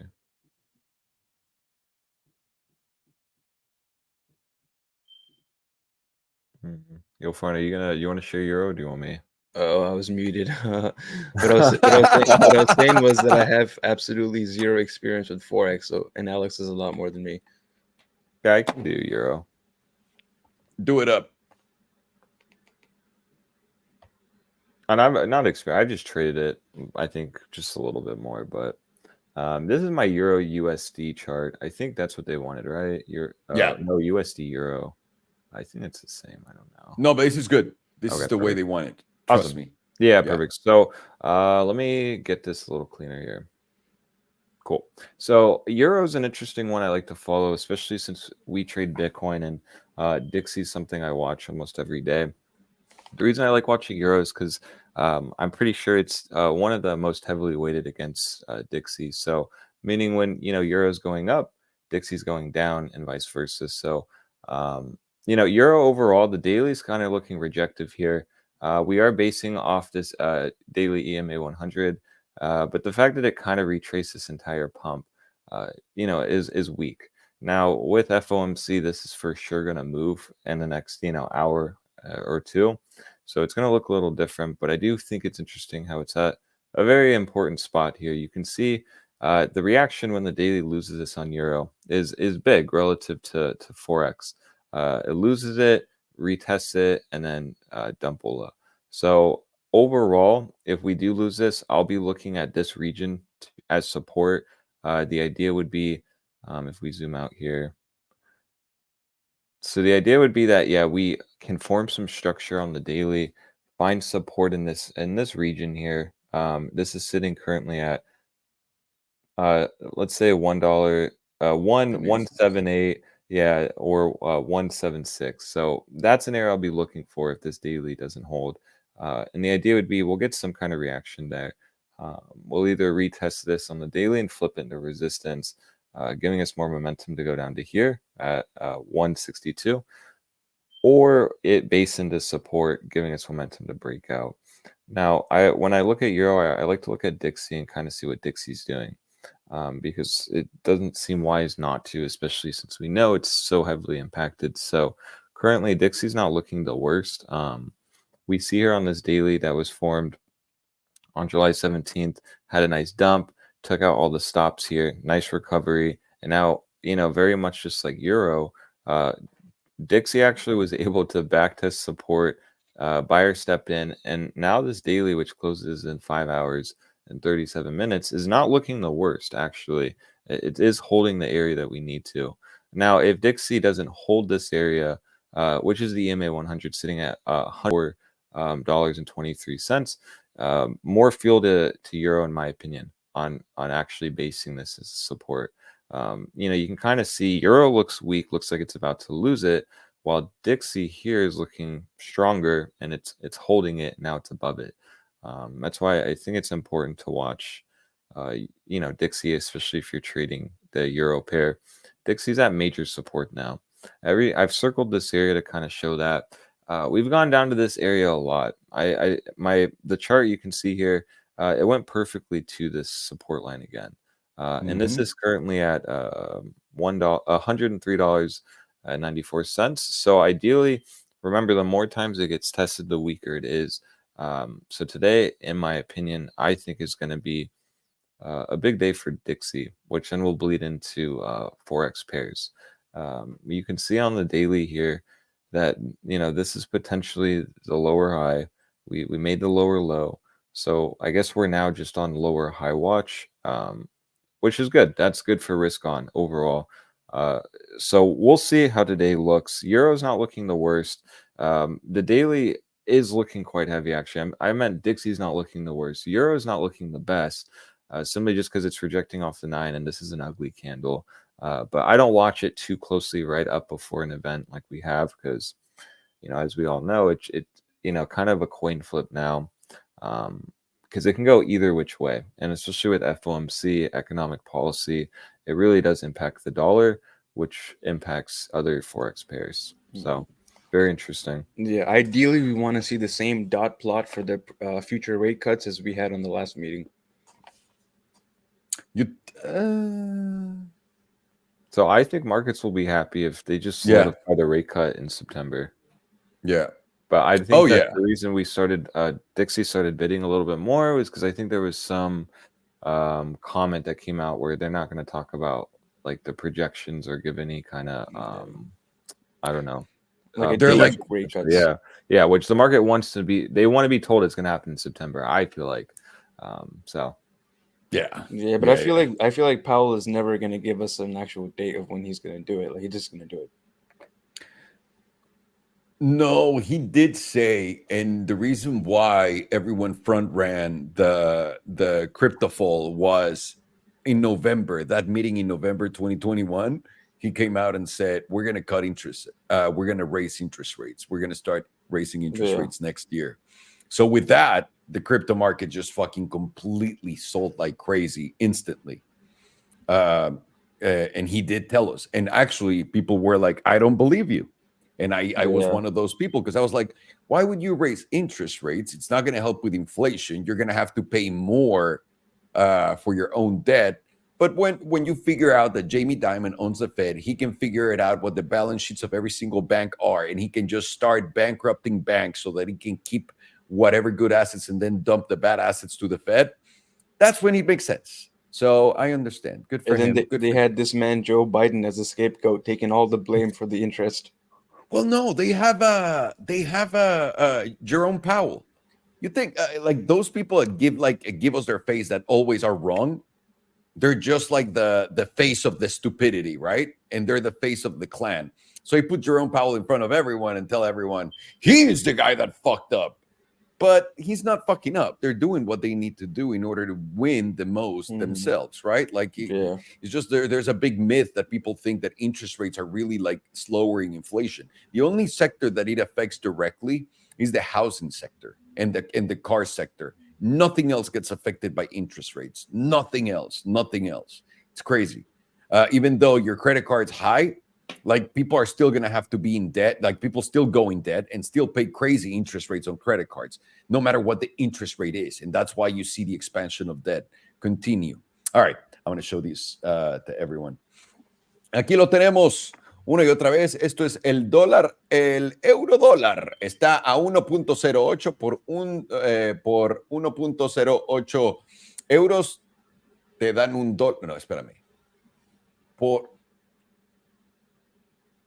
1.08 dólares te dan un euro. Chingada madre, mi cerebro tuvo un pedito que se reventó. Hemos estado rangueando acá, ya llevamos un rato, desde noviembre del 2022, lo podemos ver. En diferentes timeframes se ve algo diferente. Les vamos a decir esto. No se ve tan saludable. ¿Qué es lo que estamos haciendo? Estamos creando nuevos bajos más altos. Sí, pero también estamos creando altos más bajos. Entonces, esto está viniéndose básicamente en un triángulo de compresión delicioso, donde podemos ver absolutamente esto, donde puedes también ver absolutamente esto. Y pronto va a jugar a dónde va a querer ir. Hoy tenemos la reunión del FOMC. Esta es la media del canal en el que está tradeando. Probablemente venga a ir a buscarlo acá, pero rápidamente vamos a poner nuestros EMAs, SMAs, etcétera, y podemos ver que estamos literalmente rompiendo a la baja el EMA 9 y estamos agarrándonos del 21. No le gusta perder tanto el 21. Cada que lo pierde hay bastante buena caidona. Entonces vamos a ver cómo aguanta esto de acuerdo al cierre de semanal. ¿Qué me dices en la diaria? En la diaria temporalidades acabamos de ser rechazados por el 21, el S&P 200 el 9, y eso nos pone en una, y estamos literalmente agarrándonos por el brazo de Dios del 100. Eso está en 1.08093. Vamos a ver dónde cerramos hoy, pero no se ve buena la cosa, se ve algo bajista y tenemos que ver si vamos a empezar a seguir a hacer más altos, más bajos y empezar a meter bajos más bajos en el euro dólar. Pero vamos a ver qué es lo que nos dice la Reserva Federal en estos días, damas y caballeros. All right. Is EBS a real thing? Let's check. EBS. Yeah. Emergent Bio Solutions. Holy shit. Oh man, this looks not the best, but it has a little bit of a recovery going on. But it's not the worst, no? Yeah, it's looking wow, good. expand it. Dude, put the monthly and expand it.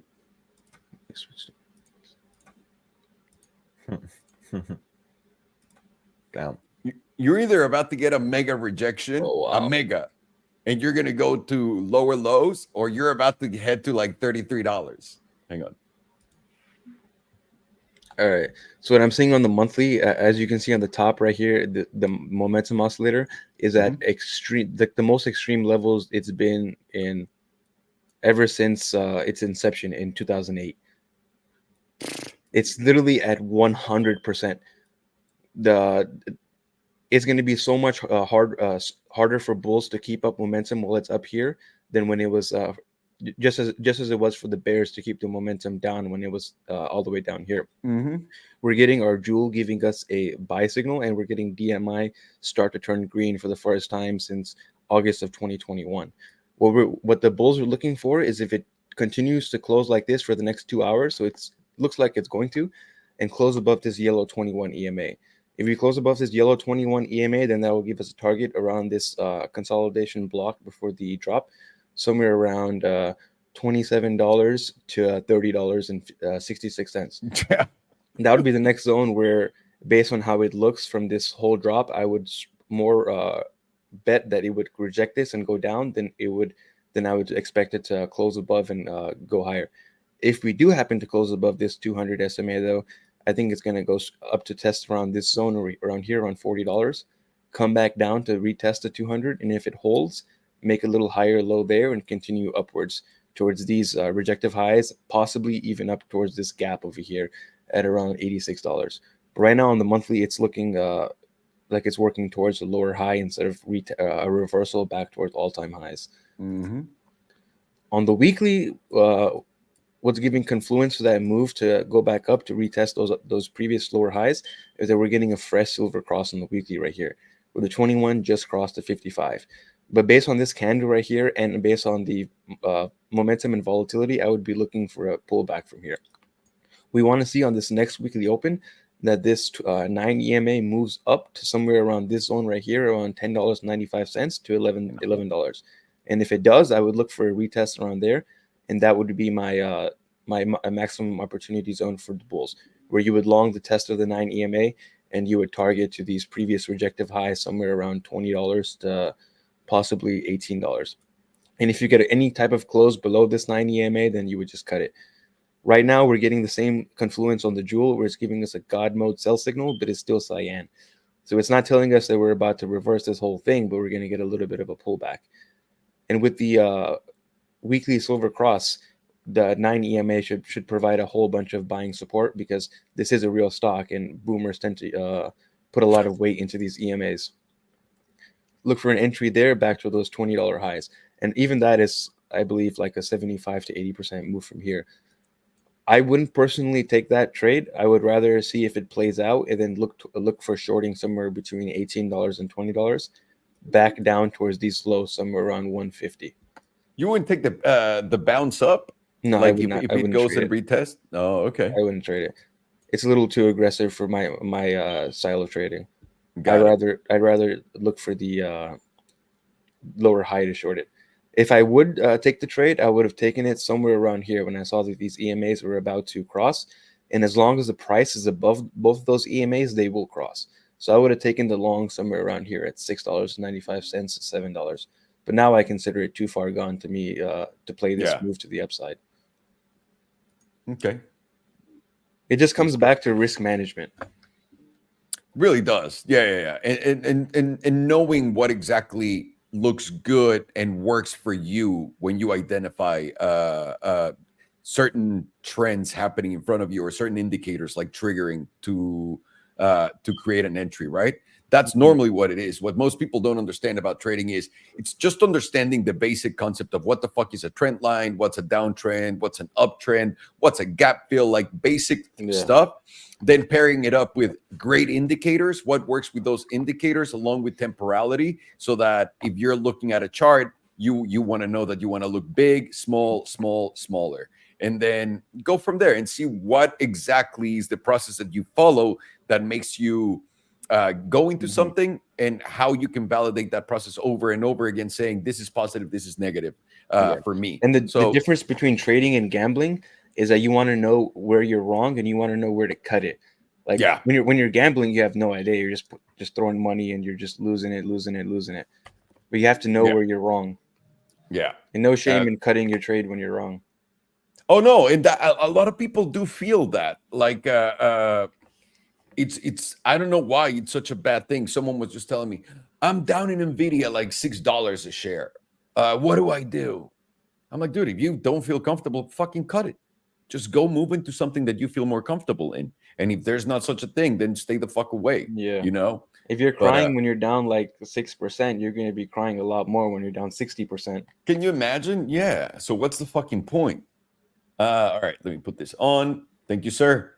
Esto es EBS. Lo vamos a empezar a ver en la mensual, como siempre, para que tengan una buena idea de lo que ha hecho el precio. Esta es una vela de tope, pero de textbook, cabrones, en la mensual. Y vean lo interesante del movimiento, esta gran subida, gran bajada, y ahora tienes esta, básicamente este subidón, dongo por acá. Lo vamos a poner en la semanal. En la semanal, cuando estamos viendo los indicadores de Farhan, básicamente todo está sobrevolado.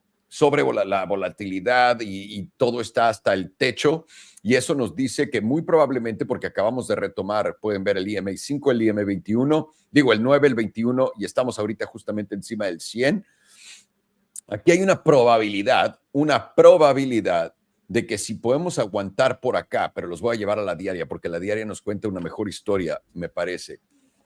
En la diaria estamos rechazando el EMA 9 y vamos muy probablemente a venir a buscar el 1131. En este gráfico lo que queremos hacer es ver si nos va a dar soporte, va a aguantar esto y va a empezar a empujar para arriba para crear un nuevo alto. Quieres esperarte a pasar esto, porque lo que probablemente vaya a hacer el precio es quedarse por acá y hacer un alto más bajo. Eso es lo que creemos. ¿Dónde está la oportunidad buena de entrada? La oportunidad buena de entrada sería si pierdes esto. Wait, Farhan, the opportunity, the max opportunity on this is you come back and retest the 9 EMA. The 9 EMA, right? And once you retest the 9 EMA, then we're good to go. Okay. Thank you, sir. Lo que queremos hacer es básicamente en la semanal darle chance a esto, a ir a buscar y retestear el EMA 9, que está en los 9.76, y si puedes rebotar y crear un nuevo alto, eso muy probablemente te lleve a los 21, y de los 21 tal vez por ahí de los 30 o a esta zona, pero tienes que esperarte a ver cómo se juega esto. No es tan claro y todo está sobrecomprado. Está difícil para los toros, para los alcistas poder aguantar esto. Vamos a ver si pueden aguantarlo. Ok. Microsoft. I got this one. Alex is running to the restroom. Do it up, Alex. Nice. All right, 1 second. Microsofty. Bill Gates. Oh, yeah. Our favorite man. Oh, dude, he's my guy. Whatever Bill Gates tells me to put in my body, I will. Even if it's his penis. He was at Epstein Island, so who knows? You never know. Hey, I'll gladly take it. A billionaire dick up my ass. Sorry, everyone that's watching and doesn't understand what the fuck you're watching. We're just having fun here. So momentum is pointed very heavily towards the downside, we are pointed lower than here, while price is technically higher than here. So if we can make a local low somewhere around here, we'd have to get a close above $431.58. We need 2 closes above that. Then we have a confirmed hidden bullish divergence, and we would target the top 78.6% level, which is currently at $513.92. But it doesn't look the best for a local low right now because we bounced several times off the 21 EMA and we've lost it, while volatility is going up and we're getting a fresh sell signal on the jewel.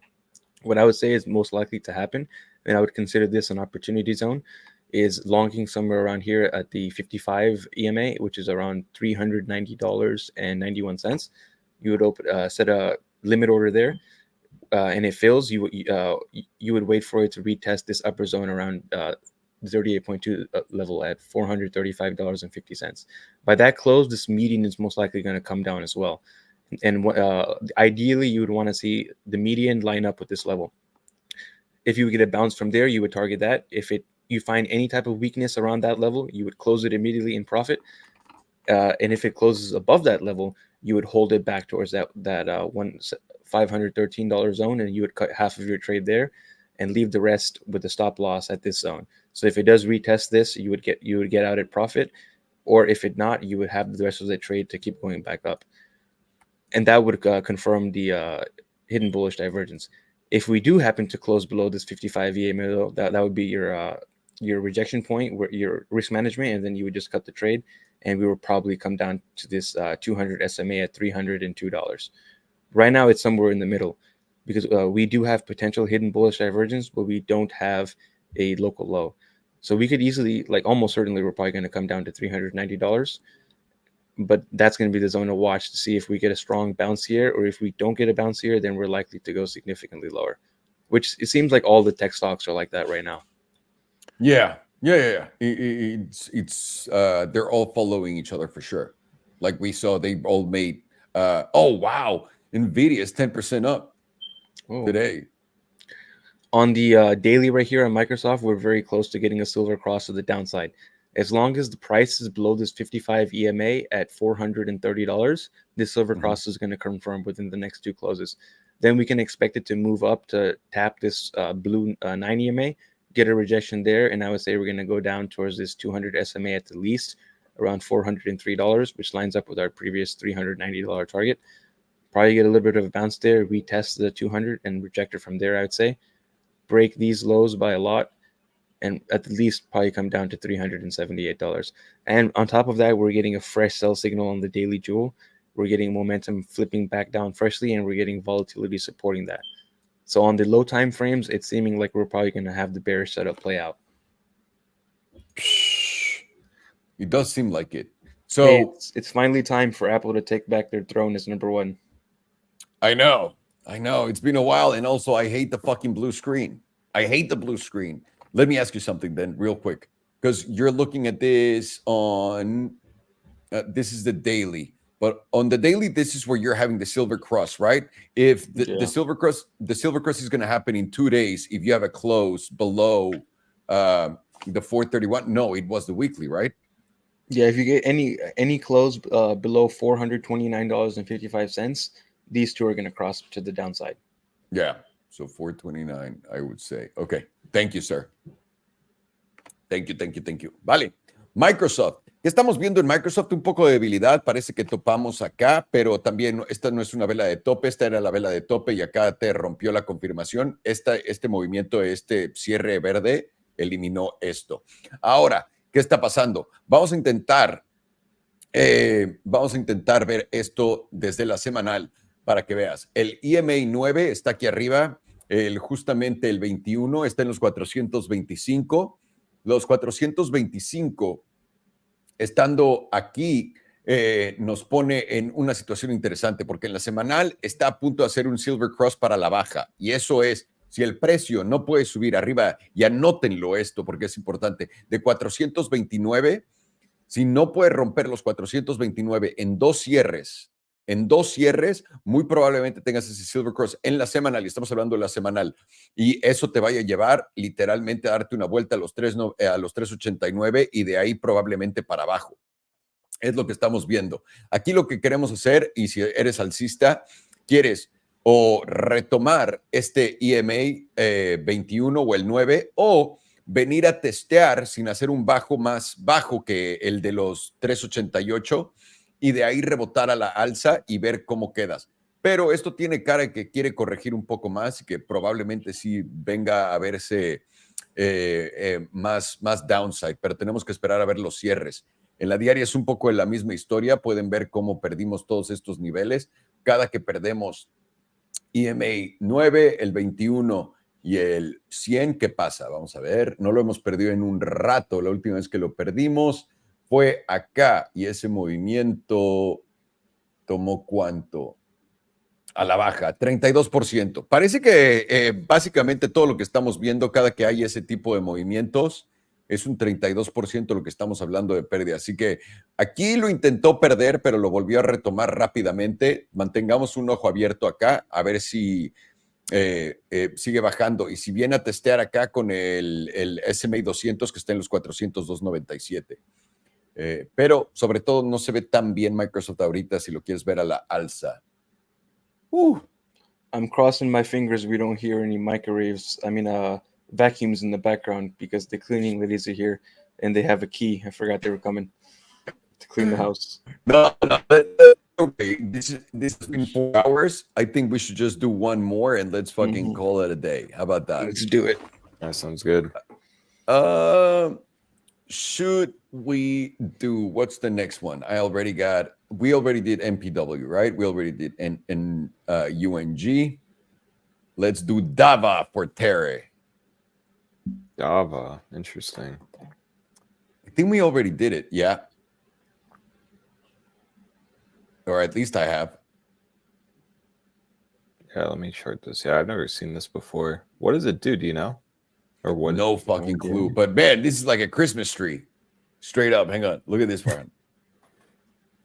It's like a nice Christmas tree. That's the Christmas tree pattern with a little bit of a head and shoulders right there. You can just do a couple of ornaments right here. This head and shoulders would give us a negative target. Can you imagine? This would be the most insane head and shoulders in the universe. Oh, wow. It was kind of like the Solana one that took us to fucking nothing. Yeah, people were targeting negative $5 on Solana. I was one of those people. I was like, this shit's gonna go fucking lower than 0. No, I thought it was gonna go to under $1, which I missed. By the way, price stopped at 8. That was not too far away from the top to $8, $1. I want to say now, looking back at my analysis, I wasn't too lost. It was completely wrong, but I wasn't too lost. Yeah, back then I was posting on my Instagram a target of $5 and never got hit. But you were closer than me by $3. This is all I have for these guys. Yeah, it's like a nice, beautiful Christmas tree. I bet it's going to look more like a head. Yep. Well, I mean, what happened here? Huh. Massive deviation. Bull trap. Mega bull trap. And now it's kind of like compressing into this. All right, here we go. Nice. So yeah, this is my chart on the weekly. This is interesting to me because on the weekly, you can see this is kind of predatory. We had to move all the way up to resistance and then a move all the way down, breaking the weekly EMA 9 and also meme support. This leads me to believe that this was just a nice bear trap where price basically didn't, on a closing basis, didn't do much. And then now we get that expansion up. Nice weekly candle forming actually here.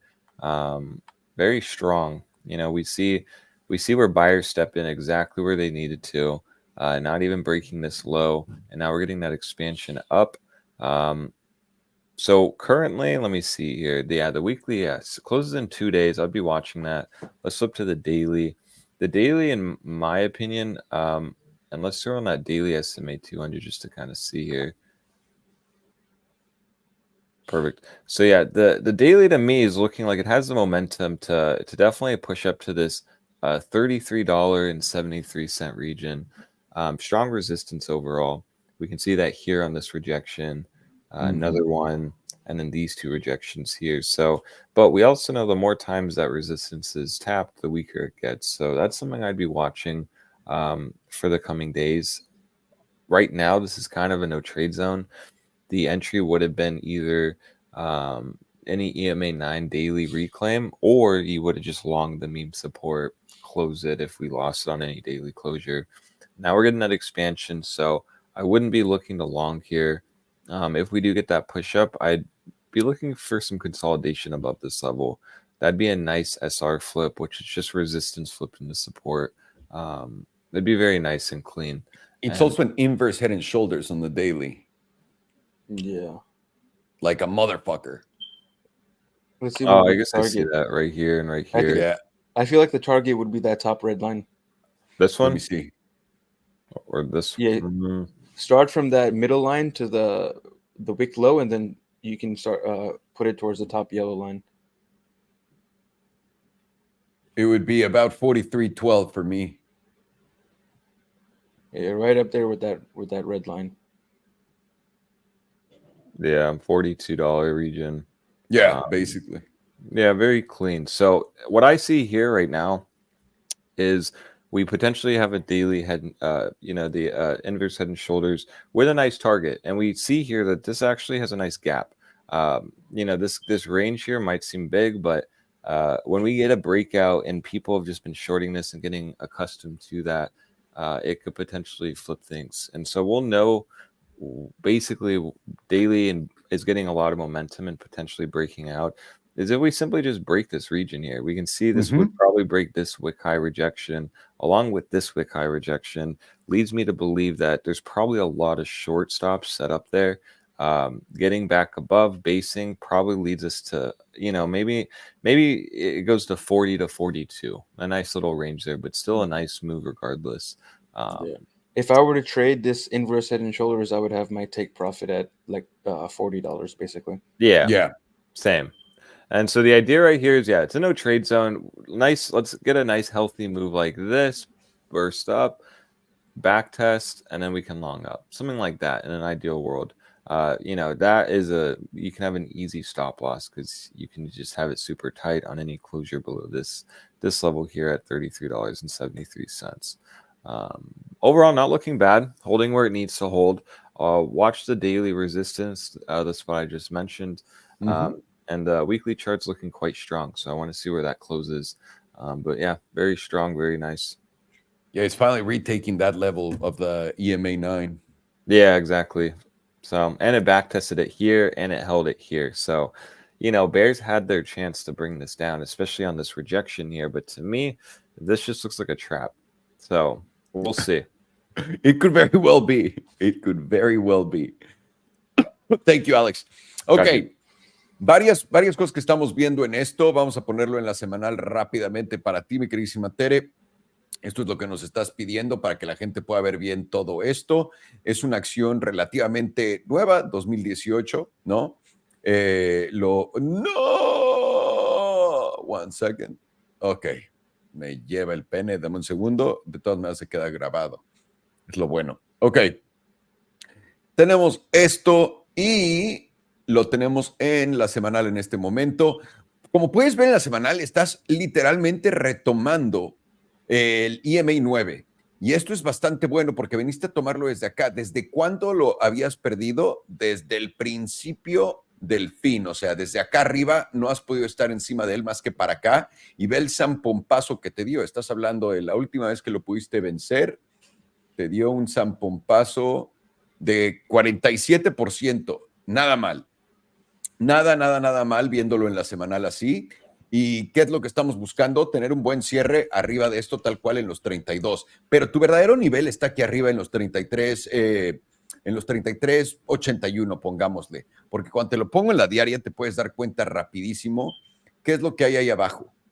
Hay un hombro, cabeza, hombro invertido. Aquí tienes el hombro, la cabeza y el hombro de esto. Y tiene un objetivo literalmente por acá de los 44, por lo que yo lo pondría a los 40. Ahora, se va a dar esto, tienes que quedarte viendo y asegurándote que estés por encima del EMA 9, que vayas a retestear esto y romperlo a la alza. Este es literalmente el punto de tu neckline del Head and Shoulders inverso, por ahí de los 33.69.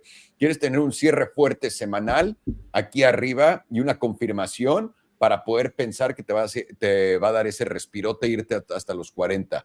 Pero podría también ser un bull trap, podría ser una trampa, porque ves acá la diferencia de estas velas. La gente vio el precio llegar acá, se emocionó, compraron y les vendieron.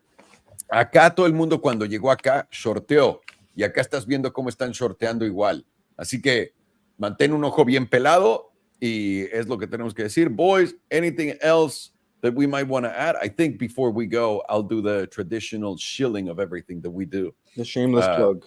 The shameless plug. Let's do it. I got you, boys. I'm good at this.